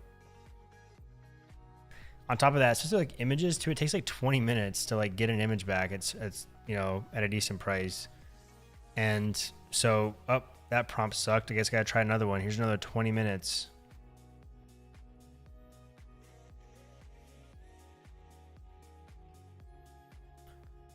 Okay, there's a way I can do this. I've done this before.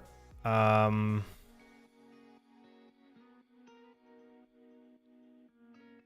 so this is where, all right, here we go. So define a type that includes this.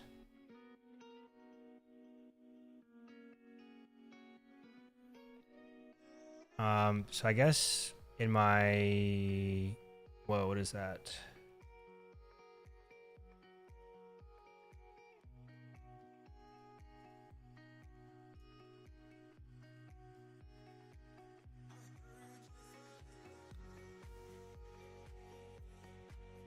This is going to be what? Courses with...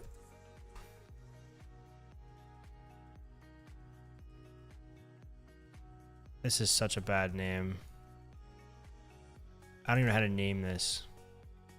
Courses, modules, lesson.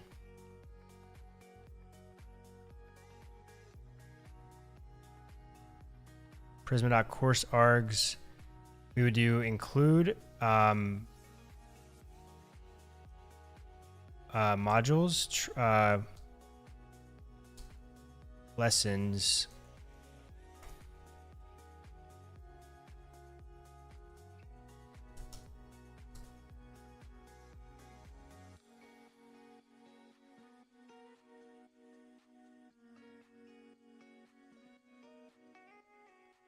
and then I think we actually set up a type. Yeah, there we go.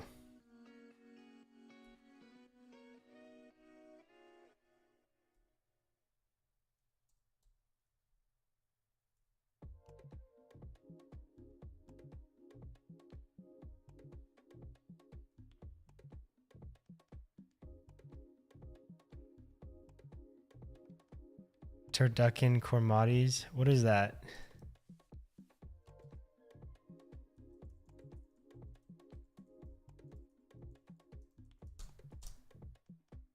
Cormod less, yeah. Yeah, I learned that a long time ago when I used to try to just make stuff as short as possible because I don't know why.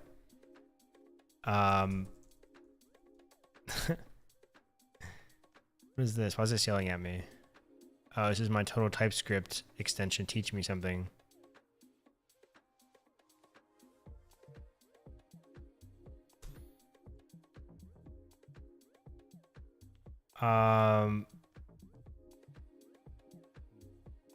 Okay, cool. So yeah. So modules will be module and lesson. So this should be our type. So I should be able to export this.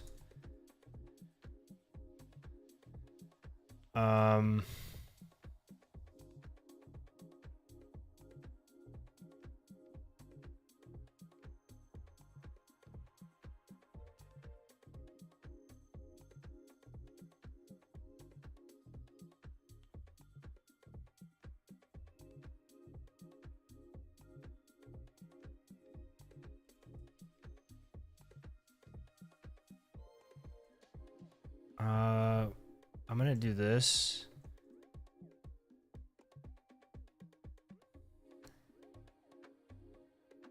And then I think I can pass that.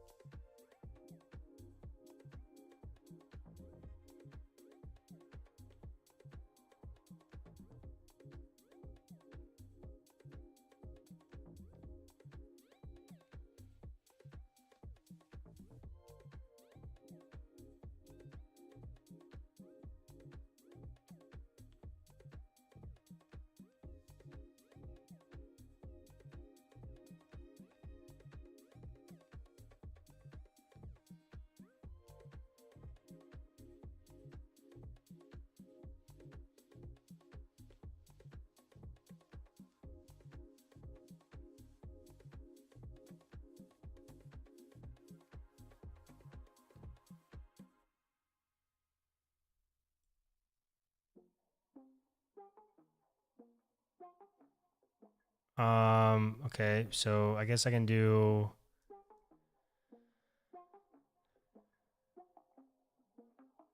Wait, do I pass this into that? Just take in a.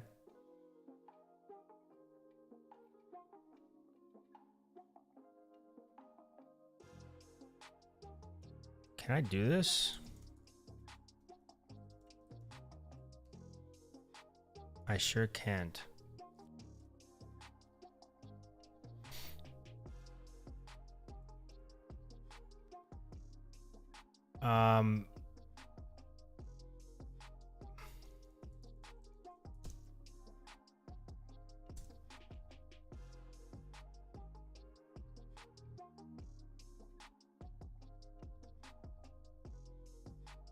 Oh, whoops.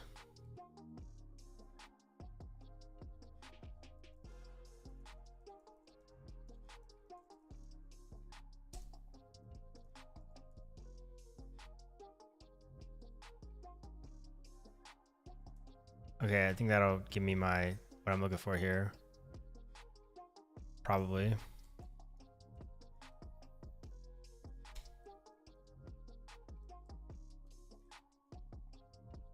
Yo.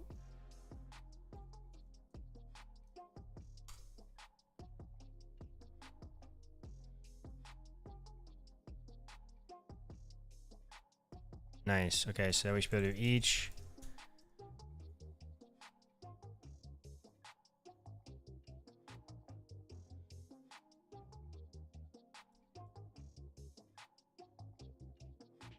Nice, look at that.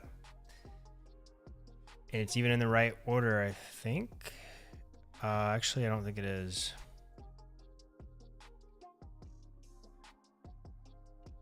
But that might be my fault.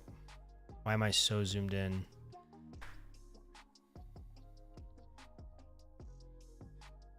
Modules, refresh. Okay, so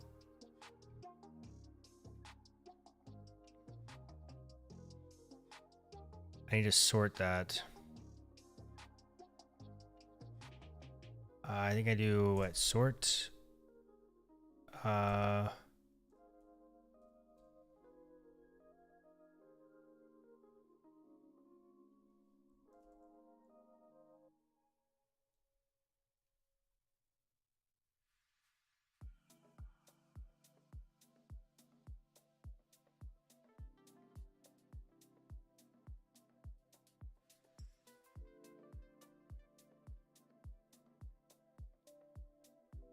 Order by.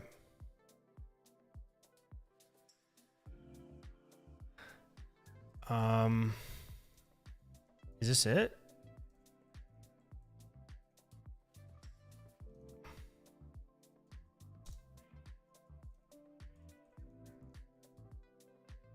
I think it's ascending, right?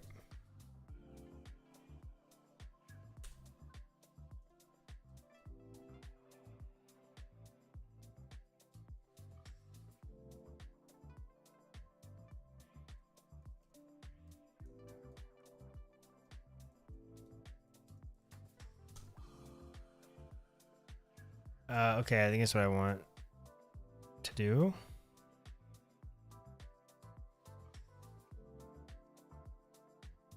Okay, maybe not.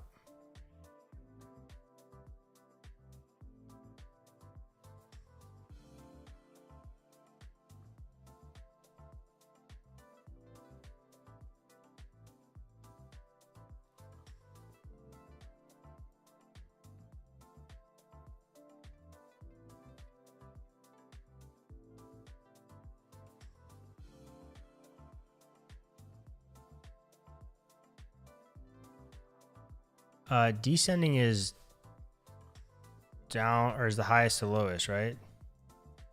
God, please tell me I'm not wrong. High to low. Moving downward, yeah, and ascending is moving up, increasing. So it should be starting at 1 and going up instead of going down. Order by sort order. ascending.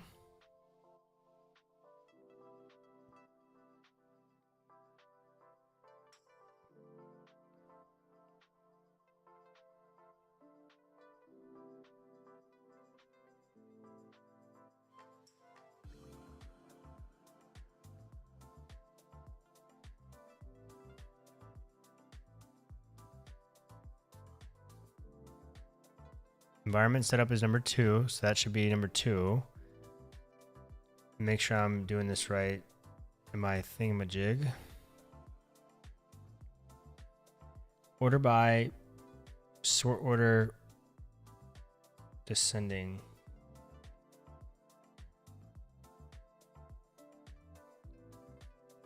To dump the query, like show me what it is, what query they're making.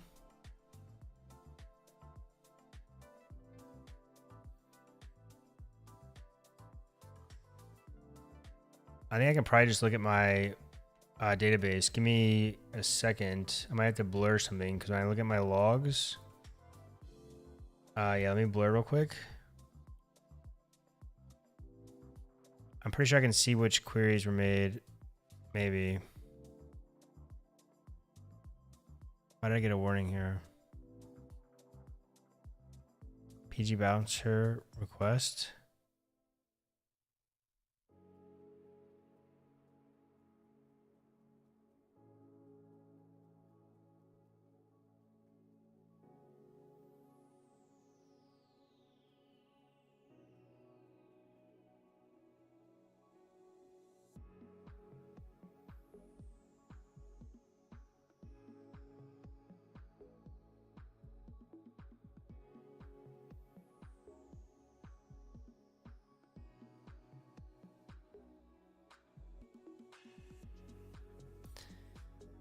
Yo, bots, get off of my channel. You cannot tell me that actually works. I don't believe you. Recent queries.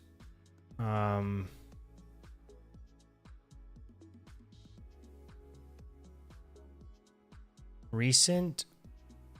The sorting should be done on the query. Now you're just changing the type. What do you mean? Oh, wait. I'm sorry, guys. Wow, I am so stupid. Yo, I'm sorry. Yikes, that's a big yikes for me.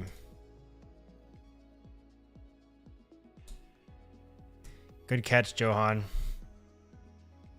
I didn't even realize I was editing the type right there, to be honest. I hope you don't actually think I did think that. Magically, if I put it on the type, it'll just sort the query.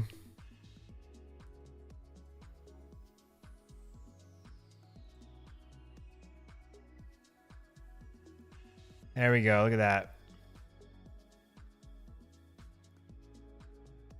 And then if I go in here and do a little flippity flop of my modules, let's make stripe number 1. And I can actually subscribe to real-time updates too, which is pretty cool if I wanted to. And then invalidate the load functions.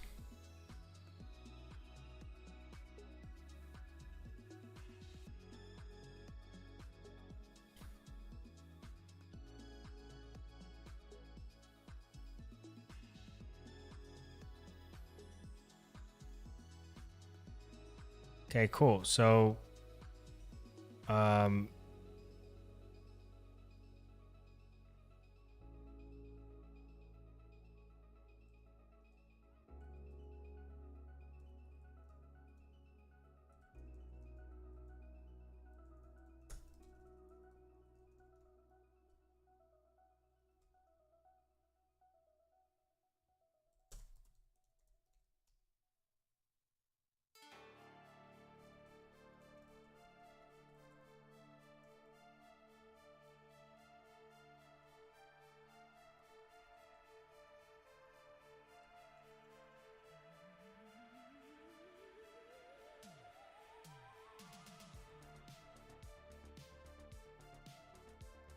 feel like I'm like in an 80s scary movie right now or something. Still grinding, Oliver. Still grinding.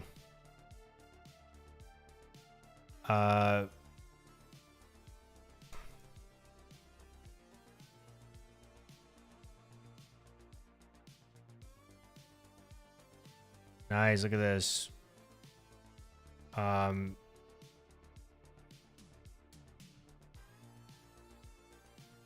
We have all the modules, we have the lessons. We can easily rearrange these bad boys and they change. Environment should be 2, stripe should be 3. Awesome. I don't have the other pages. Actually, I do have the lesson pages created already, actually, which is pretty cool.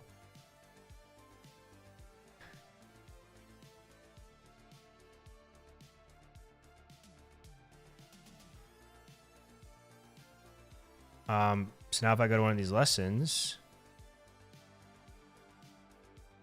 okay, that one doesn't really have anything on it. I know there's one of these that I actually put, yep. Here's my code snippet.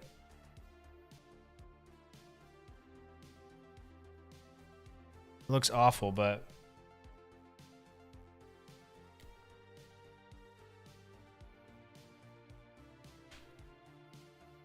wow, that makes me happy. Awesome. That's amazing. So we now have these pages.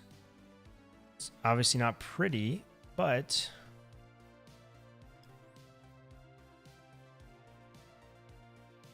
I don't have just the module pages done yet. And that'll be like the intro to the module page, right? That way we don't have to have like a separate a separate introduction lesson.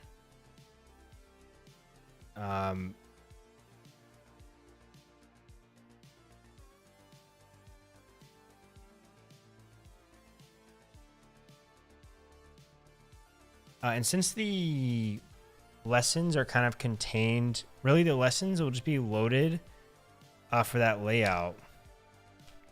Well, on the layout and then on the pages themselves.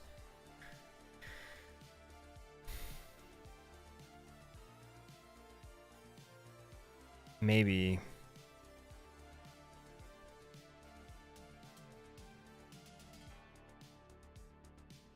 Or maybe I just do the titles and the slugs and not the content. Because I'm going to have like a free version, right? So I'm going to have a free lesson.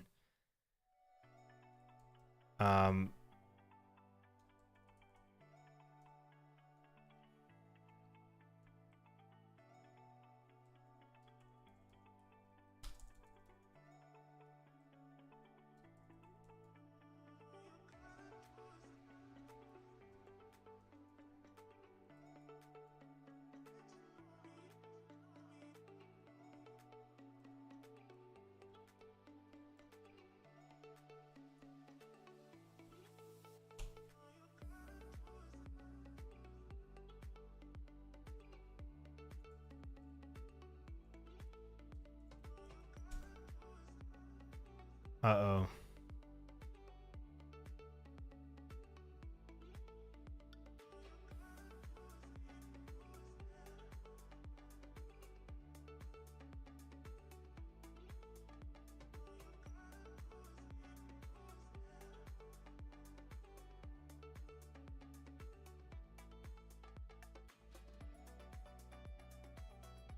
Oh, I'm trying to read something on that page that's not there. I'm stupid.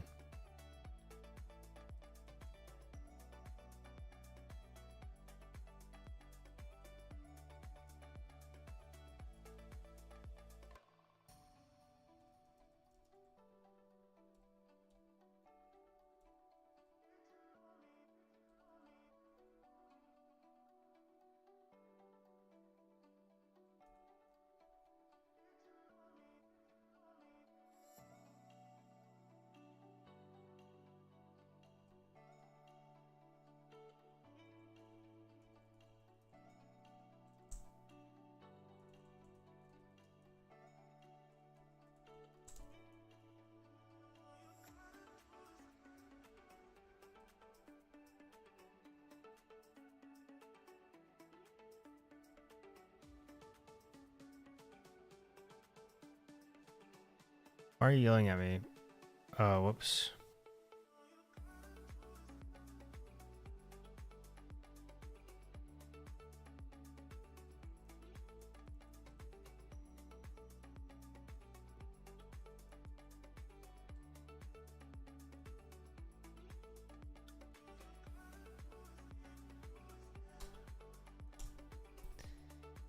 And then on this page, we can just say module with lessons here.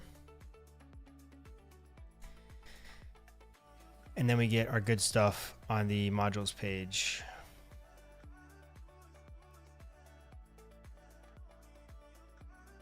But I don't have the course slug, but I think I can actually access that with like the page store. What is up, CoBrains? Welcome to the stream. Welcome back.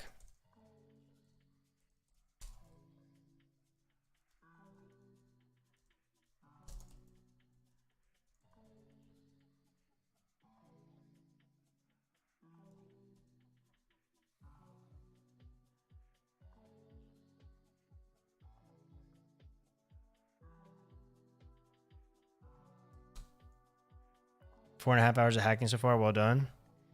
Yeah, just some of the time was spent messing around with Directus, but yeah, we're making some good progress.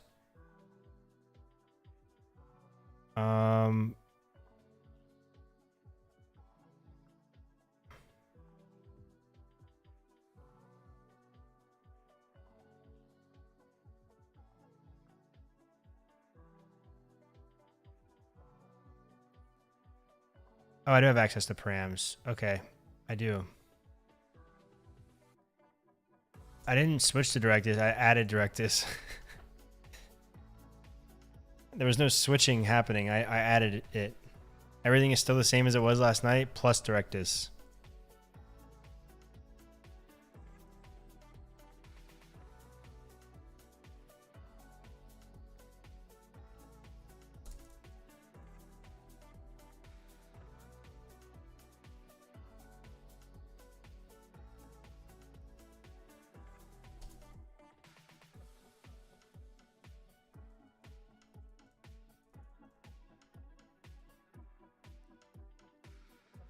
I've already integrated it.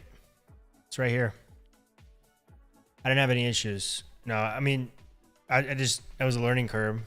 Well, not because it's super complicated, but because I've never used it before.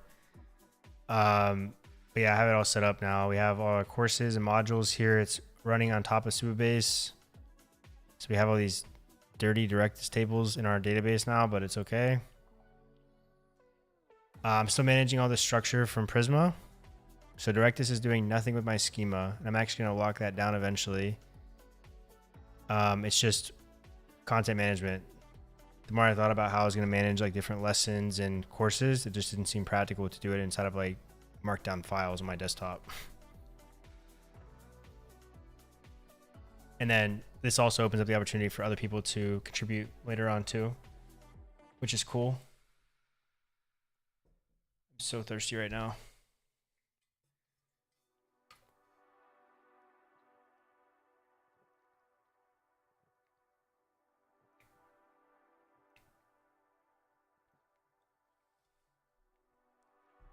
Yeah, possibly.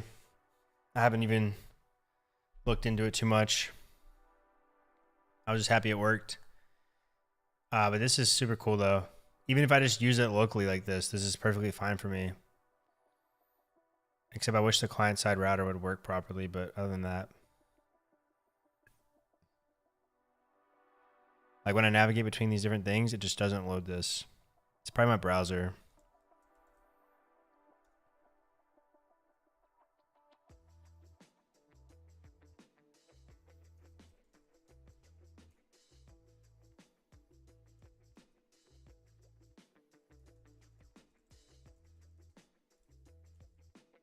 Yeah, it's been great. I actually like Directus a lot. I'm very impressed with this compared to some other competitors. Okay, so it's not my browser. Like when I navigate between different things, it like wants to like client side route me, but it doesn't actually freaking load the content. I'm not sure if it has something to do with the fact that I'm getting it from an external database, but it is slightly annoying. But I'll probably just restart it and see if that fixes it.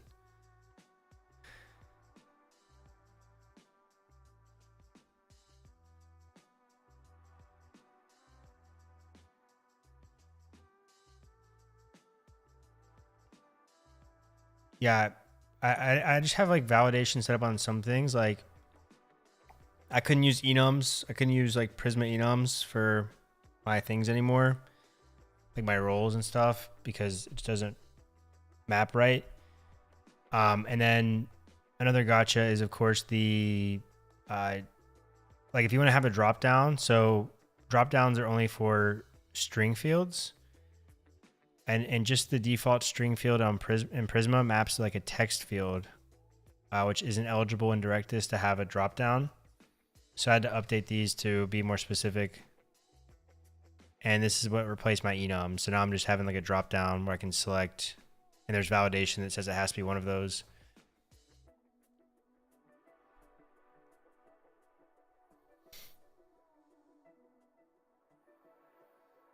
But yeah, so far so good though.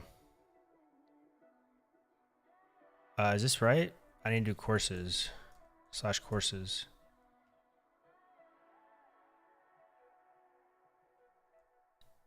Okay, so this is my course page. When I go to one of these lessons, if I go into a module, I'm going to go into the introduction module. Here's the introduction to the course. Here's the lesson. Welcome. Here's my welcome lesson.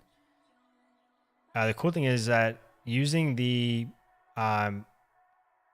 page store, I'm gonna be able to set up some pretty cool like breadcrumbs and stuff.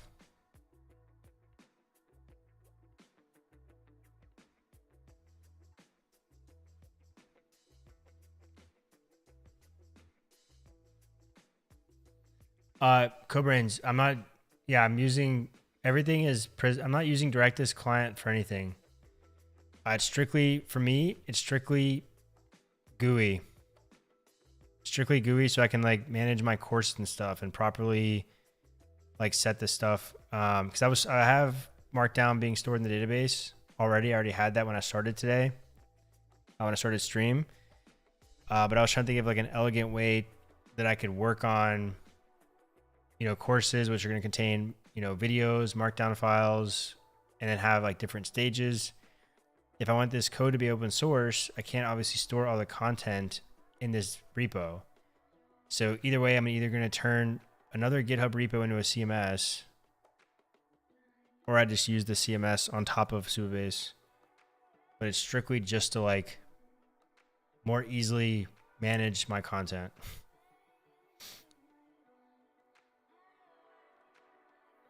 It's like a UI. It's like a free UI, easy UI essentially for me.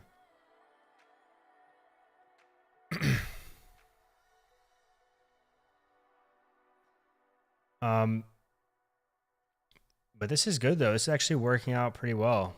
It's a lot better than I expected. And I might actually want to make a commit after I've changed like thousands of lines, it feels like.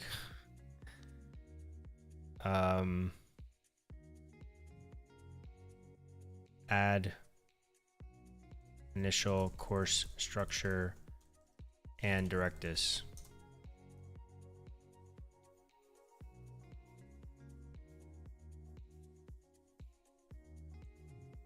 Yeah, it's great. I'm very, very, very, very, very, very pleased with that.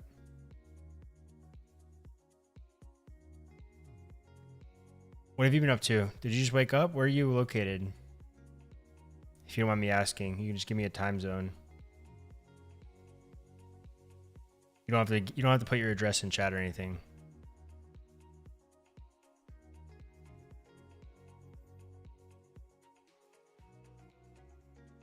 EC been up while hacking. Nice. Yep.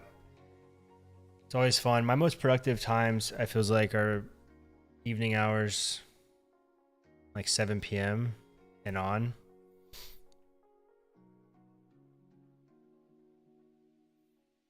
What I want to do now, let's look at my thingamabob. So this is done. This decision was easy to make today. Thank you, Directus. Again, there are some refinements that need to be made. It's not like 100%, but for MVP, it's at a good place.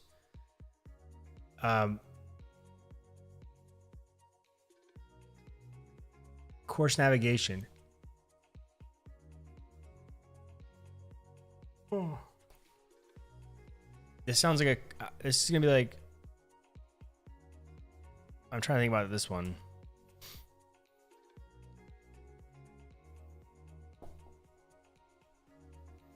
This feels like a coding challenge I did recently. Same, the next thing I know it's 4 a.m. Yeah, right? That's me too. I'm like, oh shit. So course navigation. So what I mean by course navigation is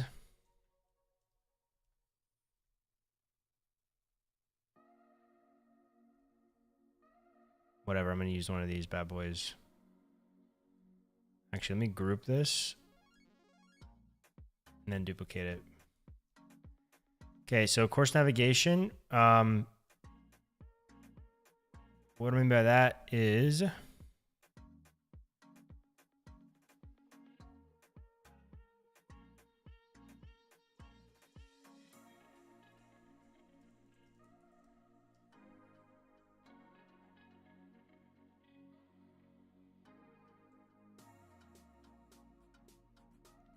hey, Johan, take care. You're just going to bed at 6:30? What's, whoa. Good night. Thanks for hanging out. Sorry if I contributed to you staying up so late, but the VOD will be here tomorrow if you want to finish it out. Okay, so navigation now, my concern is dynamically generating navigation. One way to do this would be, now remember each module has their own page too. So the order of operations goes, you know, course landing page is like the first place that you land if you're going to that course's URL. And this basically just gives like an outline of the course. And then if you already are enrolled in the course, then you'll just get redirected to like this page here, the first module on that page, or the first module, and you'll have this layout here. So you'll be at module 1.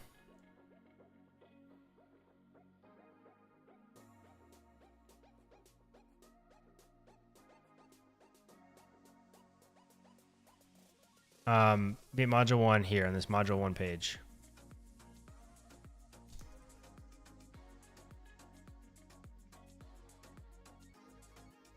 Okay, when I click next lesson, I want it to bring me to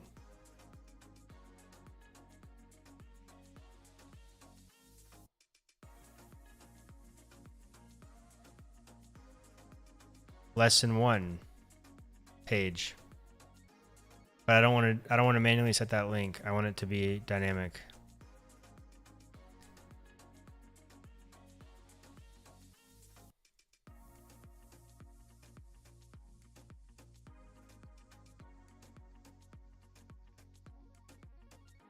I want this to be dynamic, and then of course this will have its own, you know, next lesson button as well, which would go to lesson 2.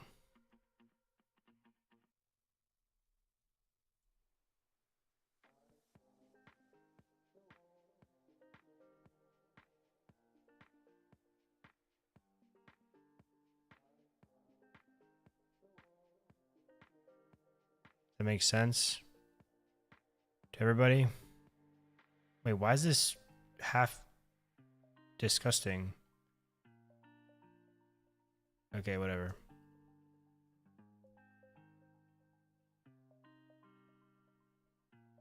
Now we're on lesson 2. Wait, I duplicated it twice, I think, or something. Something weird's happening here. I have like 2 of everything. I like double duplicated it and then grouped it. Anyways. Yeah, so I'm gonna have to probably use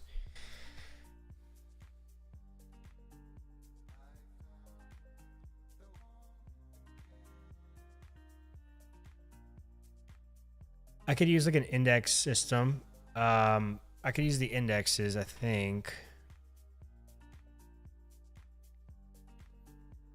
I might be making this way overcomplicated. I don't know, but let's just say that if I have access through the layout, for example, of the total number of courses or of lessons within this module,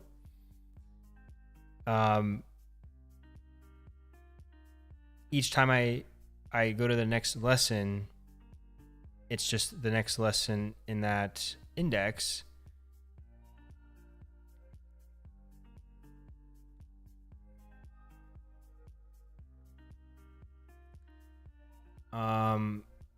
But the problem is once you break out of that.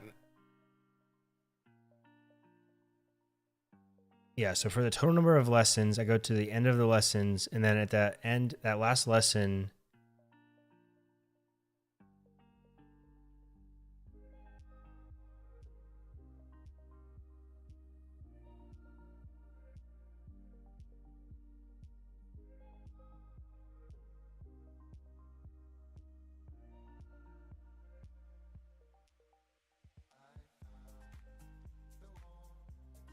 I don't know if SvelteKit does it natively, but it'd be useful to store that state both for unlogged in users in local storage as well as synchronized to the database for paying users persistence. Which state?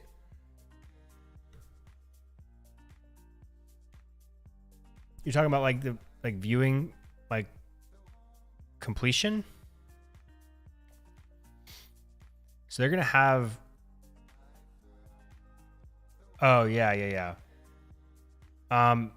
Yeah, most likely. That's pretty. I feel like that's fairly simple to do. It's not taking up any of my resources to do local storage.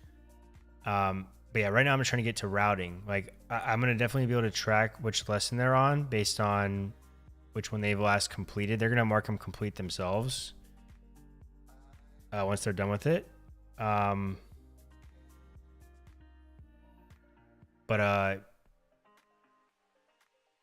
Yeah, I'm not routing in between, but give me 1 second. I'll be right back.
I'm back.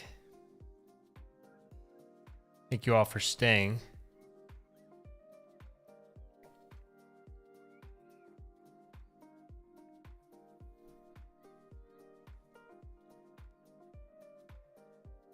Okay.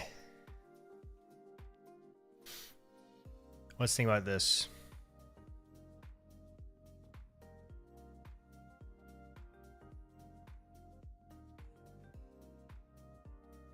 So I think at the very least, I can get the layout set up.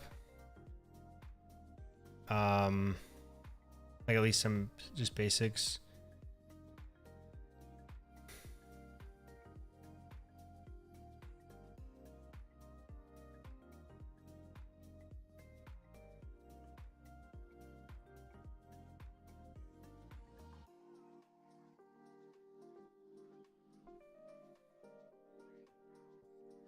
Let me think here.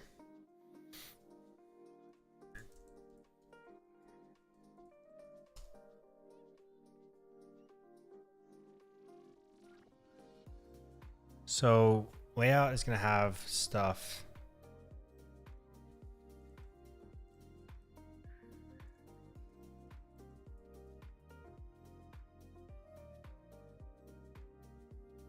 Actually, this won't be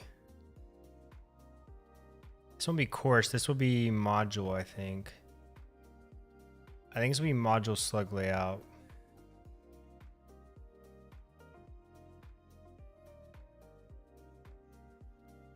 But then it's gonna re-trigger.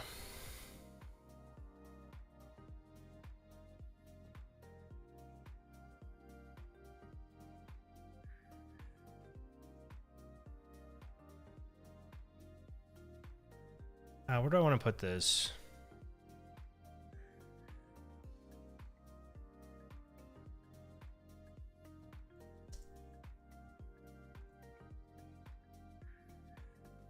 Do I want to have the layout in the course, or do I want to have the layout in the module slug? Probably the course, right? That makes the most sense to me. It makes 0 sense putting it in the module.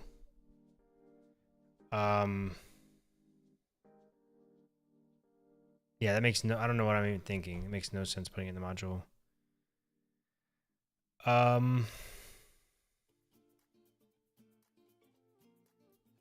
But in that case, I don't think I can actually do the thing that I wanted to do with like the course landing page. I don't think.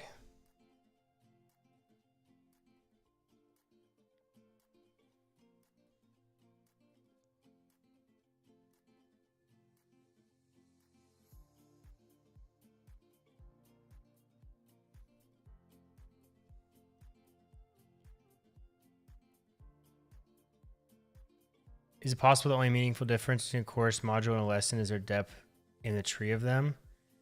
Yeah, I would say so. I mean, yeah. Well, I mean, no, like, so it's essentially they're just ways to wrap things. Yeah. But there's not like a, like there. Yeah, exactly. Well, course and module are more so like folders, right?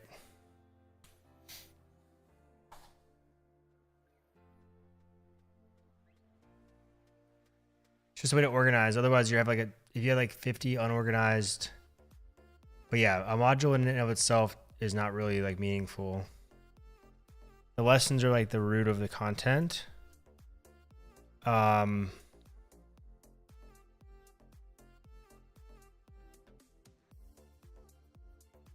Yeah, they all have their own like, well, modules probably won't. Modules definitely have a title, right? And a slug and maybe a summary. But they're not going to have like a landing page for the module, I don't think, at least. So what my thoughts are at the moment is that this would be the course.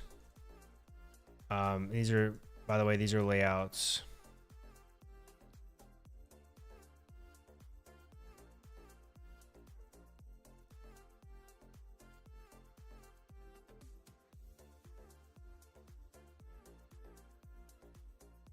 Okay, so we have the root layout, which is basically our app, and we know that that has the nav bar.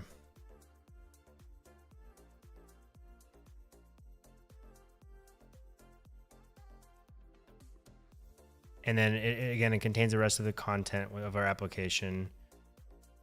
I've drawn this before. But the course layout would be responsible for rendering out the like module and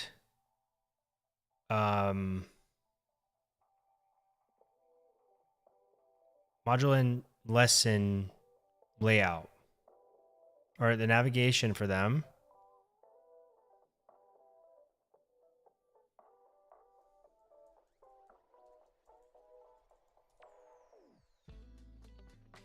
Right, so this would be like the course nav here. And this would have all the, you know, sidebar stuff, yada, yada, yada. I've drawn it already on this doc. And then this would be the slot.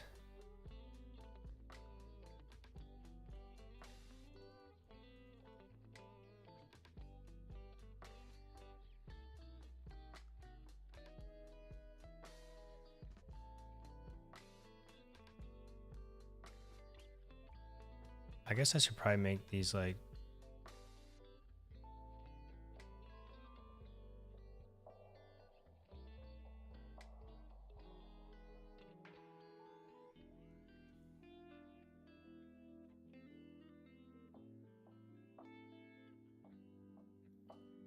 yes, they sure will. The only thing that would change is this, like what is in here.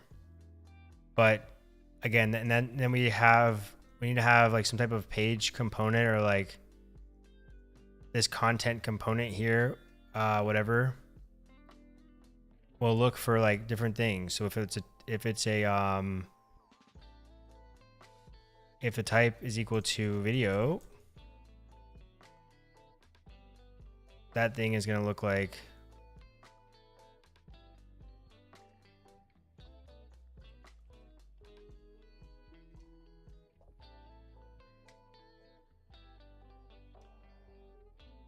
video, and then content,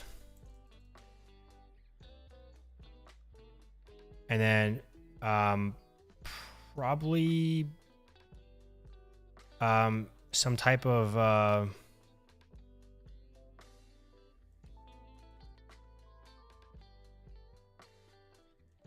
present of actions down here, like an actions section or slot in that component, whatever. So we can make a component, have a slot of video content actions, and then render that out accordingly. Given that, again, the video just takes up as much space as it needs. It can't be a fixed height. Or we have to set these to like grow if not. Just so they fill up the space. So if there isn't a video, which like this is what one of the sample like lessons may look like. We could also just have text, a type of text.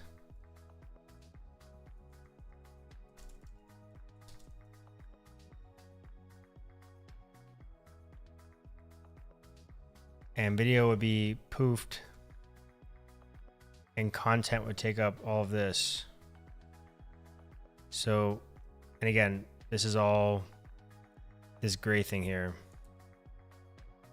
That's where this would go in that slot. And actions would contain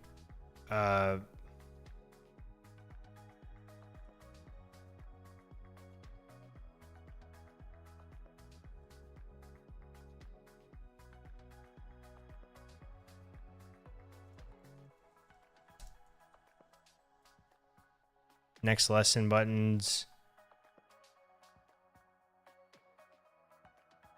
Yeah, it's definitely a CSS. Yeah, it's definitely a CSS thing.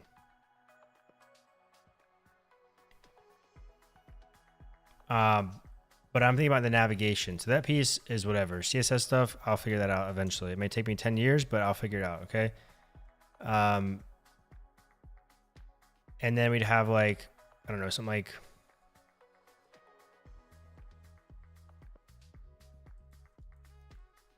mark as complete or something, right? That's how they kind of keep track of their completion of that lesson.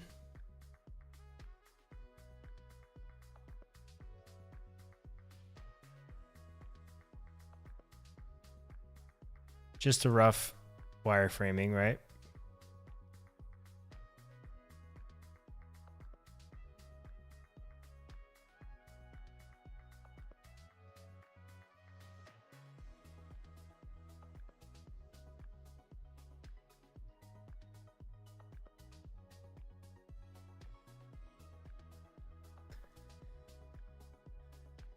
And then like the module pages would just look like this too. So we probably need to add like a content section to the modules as well, or content column.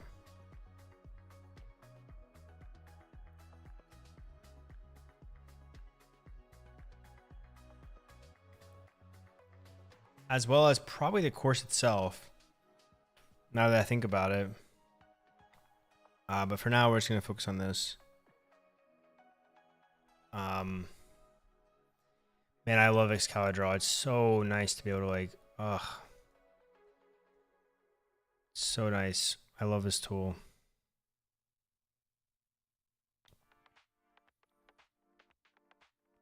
I usually suck at planning things out for my projects. I just kind of wing it. So this one I'm trying to just like take a more methodical approach, you know?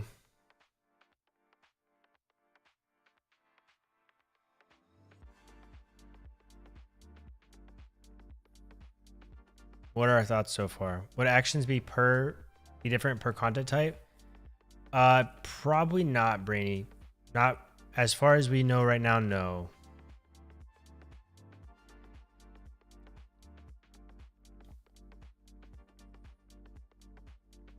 Yeah, I agree. Codebrains is why I bought the premium version of it, so I pay $6 a month for it. Just because it's worth to me, and I'll support the project. That's why I was getting annoyed with how much of a pain it was to like reopen the different things. Would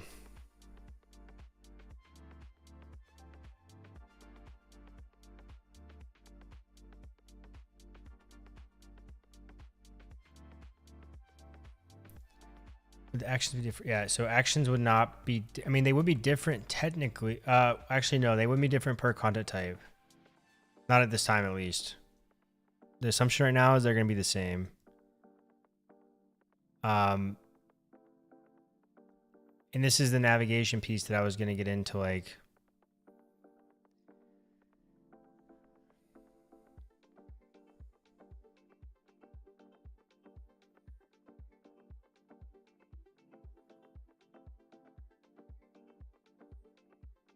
we're going to have potentially quizzes too. I already have like some ideas for that kind of stuff as well, but all that stuff we'll add later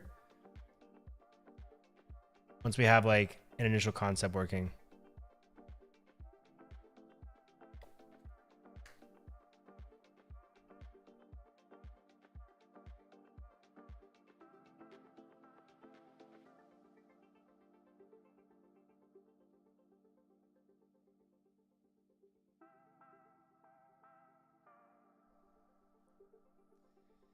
Okay, so let's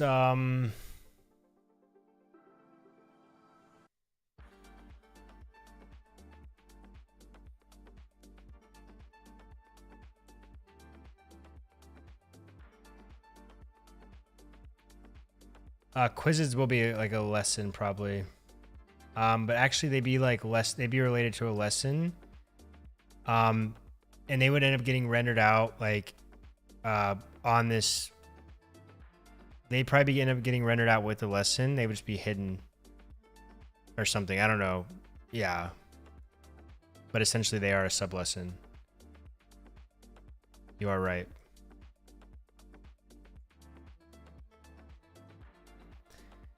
Okay, so I'm thinking that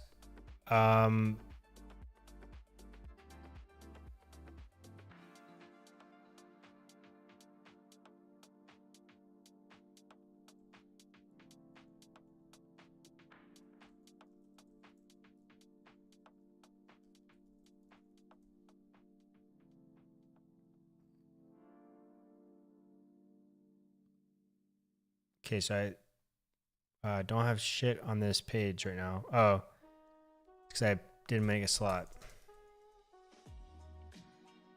Okay, so courses, we have SvelteKit and Stripe. I'm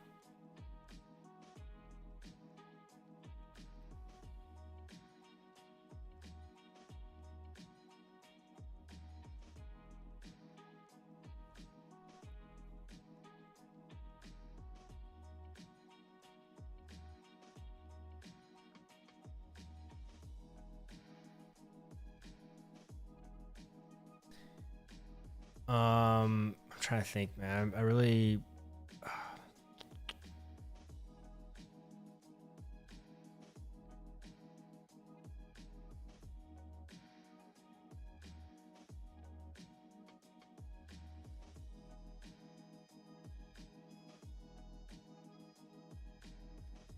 I guess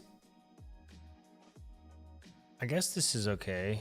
I guess this is fine. Let me think about this. I think we're okay here. I think I'm overreacting a bit.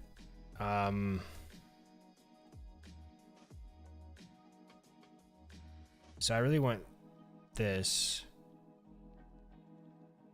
But I don't want all of that. I just want a few things. I just want to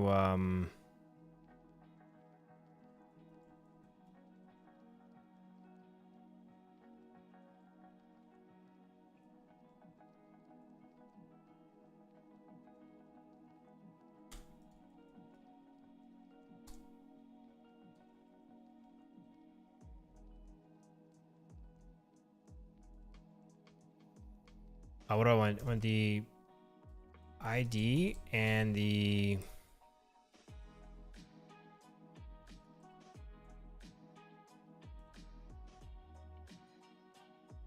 wait, why can't I do this?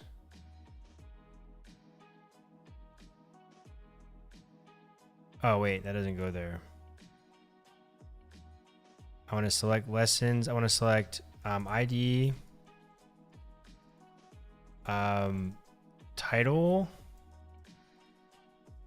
and slug, which is pretty much almost everything on that I care about. And then for lessons, I need to select the ID, title, and slug.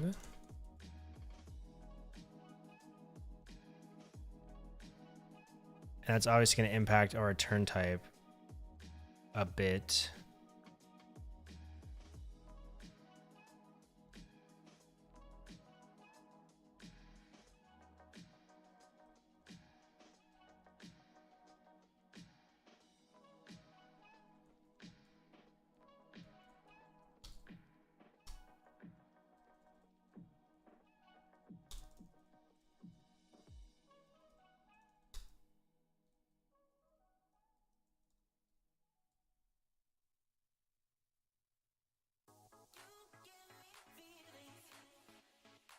What am I doing right now? I'm making a mess. Okay. Select. I actually need ID. I need my title.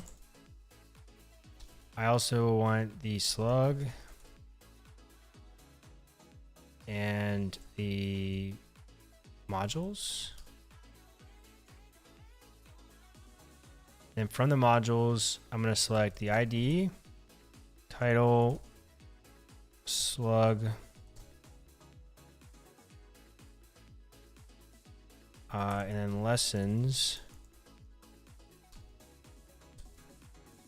Basically, I'm trying to omit the content, right? Because I'm trying to think like if content is, we have some free content, right? So really the actual lesson isn't going to get loaded until the actual lesson is accessed in the browser.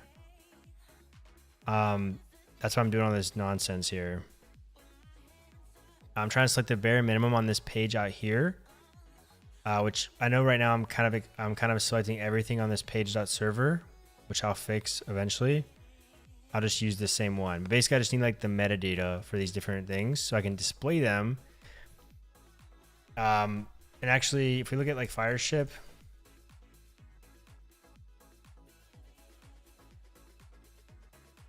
this Prisma typing stuff seems non-dry and kind of annoying to deal with.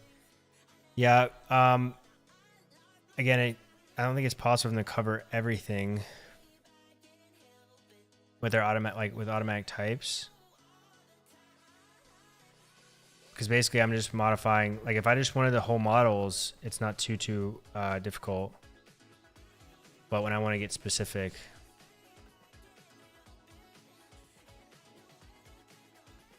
but yeah, it is becoming a little bit annoying.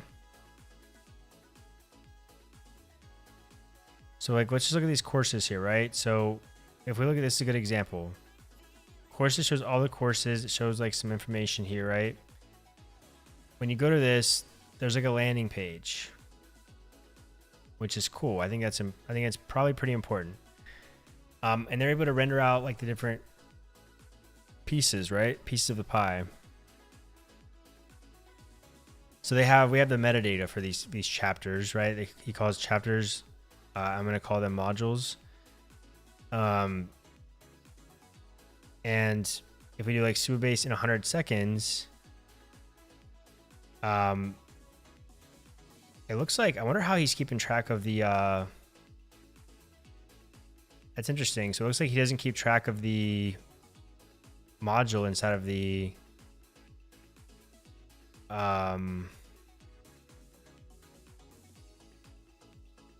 top level route.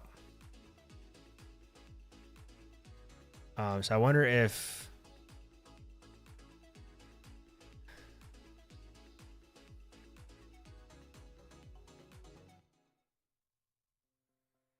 it's like, is this like group? Is there like a group by query I can make?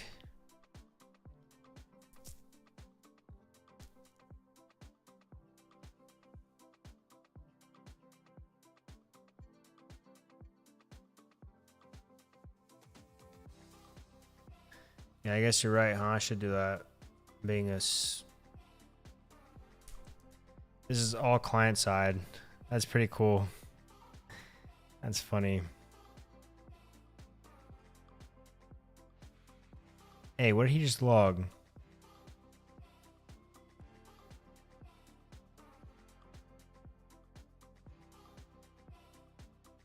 Where am I? I just want to do fetch requests.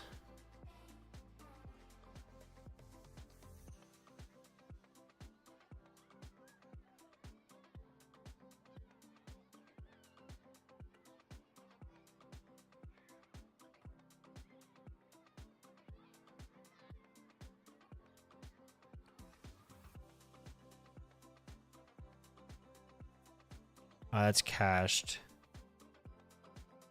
Right, but he's still just, I'm just pulling it from like, he's obviously prefetching it. But it appears like,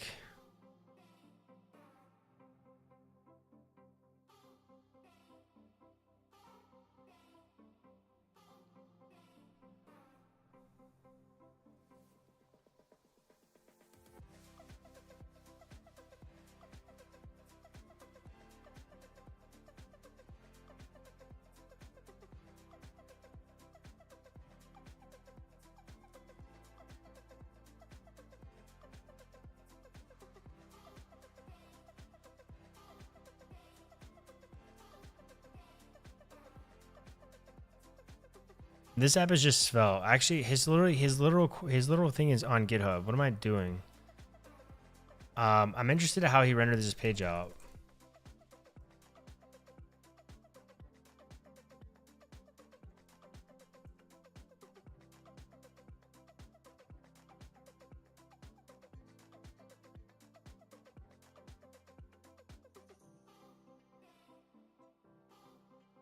Wait, what is this?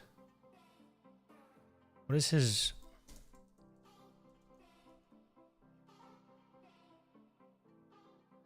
Oh, it's him. He has it, I think. Fireship. Here we go. This is all amateur sleuthing. His app is all Svelte and Firebase.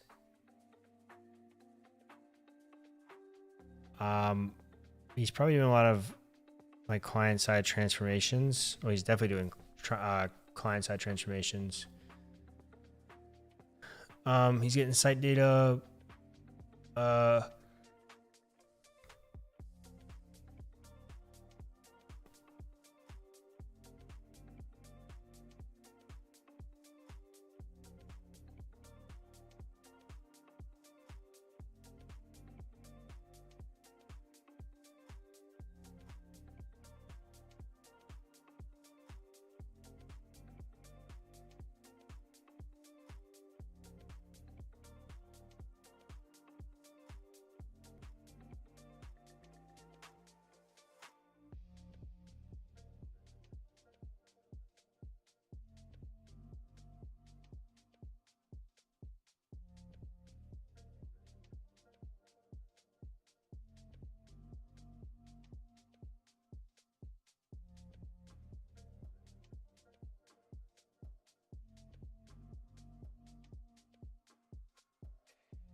I think his content's like static.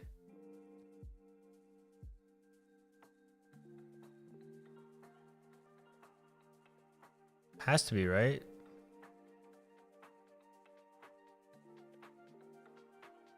Where the hell is his like?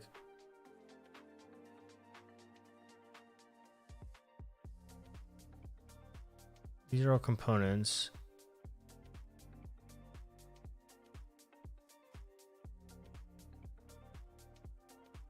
I don't know what the hell I'm looking at this point.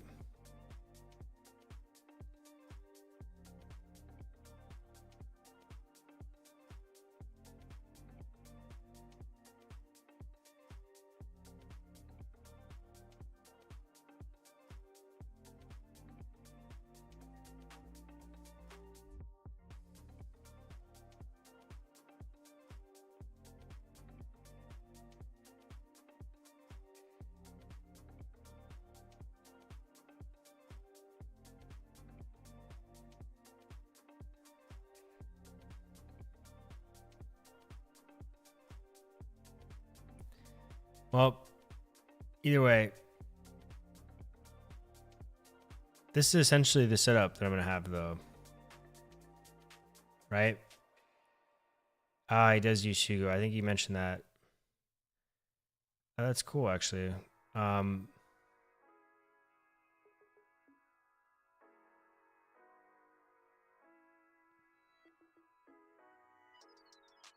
But regardless, I can accomplish something similar. Oh, wait.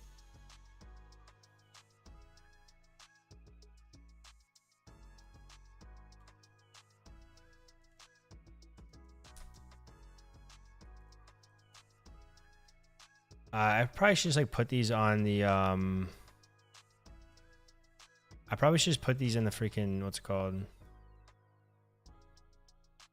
In the page that I'm using them, because I doubt I'm going to be using them all over the place.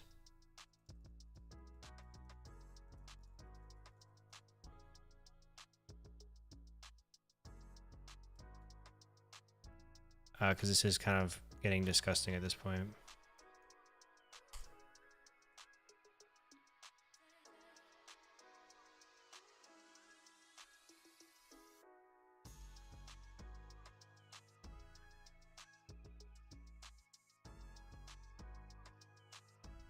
Oh, I need to do that here too.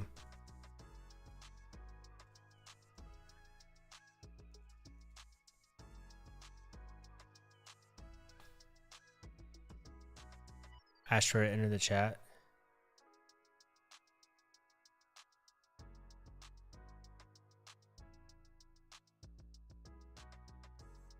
I could do that.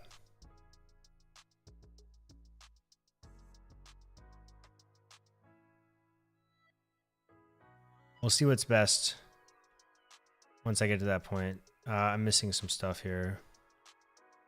ID title slug, ID title slug.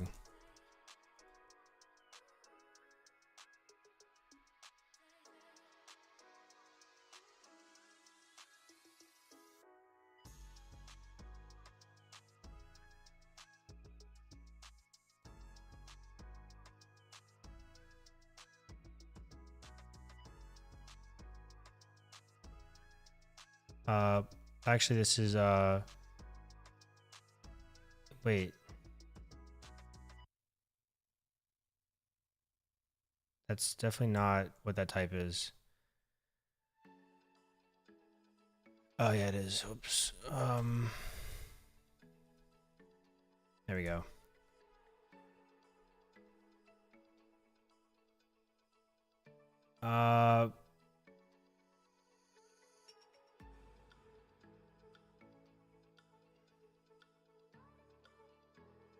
This is going to override that, which I think is okay.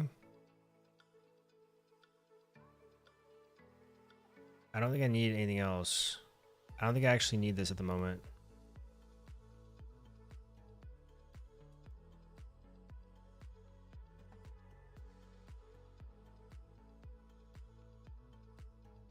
Yeah, okay, that's fine.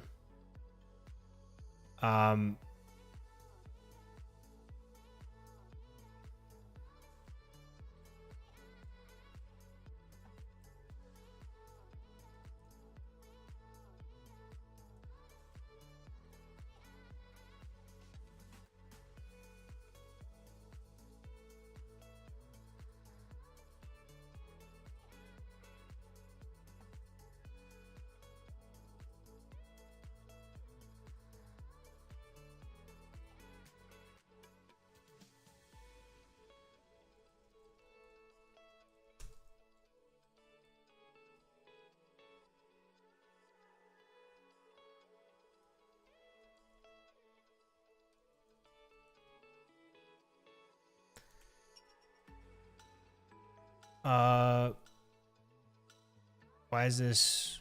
Oh, I have to do that thing again. Give me a second.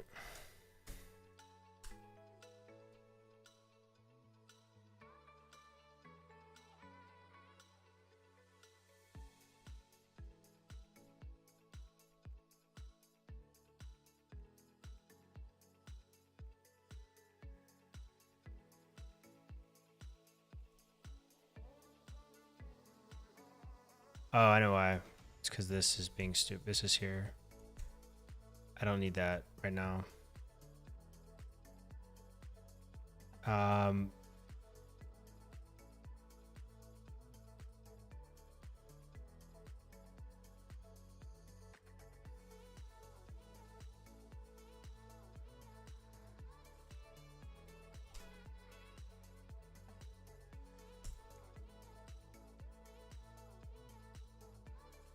Wait, why can't I get these types?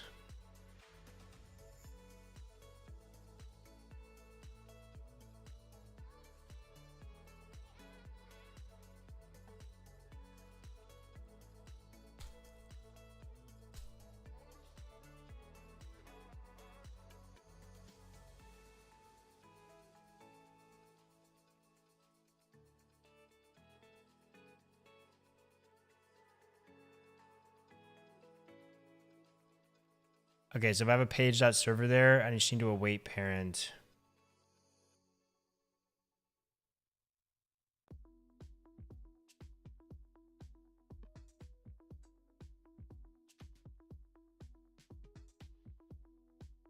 Because it's gonna, yeah.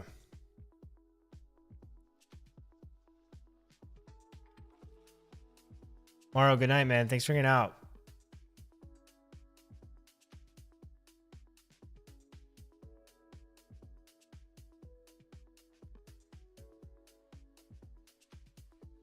All right, fine, CodeBrains. I hope it works with Tailwind. Otherwise, I'm gonna have a bad day.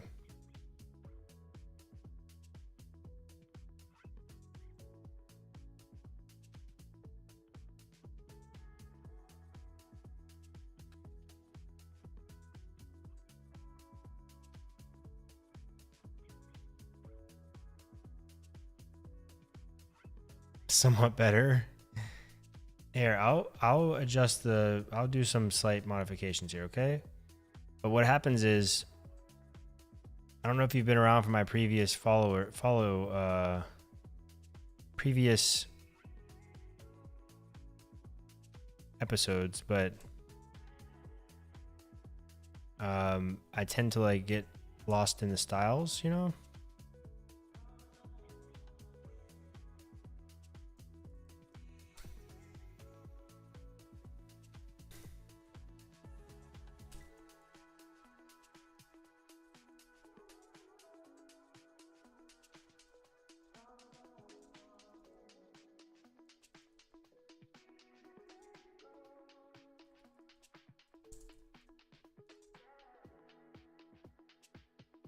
There, it looks beautiful.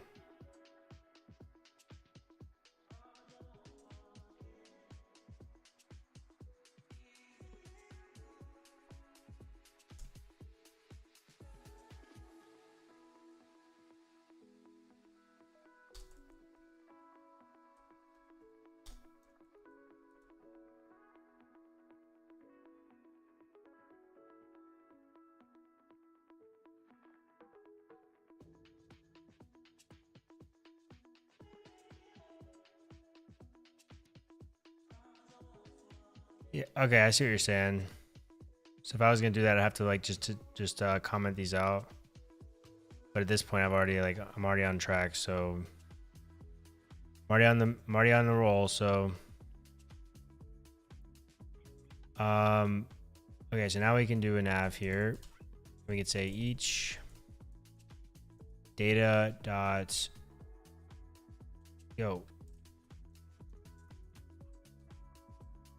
actually, it shouldn't even have.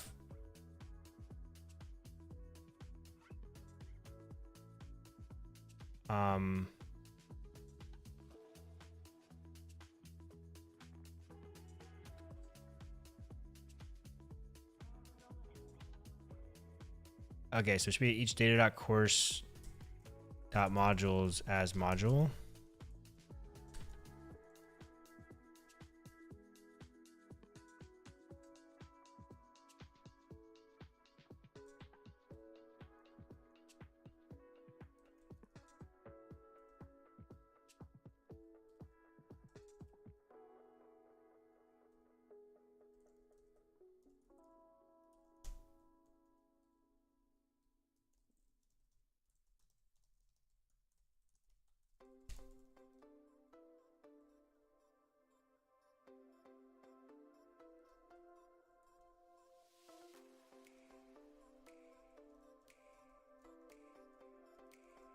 My TypeScript server or my language server's having an aneurysm right now.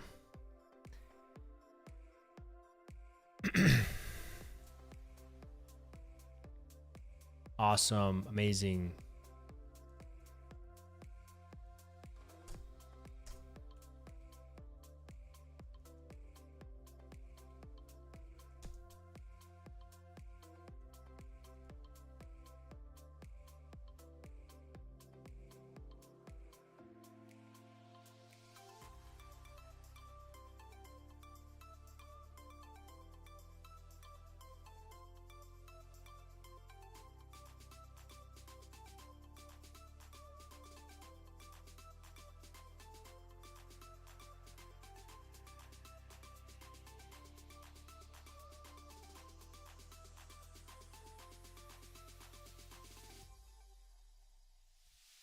What's a divider? Like HR? Is that HR?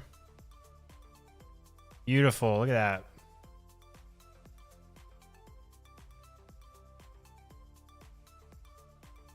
Wow. That's awesome, Rainy.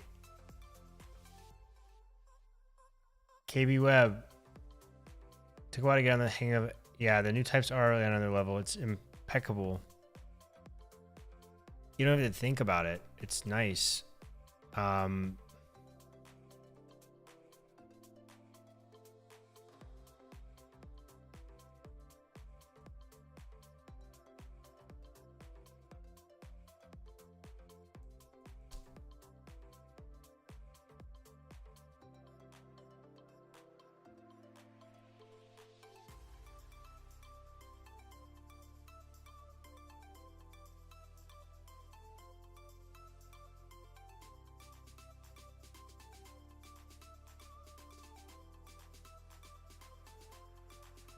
There we go. Look at this. Beautiful, right?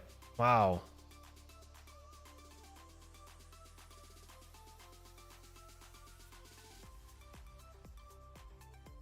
We want to create subscriptions. We want to install VS Code. These are obviously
I know that's not, I don't think it's actually a website for it, but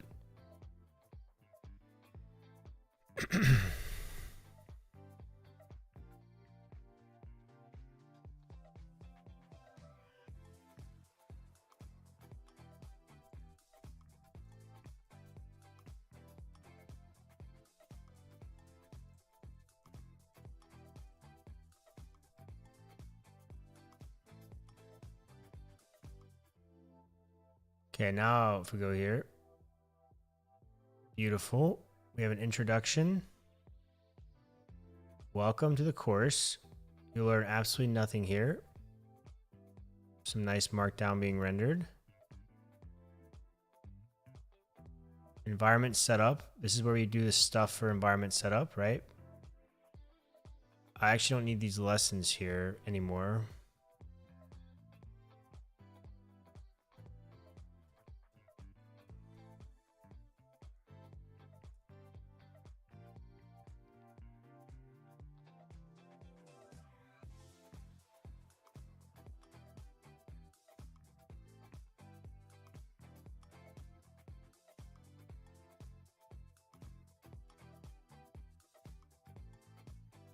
Yeah, the front end's always my least favorite part.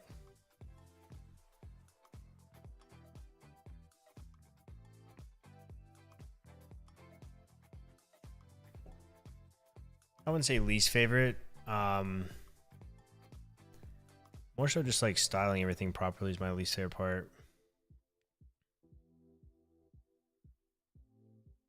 But it's actually pretty tough. Like front end stuff, I used to under credit front end work.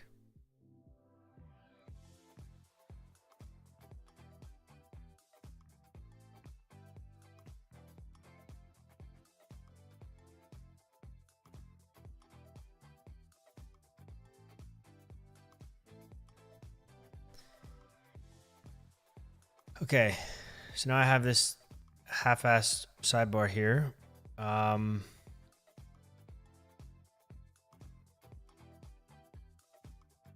Peter Griffin CSS. I want to actually work on the navigation piece. Wait, what is getting slotted in there right now? So that's this here.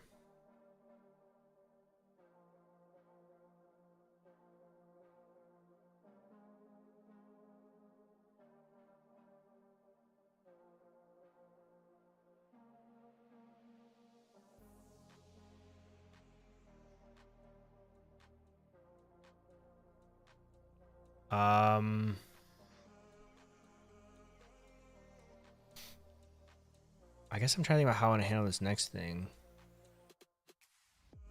Right?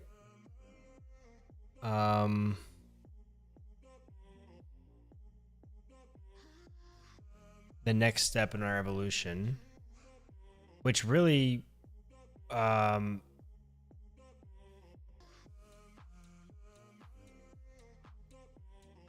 think we could use like, what's it called?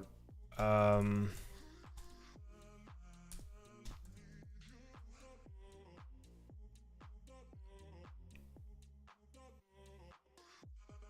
might just do like REST syntax here.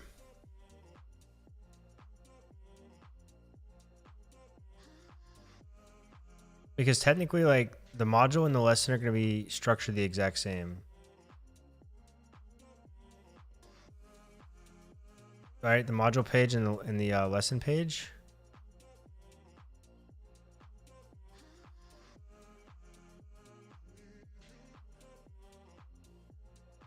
Problem is, how do I type that properly?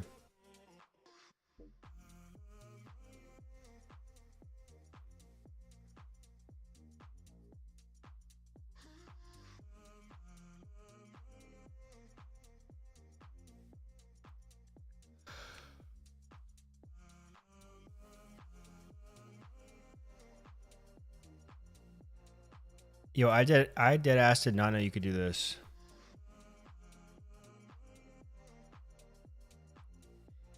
Yeah, there'll probably be like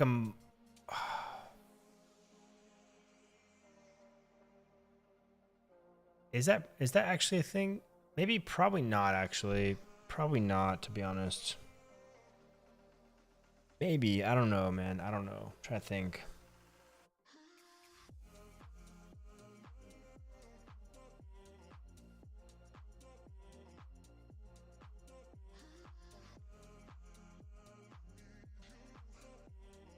Let me look at another course I've taken recently and just see how he does it. Just to get an idea here.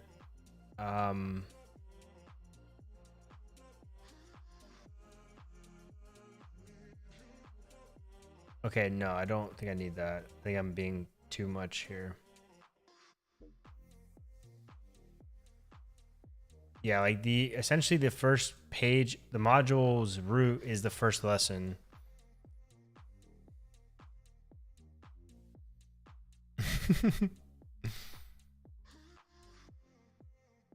Yeah, I agree.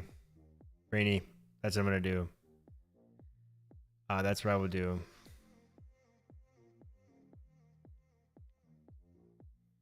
So really, at this point, then module doesn't need anything.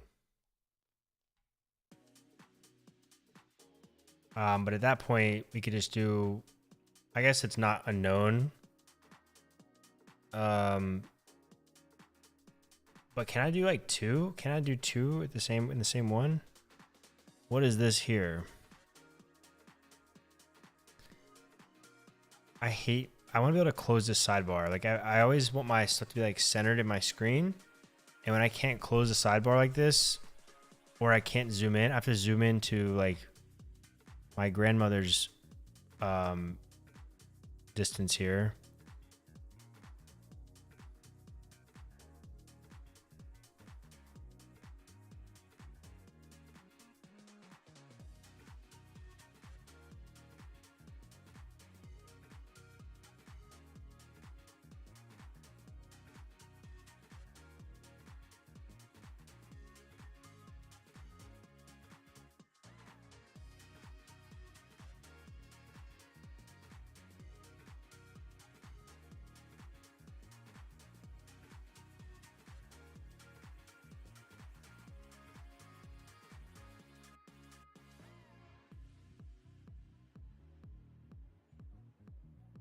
In this case, though, I would need to get like a list of the freaking what's it called?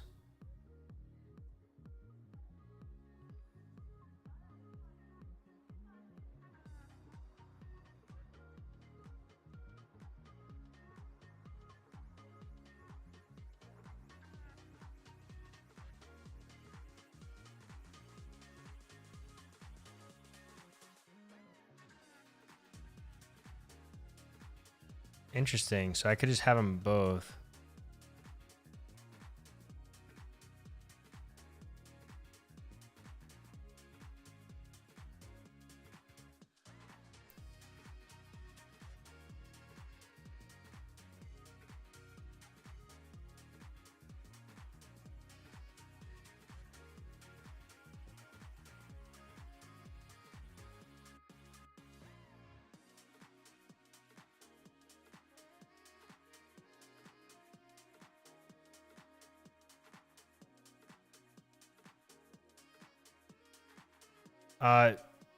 Wait, so A equals X. I have to actually do that though, right? I have to do something myself. Okay. But I will have to set up a, I'll just set up a,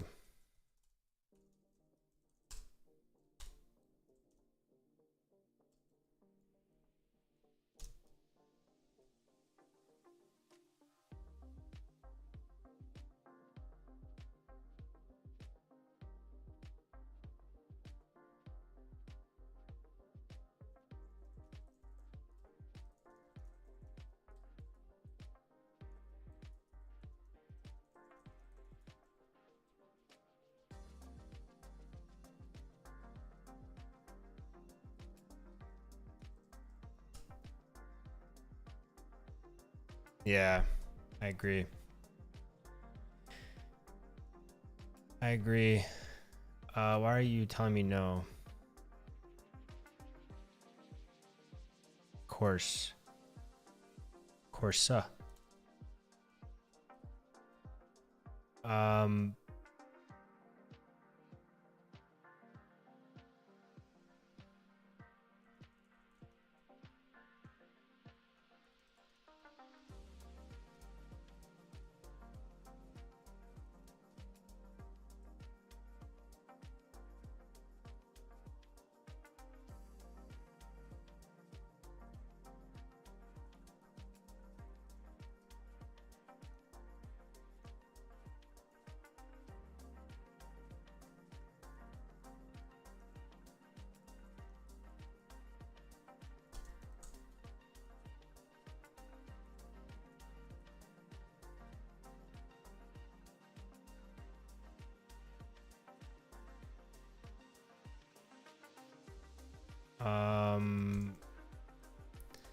Do I really want to do this? Filter this? I guess, right? This is exactly what I want. Copilot is a freaking genius.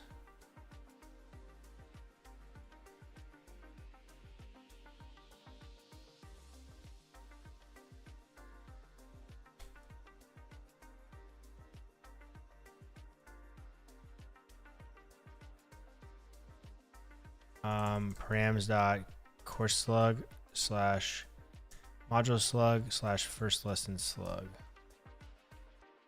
Yeah, modules is an array. Either I do this because I'm already making that request to my server to get the course, so I get all the modules. I guess I could make a direct request to get the single module here. But I'm not too sure which one's more efficient. I guess one would get me direct. One's HTTP request, getting me direct. And this one's loading unnecessary stuff again. So maybe I do that.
This is just a single. Oh wait, I already have that though.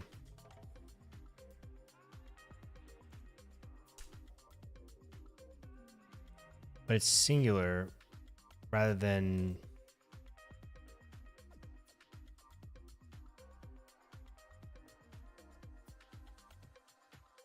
Yeah, this should be the same thing.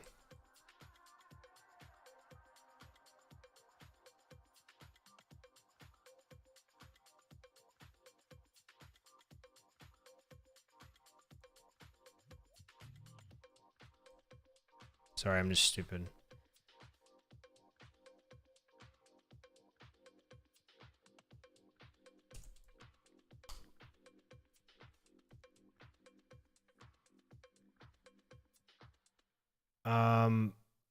Yeah, you're right. I do have to order it by that.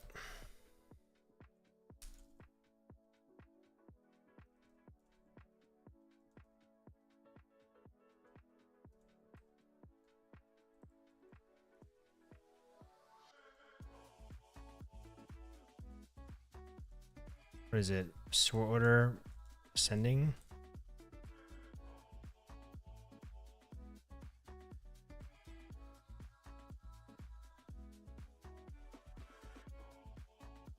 Nice.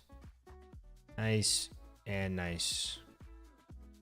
Seems like it's taken a little bit of time, but it's okay for now. We'll optimize later.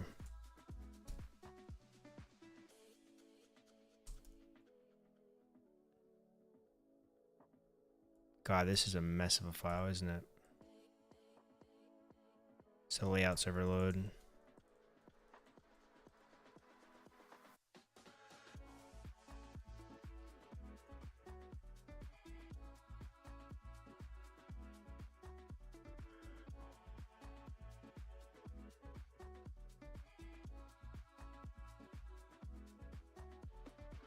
Dude, no thank you. No one ever asked that. I think everybody just assumes. Were you the one that was, were you there helping me yesterday trying to write that trigger and function to automatically create the, or cascade, manually cascade my non-relations? Yeah, Brittany, I'm going to do that tomorrow. I'm almost done for the night. But yeah, that's definitely something that's going to happen. That is certainly something that's going to happen. Because I'm making like the same calls over and over and over again. But yeah, so I'll definitely do that. I usually just set up like some services, like a module service, and then have my different stuff. Yeah,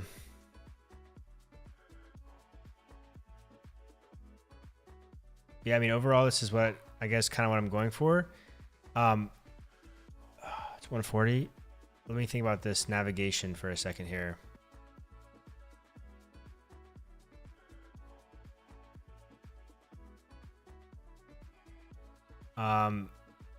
So let's just say that like my Markdown component on this lesson page, like let's just pretend like this is a component that's going to be like my, main content page.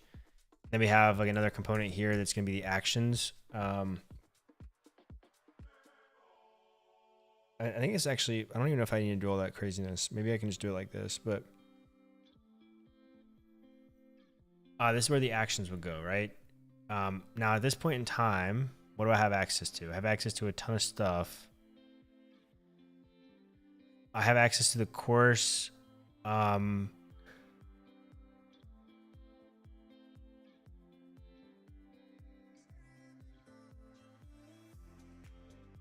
But I thought I had access to okay, I have access to content. I should. I don't know why content. Okay, details is my lesson. So maybe I just change that. Instead of doing details, I'm just going to do lesson. And not be confusing myself here. That's like the metadata. So ideally, like I would have an H1 here with the lesson title. I know I put it already inside the Markdown.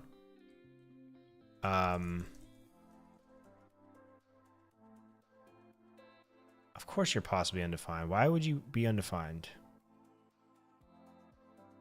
Why would you be undefined? You shouldn't be undefined because if there's no lesson, I'm throwing an error.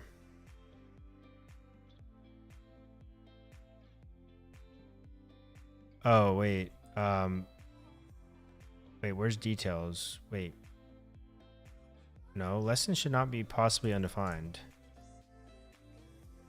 I don't see how that would even be possible.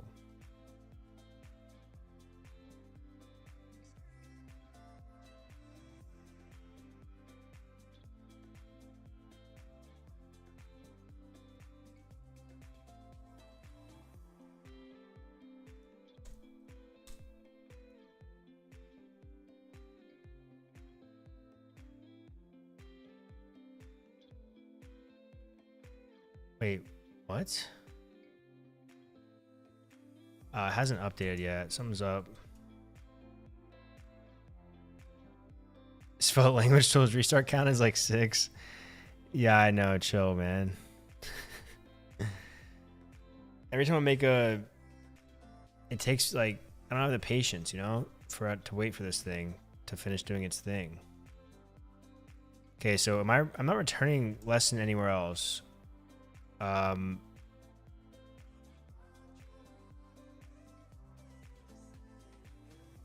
Lesson is a lesson. I'm checking here and throwing an error if the lesson is undefined or null. Therefore, there's not a single chance I could return lesson, right? Unless I'm returning it somewhere else up here, which I'm not.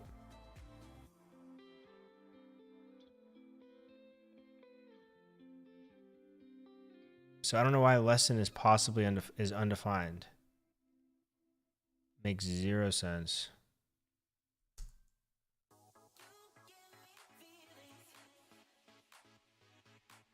Yeah, let's just try.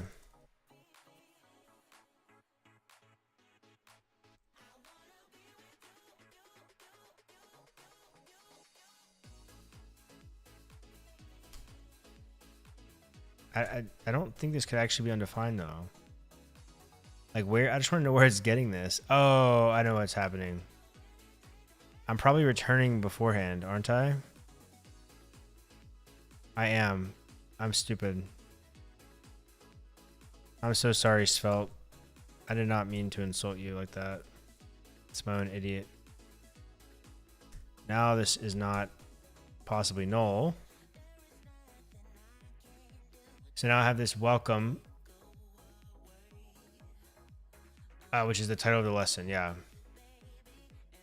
So then I can do things like any other, you know, I basically have access to all the details of my lesson, metadata. So if I'm going to do content, I'll be able to do like reading time, which I'm pretty sure I'll probably just calculate on my server, but we have access to that stuff.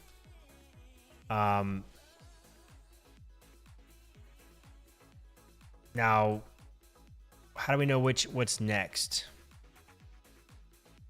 Right? That's what I'm thinking, that maybe the navigation should be inside the layout.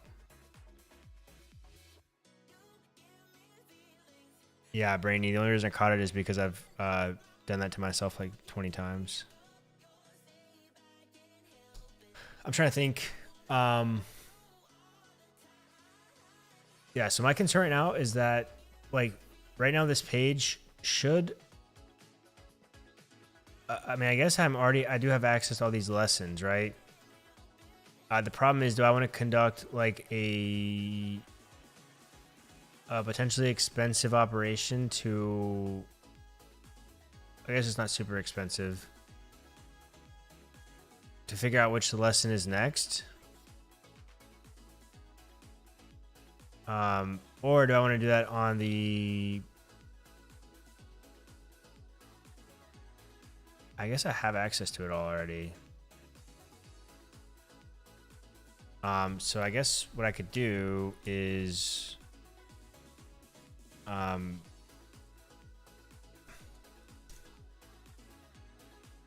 yeah, you're right.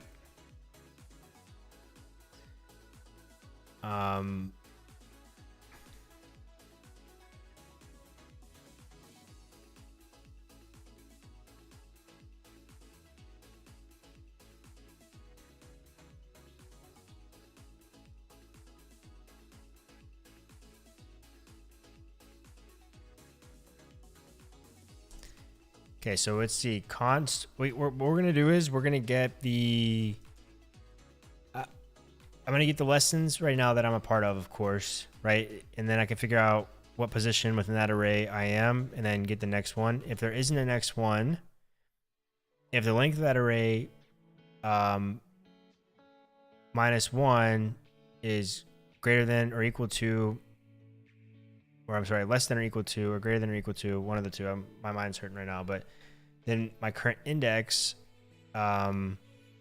then I know that I need to move to the next module. I can't just move to the next lesson, right? Because the lessons are broken up into their respective modules. I can't rely on the sort by number because we're really only grouping them. Like, I'm not going to stress out about making sure that the modules lessons are in the right order, right? Because we're already organizing the modules. So as long as every lesson within that module is in the right order, I don't care if I have module 2's lessons above module 1's lessons. Again, it'd be easier if we could group these, but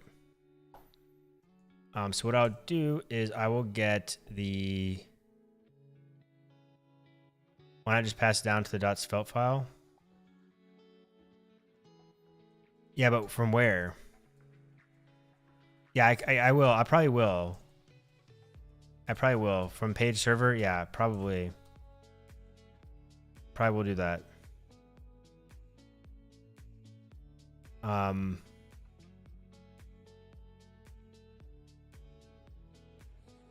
But yeah, I guess that works. That's fine too.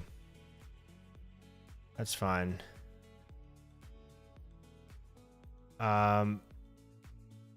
Well, because actually in this case, I have to await parent. So basically I have to call that load function again, because all these load functions run in parallel. And so I'd have to await parent, which would mean I would call this again, even though I've already called it, right?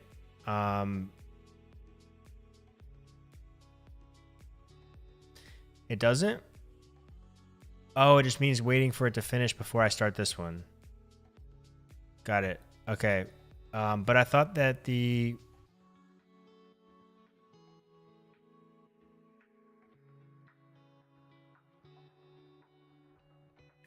Okay, so it's a promise, but if normally all my load functions run at the same time, regardless of their hierarchy, and I'm awaiting another one in that one, how could they possibly all resolve at the same time if I have to wait for one of them to get finished before that one's finished? I'm pretty sure it even says that in the docs.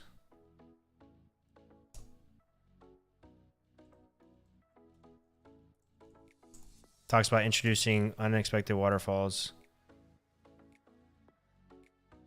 If I can...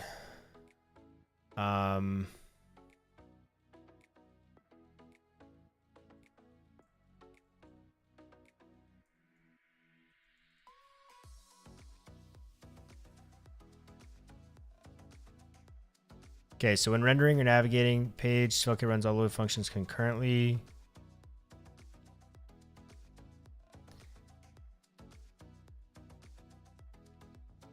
But yeah, what if I don't even need to get to that? What if I don't need that to run by itself in a waterfall? What if I can do it on the client? Well, not necessarily on the client. It'll run on the server the first time.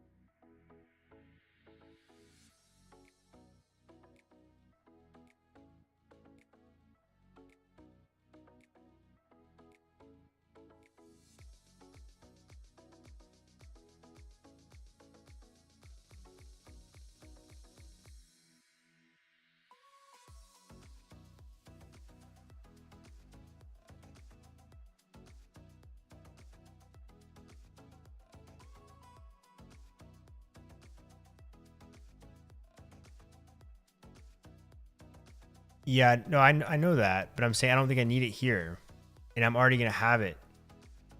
I just don't have it inside of this load function. I'll have it here.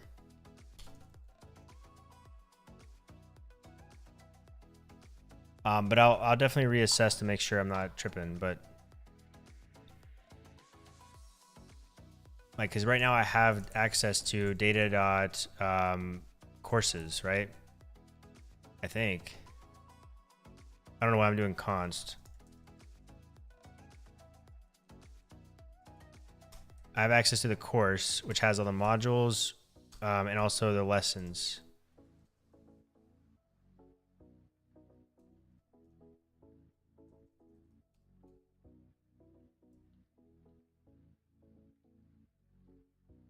Right, but I thought this information here on this page was like post that data being ran. So I'm not waiting for it again here. I'm not interrupting it from running again. So like this just all of this runs, at least the way I think about it, the way I've thought about it is all of that runs, all those load functions run in parallel, and then I have access to all the data here. I'm not awaiting it right here necessarily. Because at this point, it's already rendered. When it gets to this point, it's already awaited. The promises are already resolved. They should be already resolved, correct?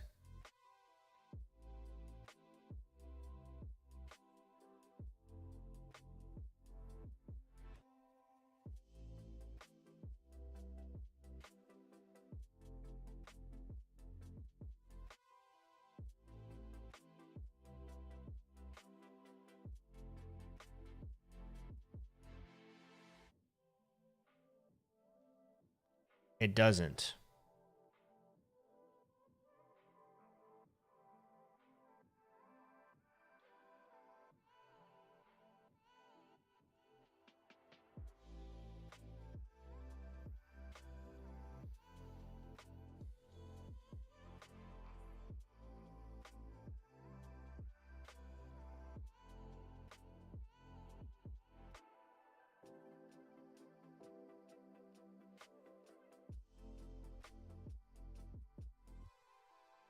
Yeah, let me just think about this. Let me just make sure I'm grasping this properly here. I'm just understanding it correctly.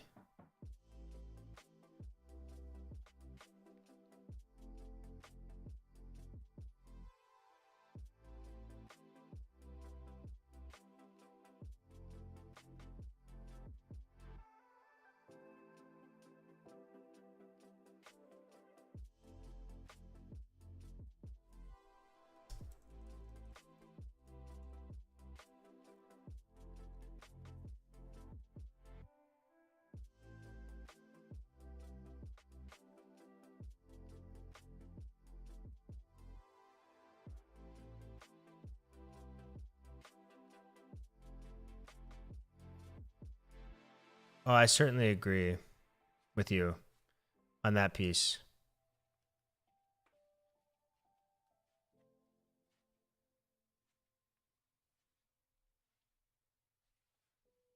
But yeah, I just thought that like it's gonna run once, and then as soon as it's also gonna run, and then it's gonna run again. Because normally this one wouldn't, my load function here wouldn't have access to the layouts data if they're all running at the same time, right? How would this have access to that one if they're running together? So that means that one has to run, and then I have to run, this one has to wait for that to finish, this one to finish running, and then this one can run. So I'm putting a block in there. And thanks for following, Mahler IDev. Appreciate that. And Mike Williams and Naughty S and Yukase. Wow, I didn't see all these follows. MTS Alexandre, welcome. Thank you all.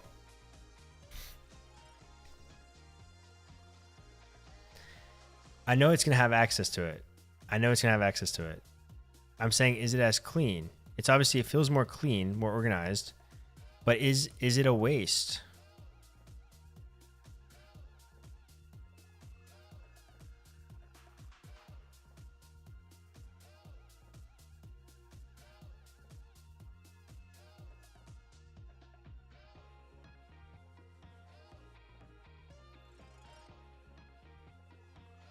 This is the way I think about it, at least. And correct me if I'm wrong. So we have layout.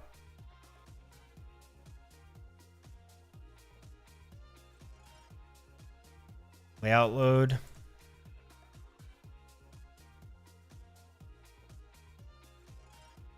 Page load. Or page server load, whatever, same thing, right? I'm not. I'm using the existing data. I'm using the existing data that this layout already gives me. I'm already getting the data that I need from this layout in order to generate the navigation, using the data from the navigation that I already have. So I'm not making another request out based on that data. I'm just using what I already have access to, what I've already made one request to get. So if I run await parent here, normally, you know, both of these are running at the same time. And then my page.svelte gets access to both of them at the same time, right? Through page data. But if I run await parent, then it's like this. This thing has to run.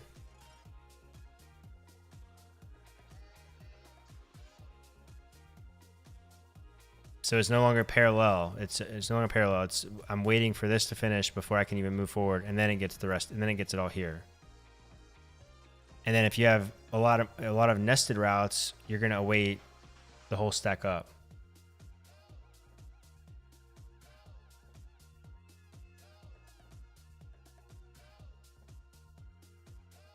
So if I rerun the layout load, if I await parent, I'm gonna rerun the layout load function, which I am going to requery data. So I am going to go get more data, which is what I want to avoid. Doing this twice, right? Or doing this twice. We can test and see. Let's just find out.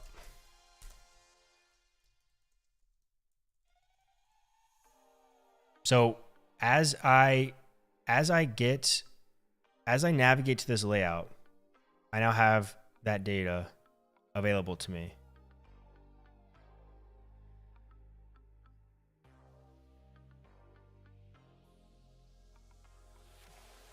If I await parent in here,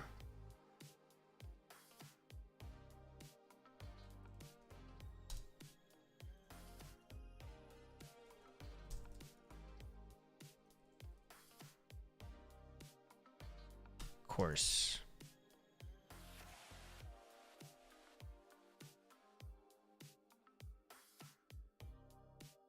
So I have this here, ran the layout server load. And if I navigate into let's go to my app here.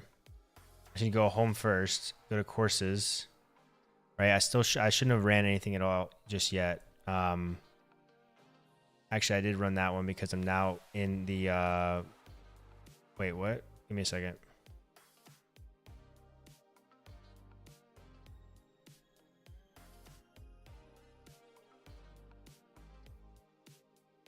I think I hovered over the,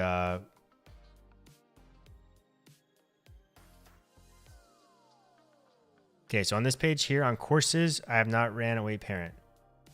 Now if I go to SvelteKit and Stripe, I ran the layout server load.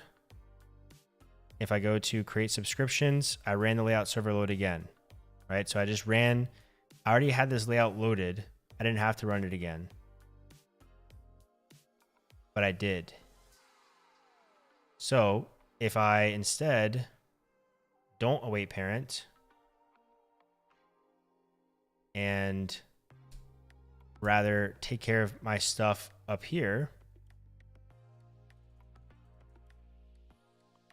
it's just console log data.courses. I got course. That's what I'm looking for, data.course. Now if I go home, and do I still have that? I still have that ran layout server load in my thing. I go to courses, still haven't ran anything yet. Go to SvelteKit and Stripe. I ran the layout server load. And then now if I go to creating subscriptions, I didn't run the load function again. But if we look at my client here, I have access to that SvelteKit and Stripe course object that I'm trying to get access to.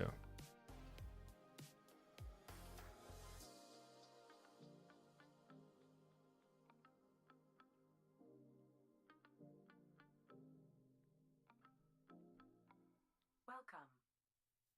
Selma, welcome to stream. So yeah, that's why I'm opting to not await parent and just gonna mutate here. I'll probably have some functions somewhere that I'll use to handle this a little bit cleaner, but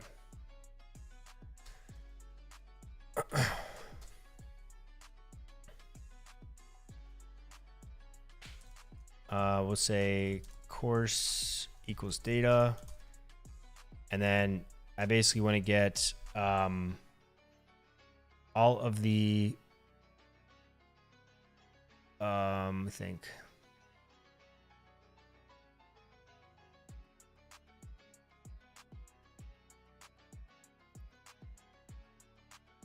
no, I completely agree with you, Brainy, on that one. I think it is a bit odd too, but I've done like pretty extensive testing with this. That's why I was gonna be mind blown if I was incorrect there.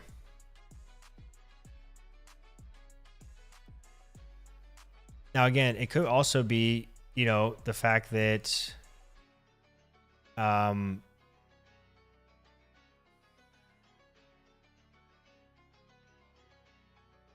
yeah, anytime in the problem, and they used to have a warning on their thing, which is why I was so cautious about doing it. They used to say like pretty much like, don't just start slapping around await parent because you're going to introduce a bunch of unexpected waterfalls.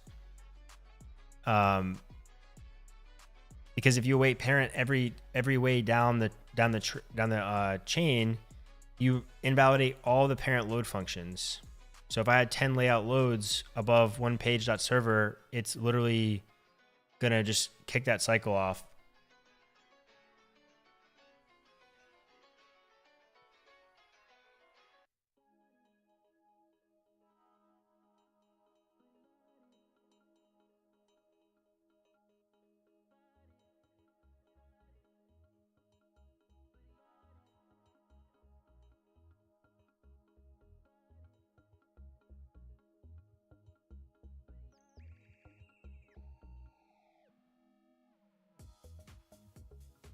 Okay, yeah, I see what you're saying.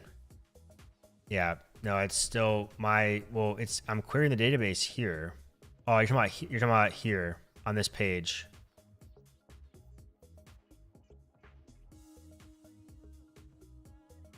Yeah, so okay, we have course, which I actually probably need to make. I need to make this responsive, or else it's gonna scream at me.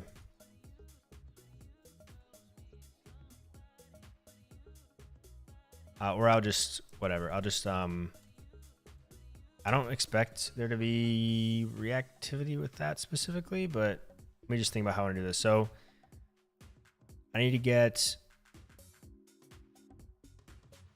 I have access to my current page. I have access to my current lesson here. And that is data.lesson. So I have data.lesson.id. So what I can do is I can say const, what am I going to do? My brain's hurting right now. So basically I'm going to create I basically need to check to see how many total lessons are in this module. So I think I can actually do lesson data.lesson.module. So I'm not actually including the module there.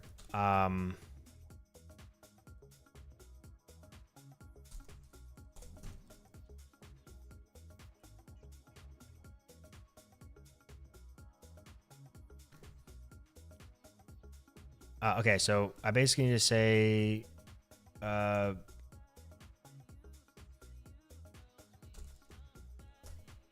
gonna rename these, okay? So no freak out. And really, I can just do module.id is equal to data.lesson.module ID.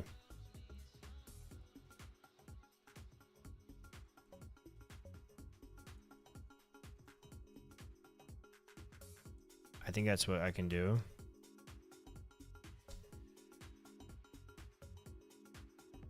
Wait, where am I console logging this up? There we go. Okay. All right. So here's my module that I'm currently in. So then I can get the count of the. So I can say if. Actually, I need to get the index of my current.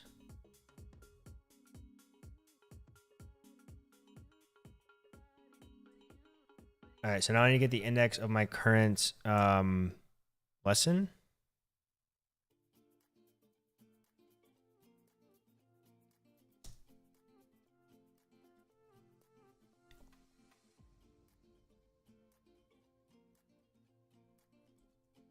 And it's gonna be really sloppy, and I'll clean it up a bit.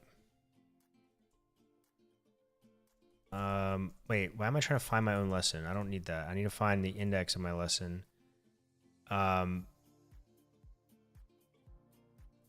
should be able to do dot, what is it? Index of.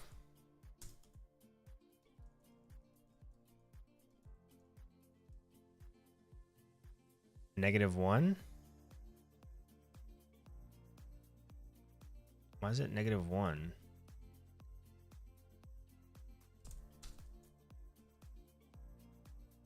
Or is it find index? I'm used to using Python for this type of these type of little. Okay, so find index is not the string method or the array method I need.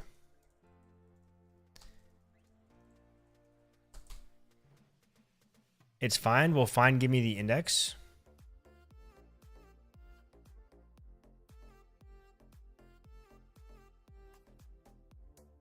Index of gives me the index. Okay. Yeah, so I got that. So index of, but I'm getting -1,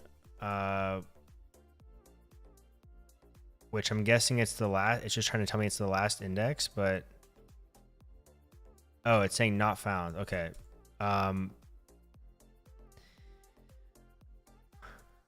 Or -1 if not present. It's because my lesson has more shit in it.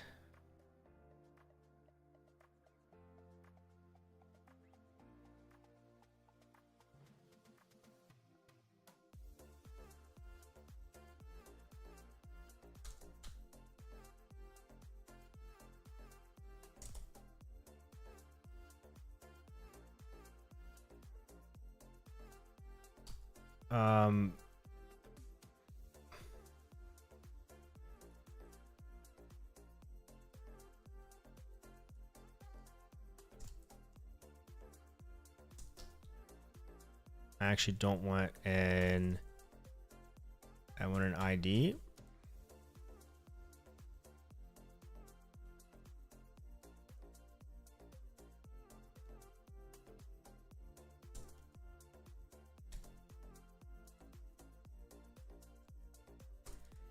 Current lesson index is 0. So I'm on the first lesson, which is true. So if I go to this,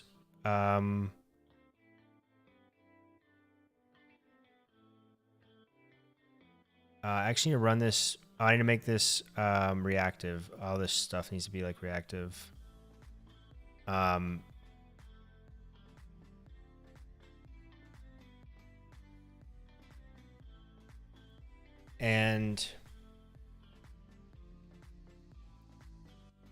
let me think here.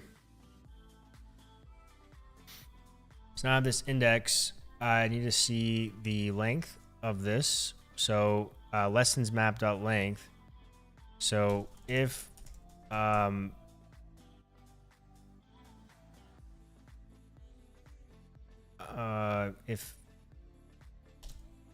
if current lesson index is, so if it's the index right now, it's going to be length of 2, but only index is up to 1, 0, and 1.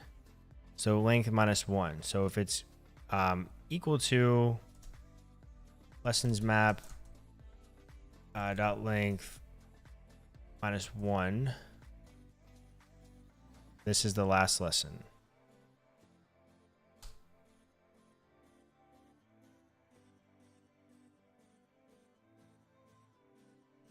You're annoying, TypeScript, sometimes.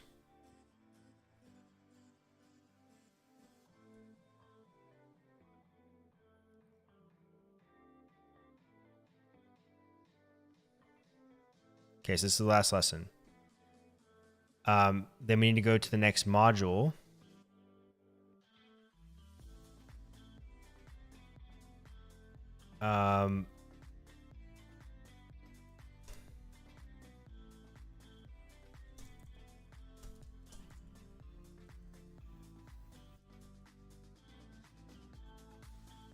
And basically, I'll probably do the same thing. So I'll just make a modules map. And I'm sure there's a much more elegant way to do this. Current module index, boom. Data.lesson.module ID. And then basically I'm going to run the same type of thing, right? So if the current lesson index, if it's the last one, then we want to go to the next index, next module, right?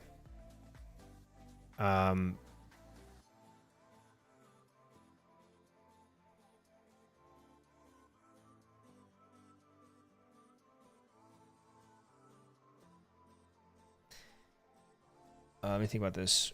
So let's just say let next module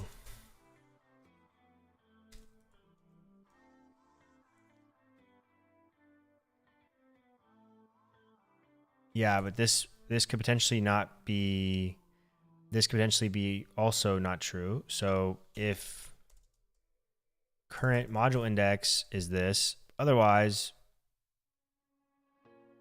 so if it's the last one, it'll go to the beginning. And really, we could probably just say next, and I'll honestly make this probably next something.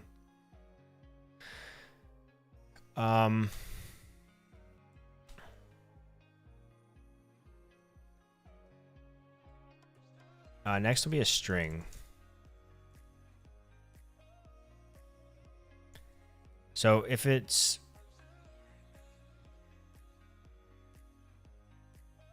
and then if it's an empty string, then it will go back to the root of the module. But basically, I don't want to show an arrow like to go next if they finish the course. We can work that out later. But next is going to be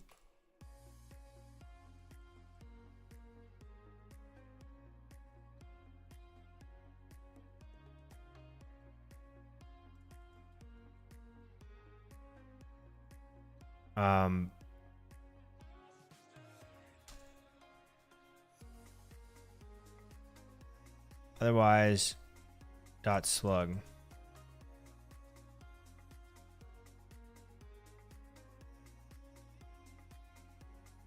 And then if this is not the so why is this one possibly undefined? Because I did this. Am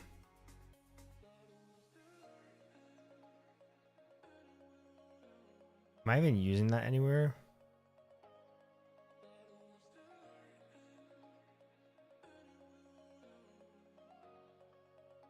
I guess I am using it there. Okay, fine. I'll work that out later. And then else next equals what? The actual current lesson index plus 1.slug.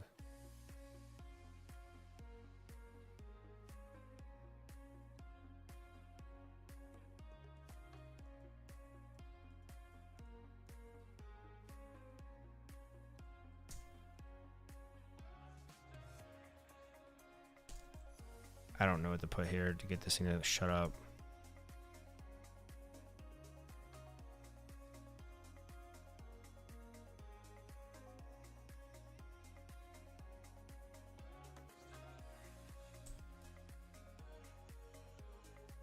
Okay, and then I can have a link with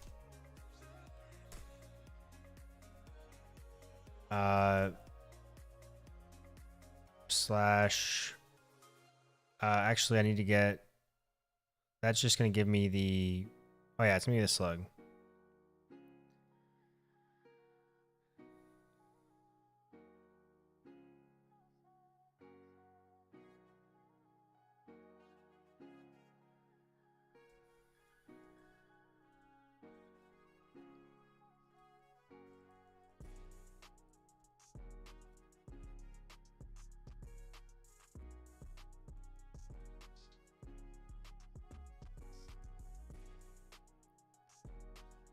And this will be my, what is this? My module? My module.slug, which is possibly undefined. Slash next.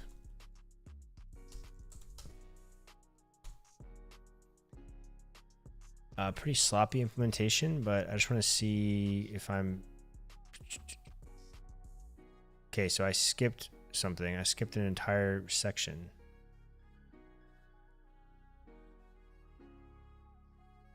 Oh wait, I don't think it's reactive.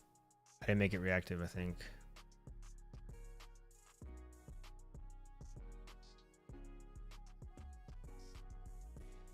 Next fucking introduction, environment setup. That's not a course.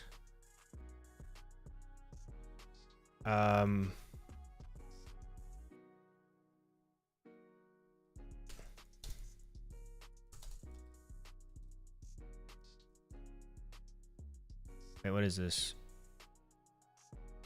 It's a module or undefined.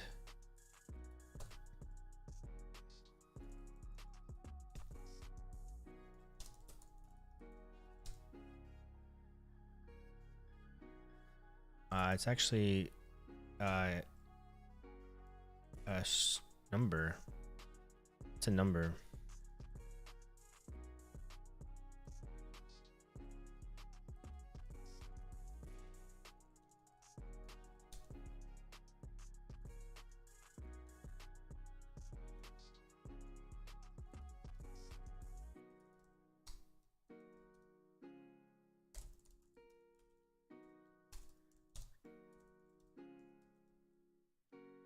And then I think what I can do, and then we have next here, of course. What I'll do is I have to make these like, I think I can do this, right?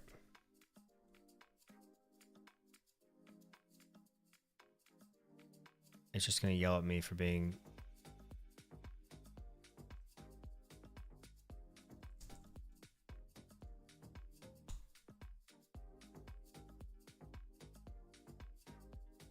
It's a type issue.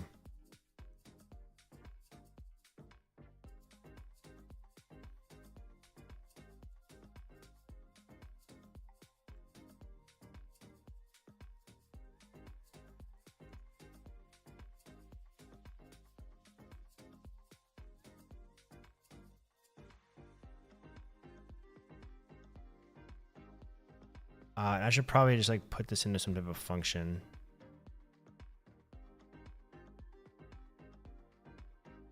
Yeah, I'm gonna have to put this in some type of function. I'm being stupid right now. I should be whatever's changing, right? So whatever this is reacting to, which is the current lesson that I'm on, pretty much. I just need to pass that into like a function that is able to do all this stuff once I given that lesson. But it's like 2:22 over here. My brain's a little bit fried. I've been streaming for 6.5 hours, so this will have to be a tomorrow thing because I'm gonna have to fix all these TypeScript bugs, and it's because I'm doing some weird stuff.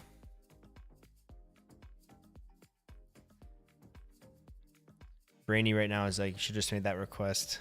Should just made the request.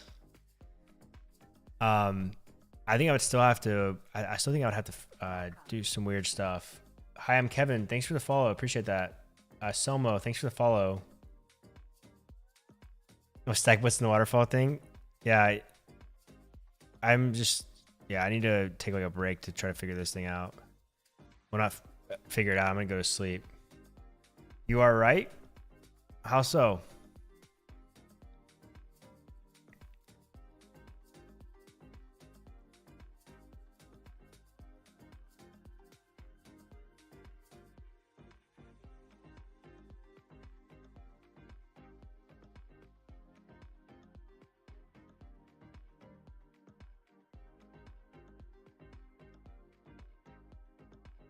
I got it still. We're all good.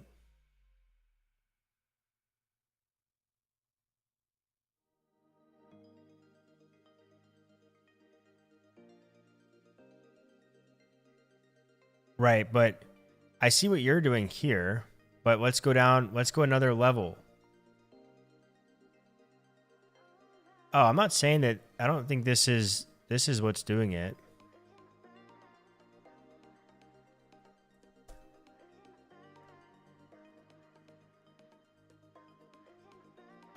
What? I can't copy these.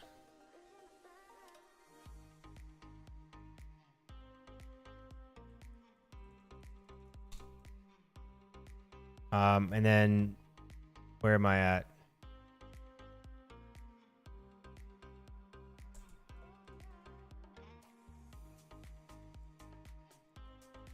I'm lost without my keyboard shortcuts. Parent slash child slash stepchild. That's actually gonna go on the other page.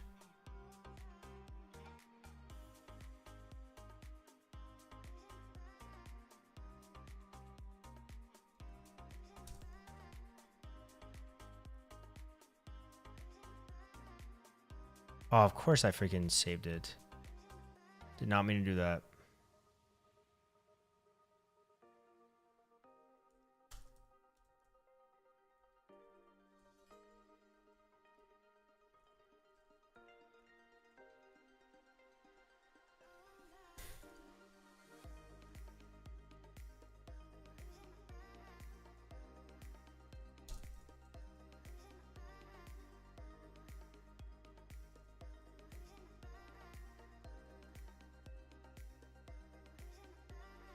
Okay, so let's see this here. Wait, what am I doing? This. Okay. And we have this load here.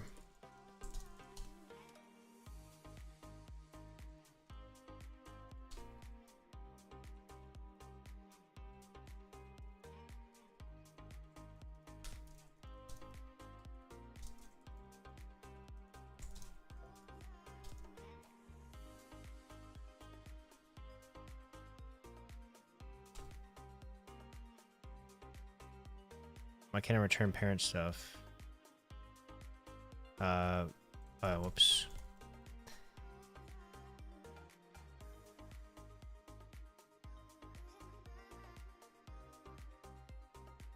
And we put what? So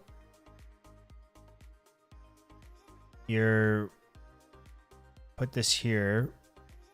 Okay, so I see what I know why you're, so what's happening is when I first go to this page, it's going to, let's see. Okay, so I ran the parent and the child. Parent is the layout, child is the child route. I just ran the parent again though when I went to this page.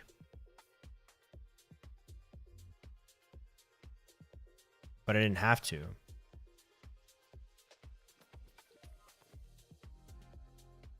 I ran the parent again.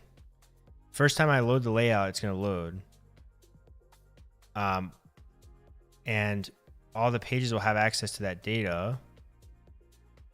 So even if I don't await parent here, And so we can see we have parent data, which is the stuff that you're giving me. If I just, inside of this, do not await parent and don't return anything,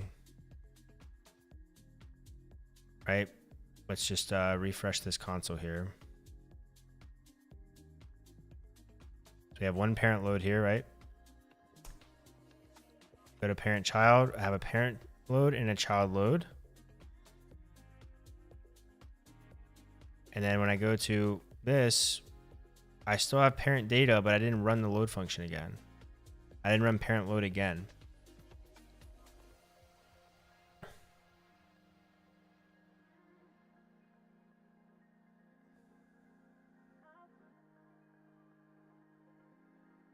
Are you talking about local routing? Yeah, I mean, if I'm obviously if I'm hard refreshing every single page, then I'm gonna run the load function every single time. I'm talking about client side routing, client side rendering, whatever the hell you want to call that.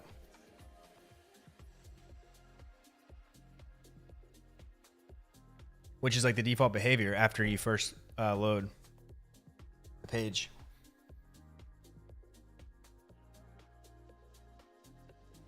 Oh, yeah. Okay, that makes sense then. Yeah, because if I refresh this page, like your logic was correct. Your logic is correct if I completely reload this page.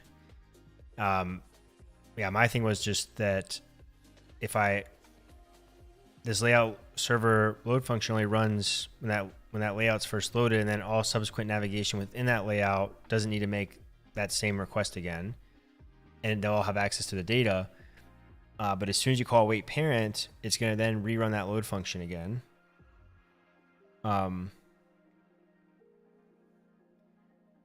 And yeah, it's very,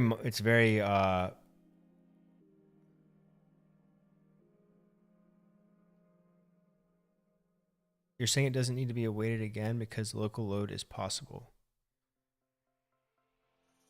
No, so like, look, so let me just go back to the home page. You have this layout where at, how do I get to like,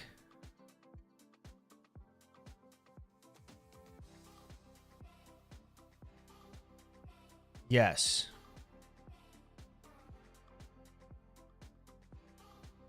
I wish it would stop. I want to reset this terminal, but I don't want to.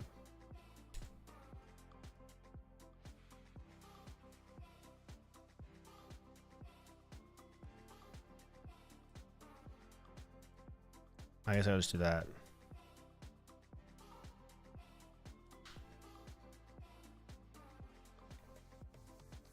Yeah, so the data that we care about is called parent data here. Every time I run this load function, I am logging this to the console. First time I go to this parent child, I'm going to run it. Parent load and child load. But then if I go to the stepchild, I don't have to load that load function again to get the parent data. But if I run await parent inside of that child page,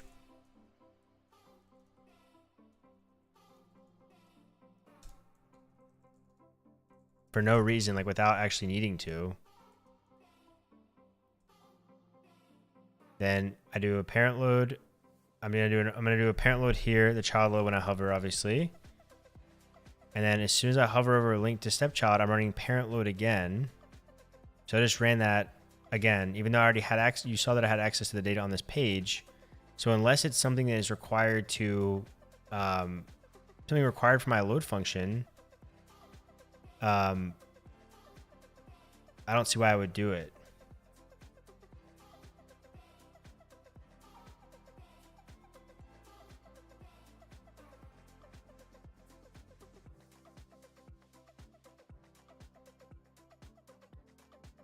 Does that make sense?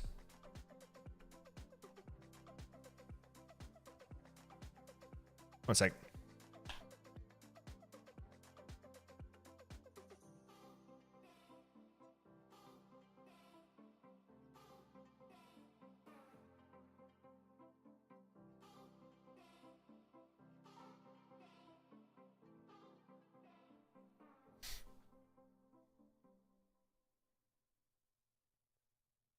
But that was much similar to use EJS to render static content.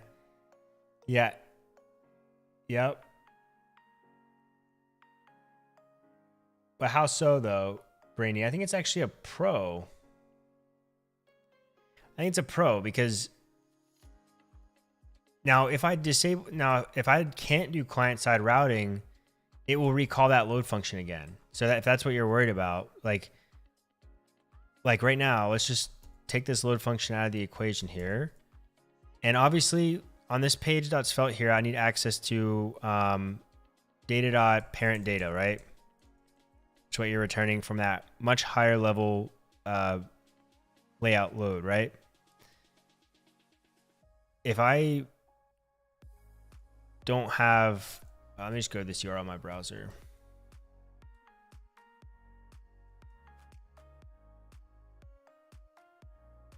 Well, I'm not gonna be able to see the thing running, but when I have JavaScript disabled, it'll rerun that thing every single time, the way that you were just demonstrating. So if I look back at this thing here, I ran the parent load, I ran the child load. If I link to the stepchild, I ran the parent load again. So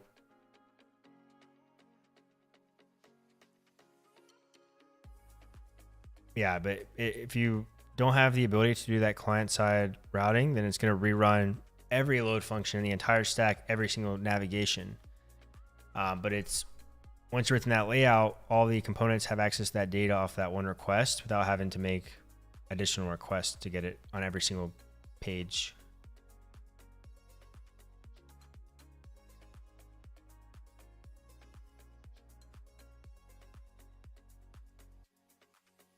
Yeah, but I guess I don't have to in this case. It's just the way that unfortunately I've set things up for myself. Maybe I'll think of a better way to do it. I could potentially yeah,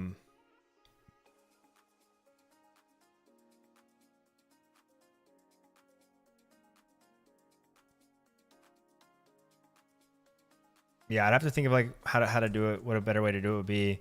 But this is all rendered on the server first request anyways. Now, obviously subsequent requests, it's going to have to do this thing. But I should be able to make it pretty quick. I mean, a lot of Svelte components though, we're doing some weird stuff with data. So if you like look at data tables, like if you look at like a data table Svelte component, you just pretty much pass it like raw data. Like Skeleton UI's data table is pretty sick, but again, it's doing a good amount of stuff.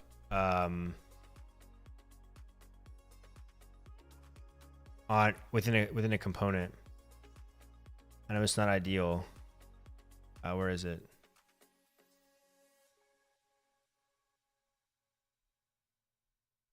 But obviously it's using stores and stuff, but it's handling, the filtering, the sorting, the pagination offsets, the filter data, all that stuff in here.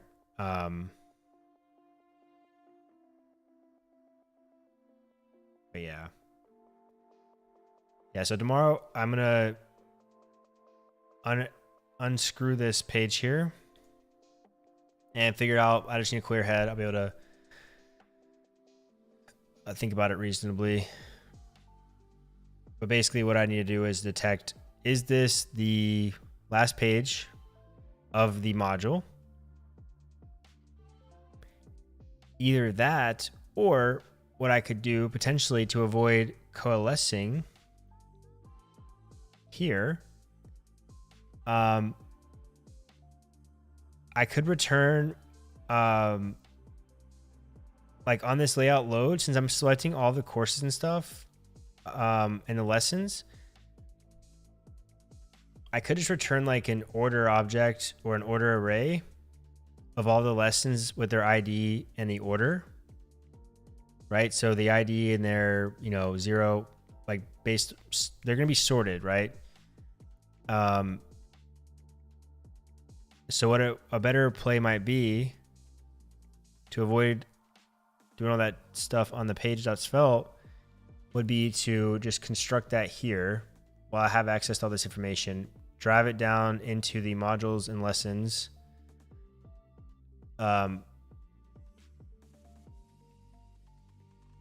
That way I can simply index that one array, and it doesn't really matter. It would probably have to be actually like an object or an array of objects maybe.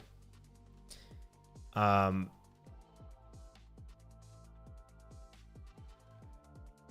it'd be cool to have like this. So it'd be cool to have like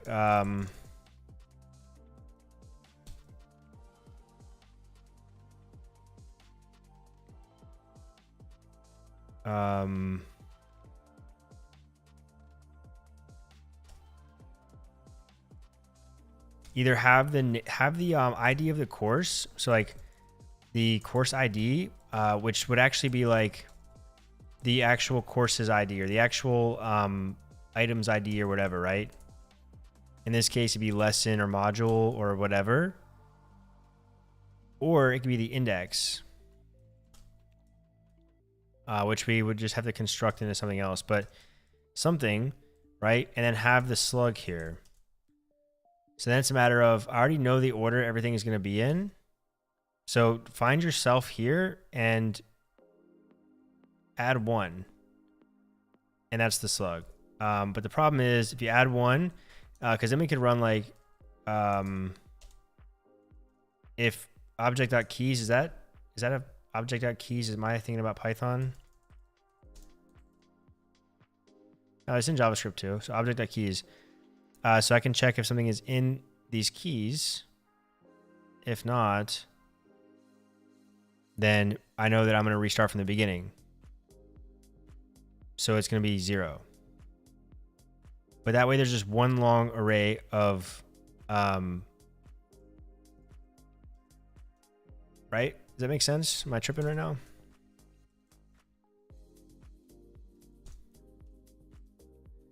So order would be the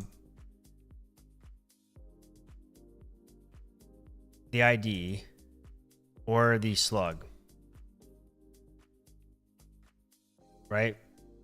Order would be slug. I would go through all the modules, starting with like, you know, module 0, module 1, the first module would be index 0.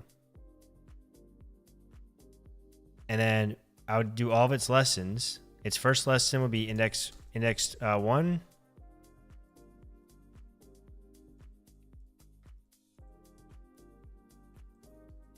Index 2 would be mod 1, lesson 2. The next one, and once that's the last lesson, it would be mod 2. Mod 2, lesson 1. Mod 2, lesson 2. Right? So once I have this array, all I have to do is find the index of that freaking, of my current slug. Right? So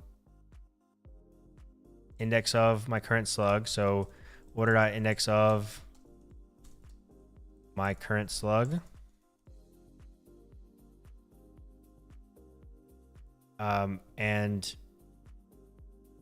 if it's greater than, if +1 of this is greater than the,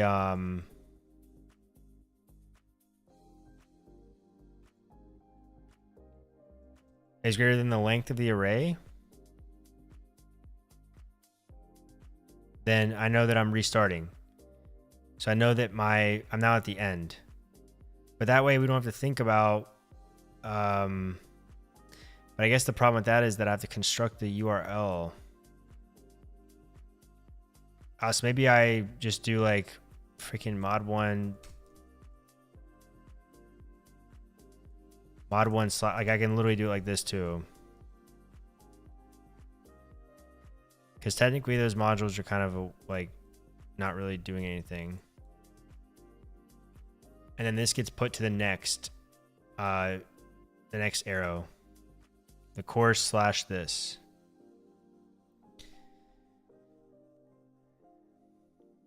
I think that's probably the most elegant way to handle that, maybe. There's very little things happening on the component itself.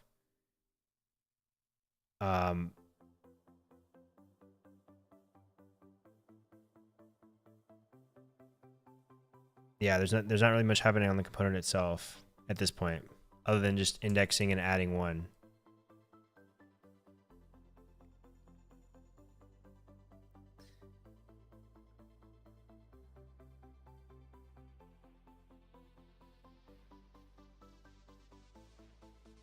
Or it could be even more efficient and create a map and do like this.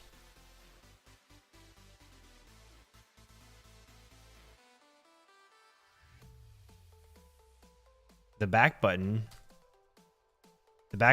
would do it, but what about the next button? How do I know what lesson is next? That's the problem I'm running into right now, is how do I know what lesson is next? Let me actually stop doing this here. Those are just some ideas I have. Why is course yelling at me now?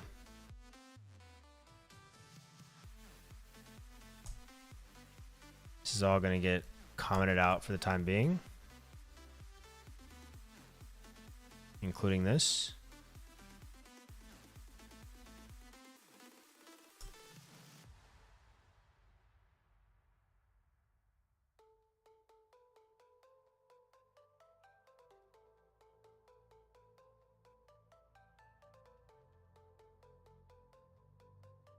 Select lesson where IDs are in this ID and parent equals same parent. But then what if they don't have the same parent though?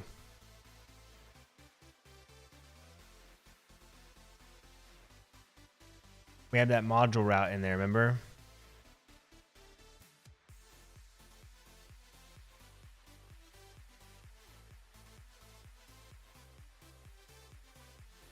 Yeah, that's literally what I'm doing right now though.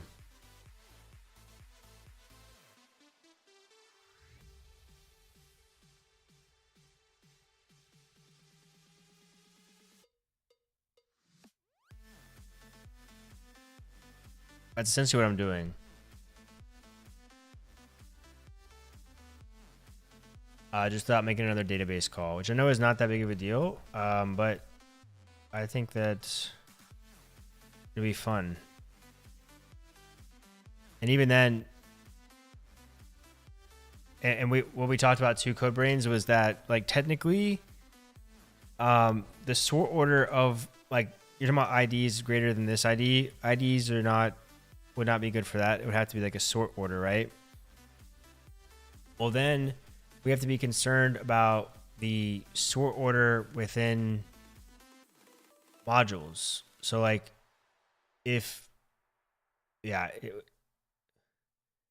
like imagine module 2's lessons had sort orders of have sort orders of 0, 1, 2, and module 1's have 2, 3, 4.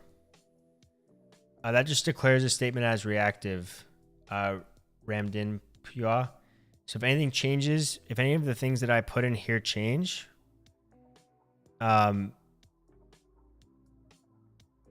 it will trigger this.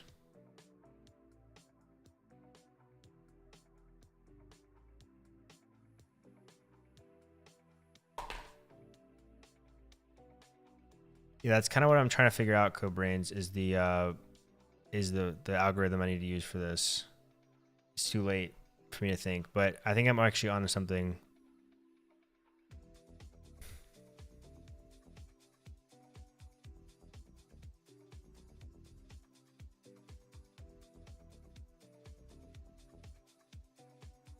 And speaking of that, I actually need to update my sort stuff too, because I don't want to sort. I don't want to increment by 1. I want to increment by 10, so I can shove things in between other things later on. Actually, I don't think I even need to do that, since this will work. This does it for me, actually. But yeah, CodeBrains, this is what I'm literally gonna do. I'm gonna construct an array of all the lessons and modules in the order that they occur. in the course. That's what that array, that's the array that I built a minute ago. I was just showing you.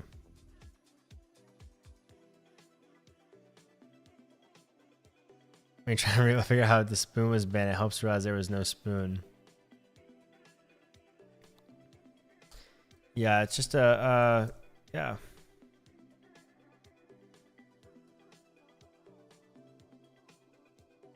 But yeah, this is a bit messy. I think I can definitely clean it up inside of the layout server.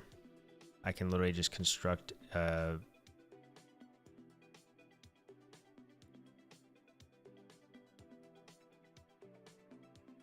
yeah, it's just the annoyance of the lessons being nested in the modules.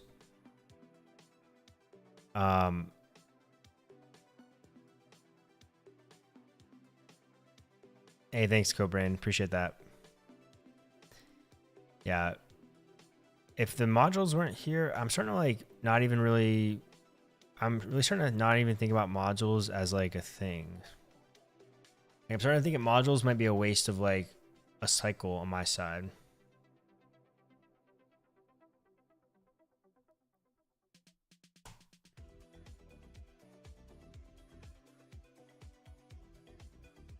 But like if I just leave it in, if I just put it as like a free form text form on all these fields.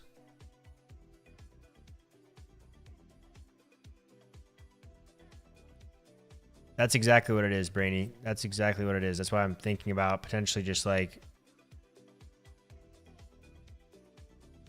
shifting that.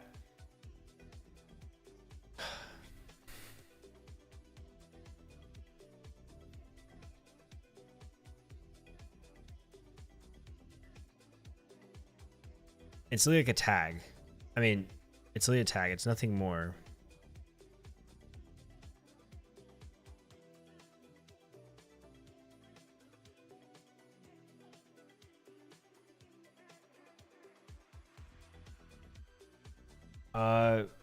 Hero Gamer Sova. Hello, I have a question. How's my SvelteKit in shared hosting? I don't see why not. I don't see why not. Do you why don't you use Vercel? What kind of shared hosting are you using? Like a VPS? Like a Lenovo VPS?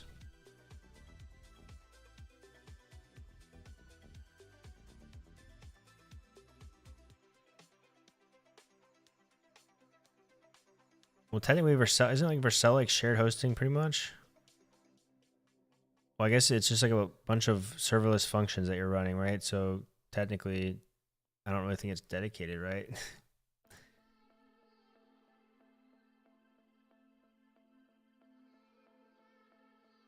Yeah, they have a bunch of different adapters. There's a bunch of different ways you can run it.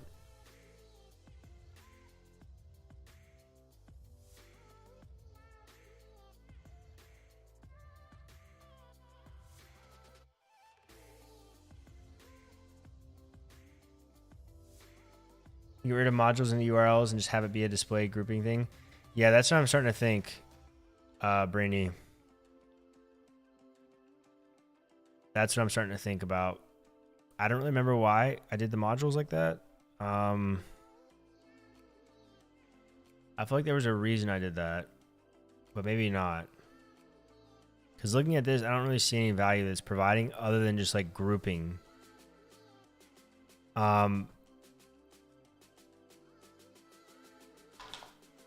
I will say that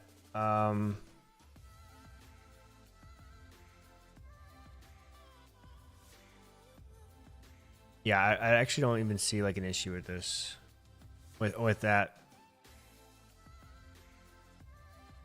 There's a description, but it's more so I even put that as optional.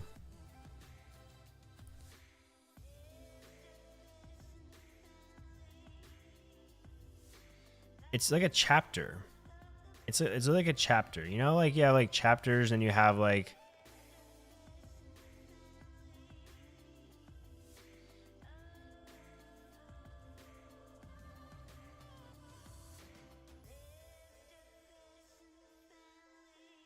yeah, it's organized content.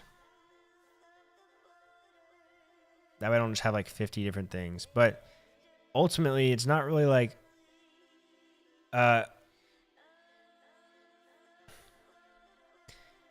Actually, where's my thingamabob at? I think what I was gonna do was, yeah,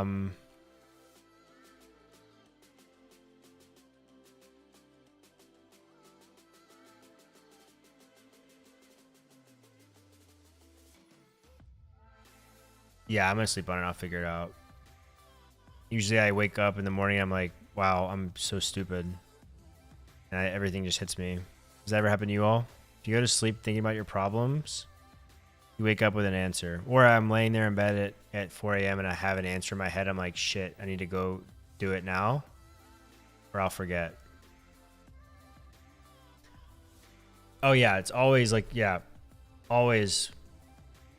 It always happens to me when I can't do something. It's like I'm driving to work or I'm like at my parents' house, you know, spending time with family and like something hits me about a problem that's irrelevant that I've been trying to solve. And I'm like, oh my God, that's how I can do that. It's pretty interesting how the brain works. But yeah, the only thing I can think about like with modules, I think most of the stuff could be done with just like a tag.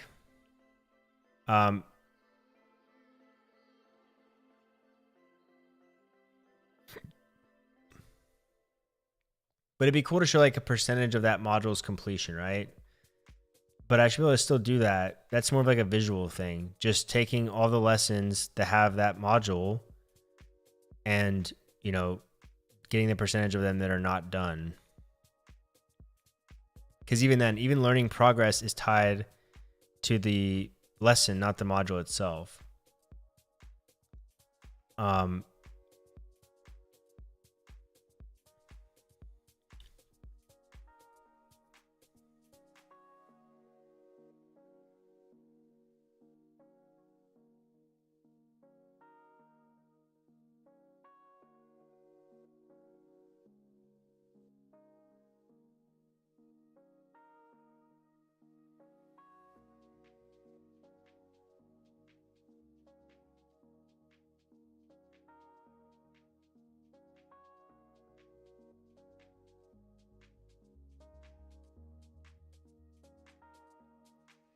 Yeah, Cobrains is actually really sick. I'll share the link with you, this diagram.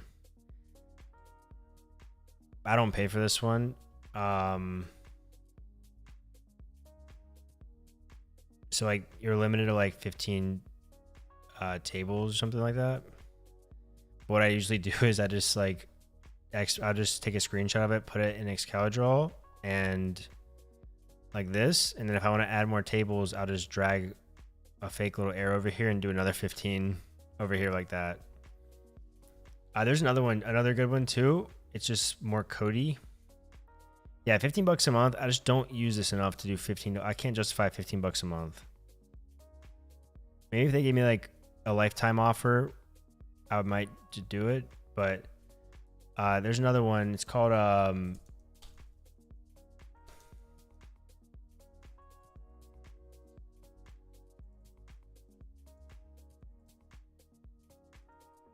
what is it? I know obviously like we use like Lucidchart at freaking work, but I don't really like Lucidchart. It's kind of, it's better than Visio, but it's still kind of like clunky. This is pretty cool too. This one's I want to say it's open source, maybe not, but they have pricing too, man. Theirs is more generous. I don't think they limit how many different tables you can have, but this is like more as code. So you see here. So if you're ever there writing a bunch of SQL though, you actually will probably like this one.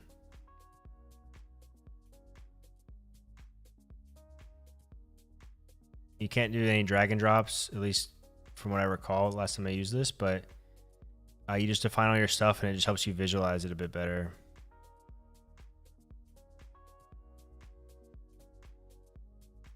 I've used that one. Yeah. Let me commit this stuff. Actually, I'm going to clear all this stuff out of here. I'm going to start over fresh tomorrow with a new perspective. But we had a good day today. We got Directus set up. We got,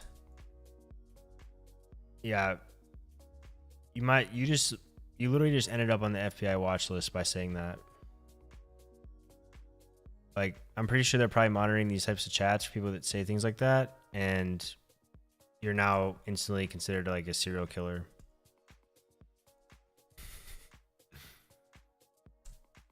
At least if I was in the FBI, that's what I would be looking for. I don't have any weird console logs.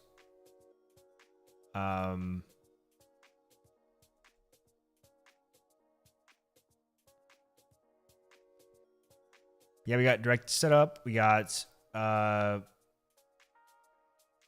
half-ass layout set up. It's looking it's coming along.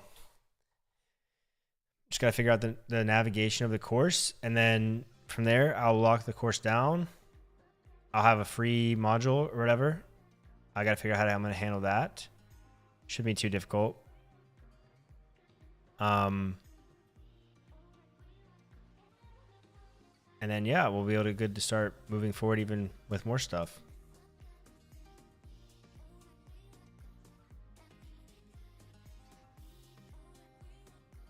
Can you get one on the page with forms? Yeah, here you go.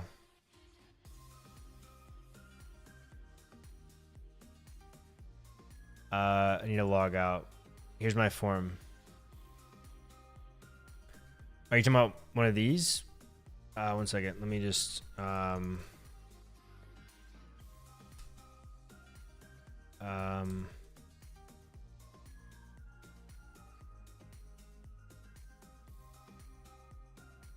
don't even have Pico. I don't have Pico right now. Oh, you're saying it's much better with Pico if I had it. I think I took it out. I took it out.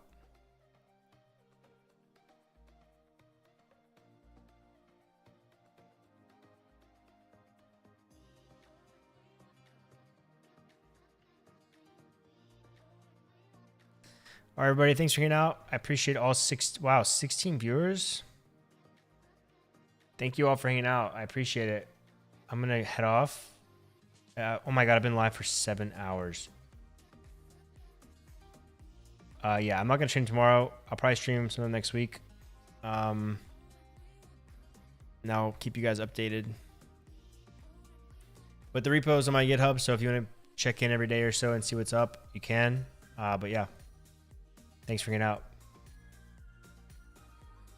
I figured out what's going on this way, parent. You don't have to manipulate the data in the child component. I'll tell you next time. All right, Brainy, I'm looking forward to it. I'm looking forward to that. You too, Code Brains. Have a great weekend, everybody.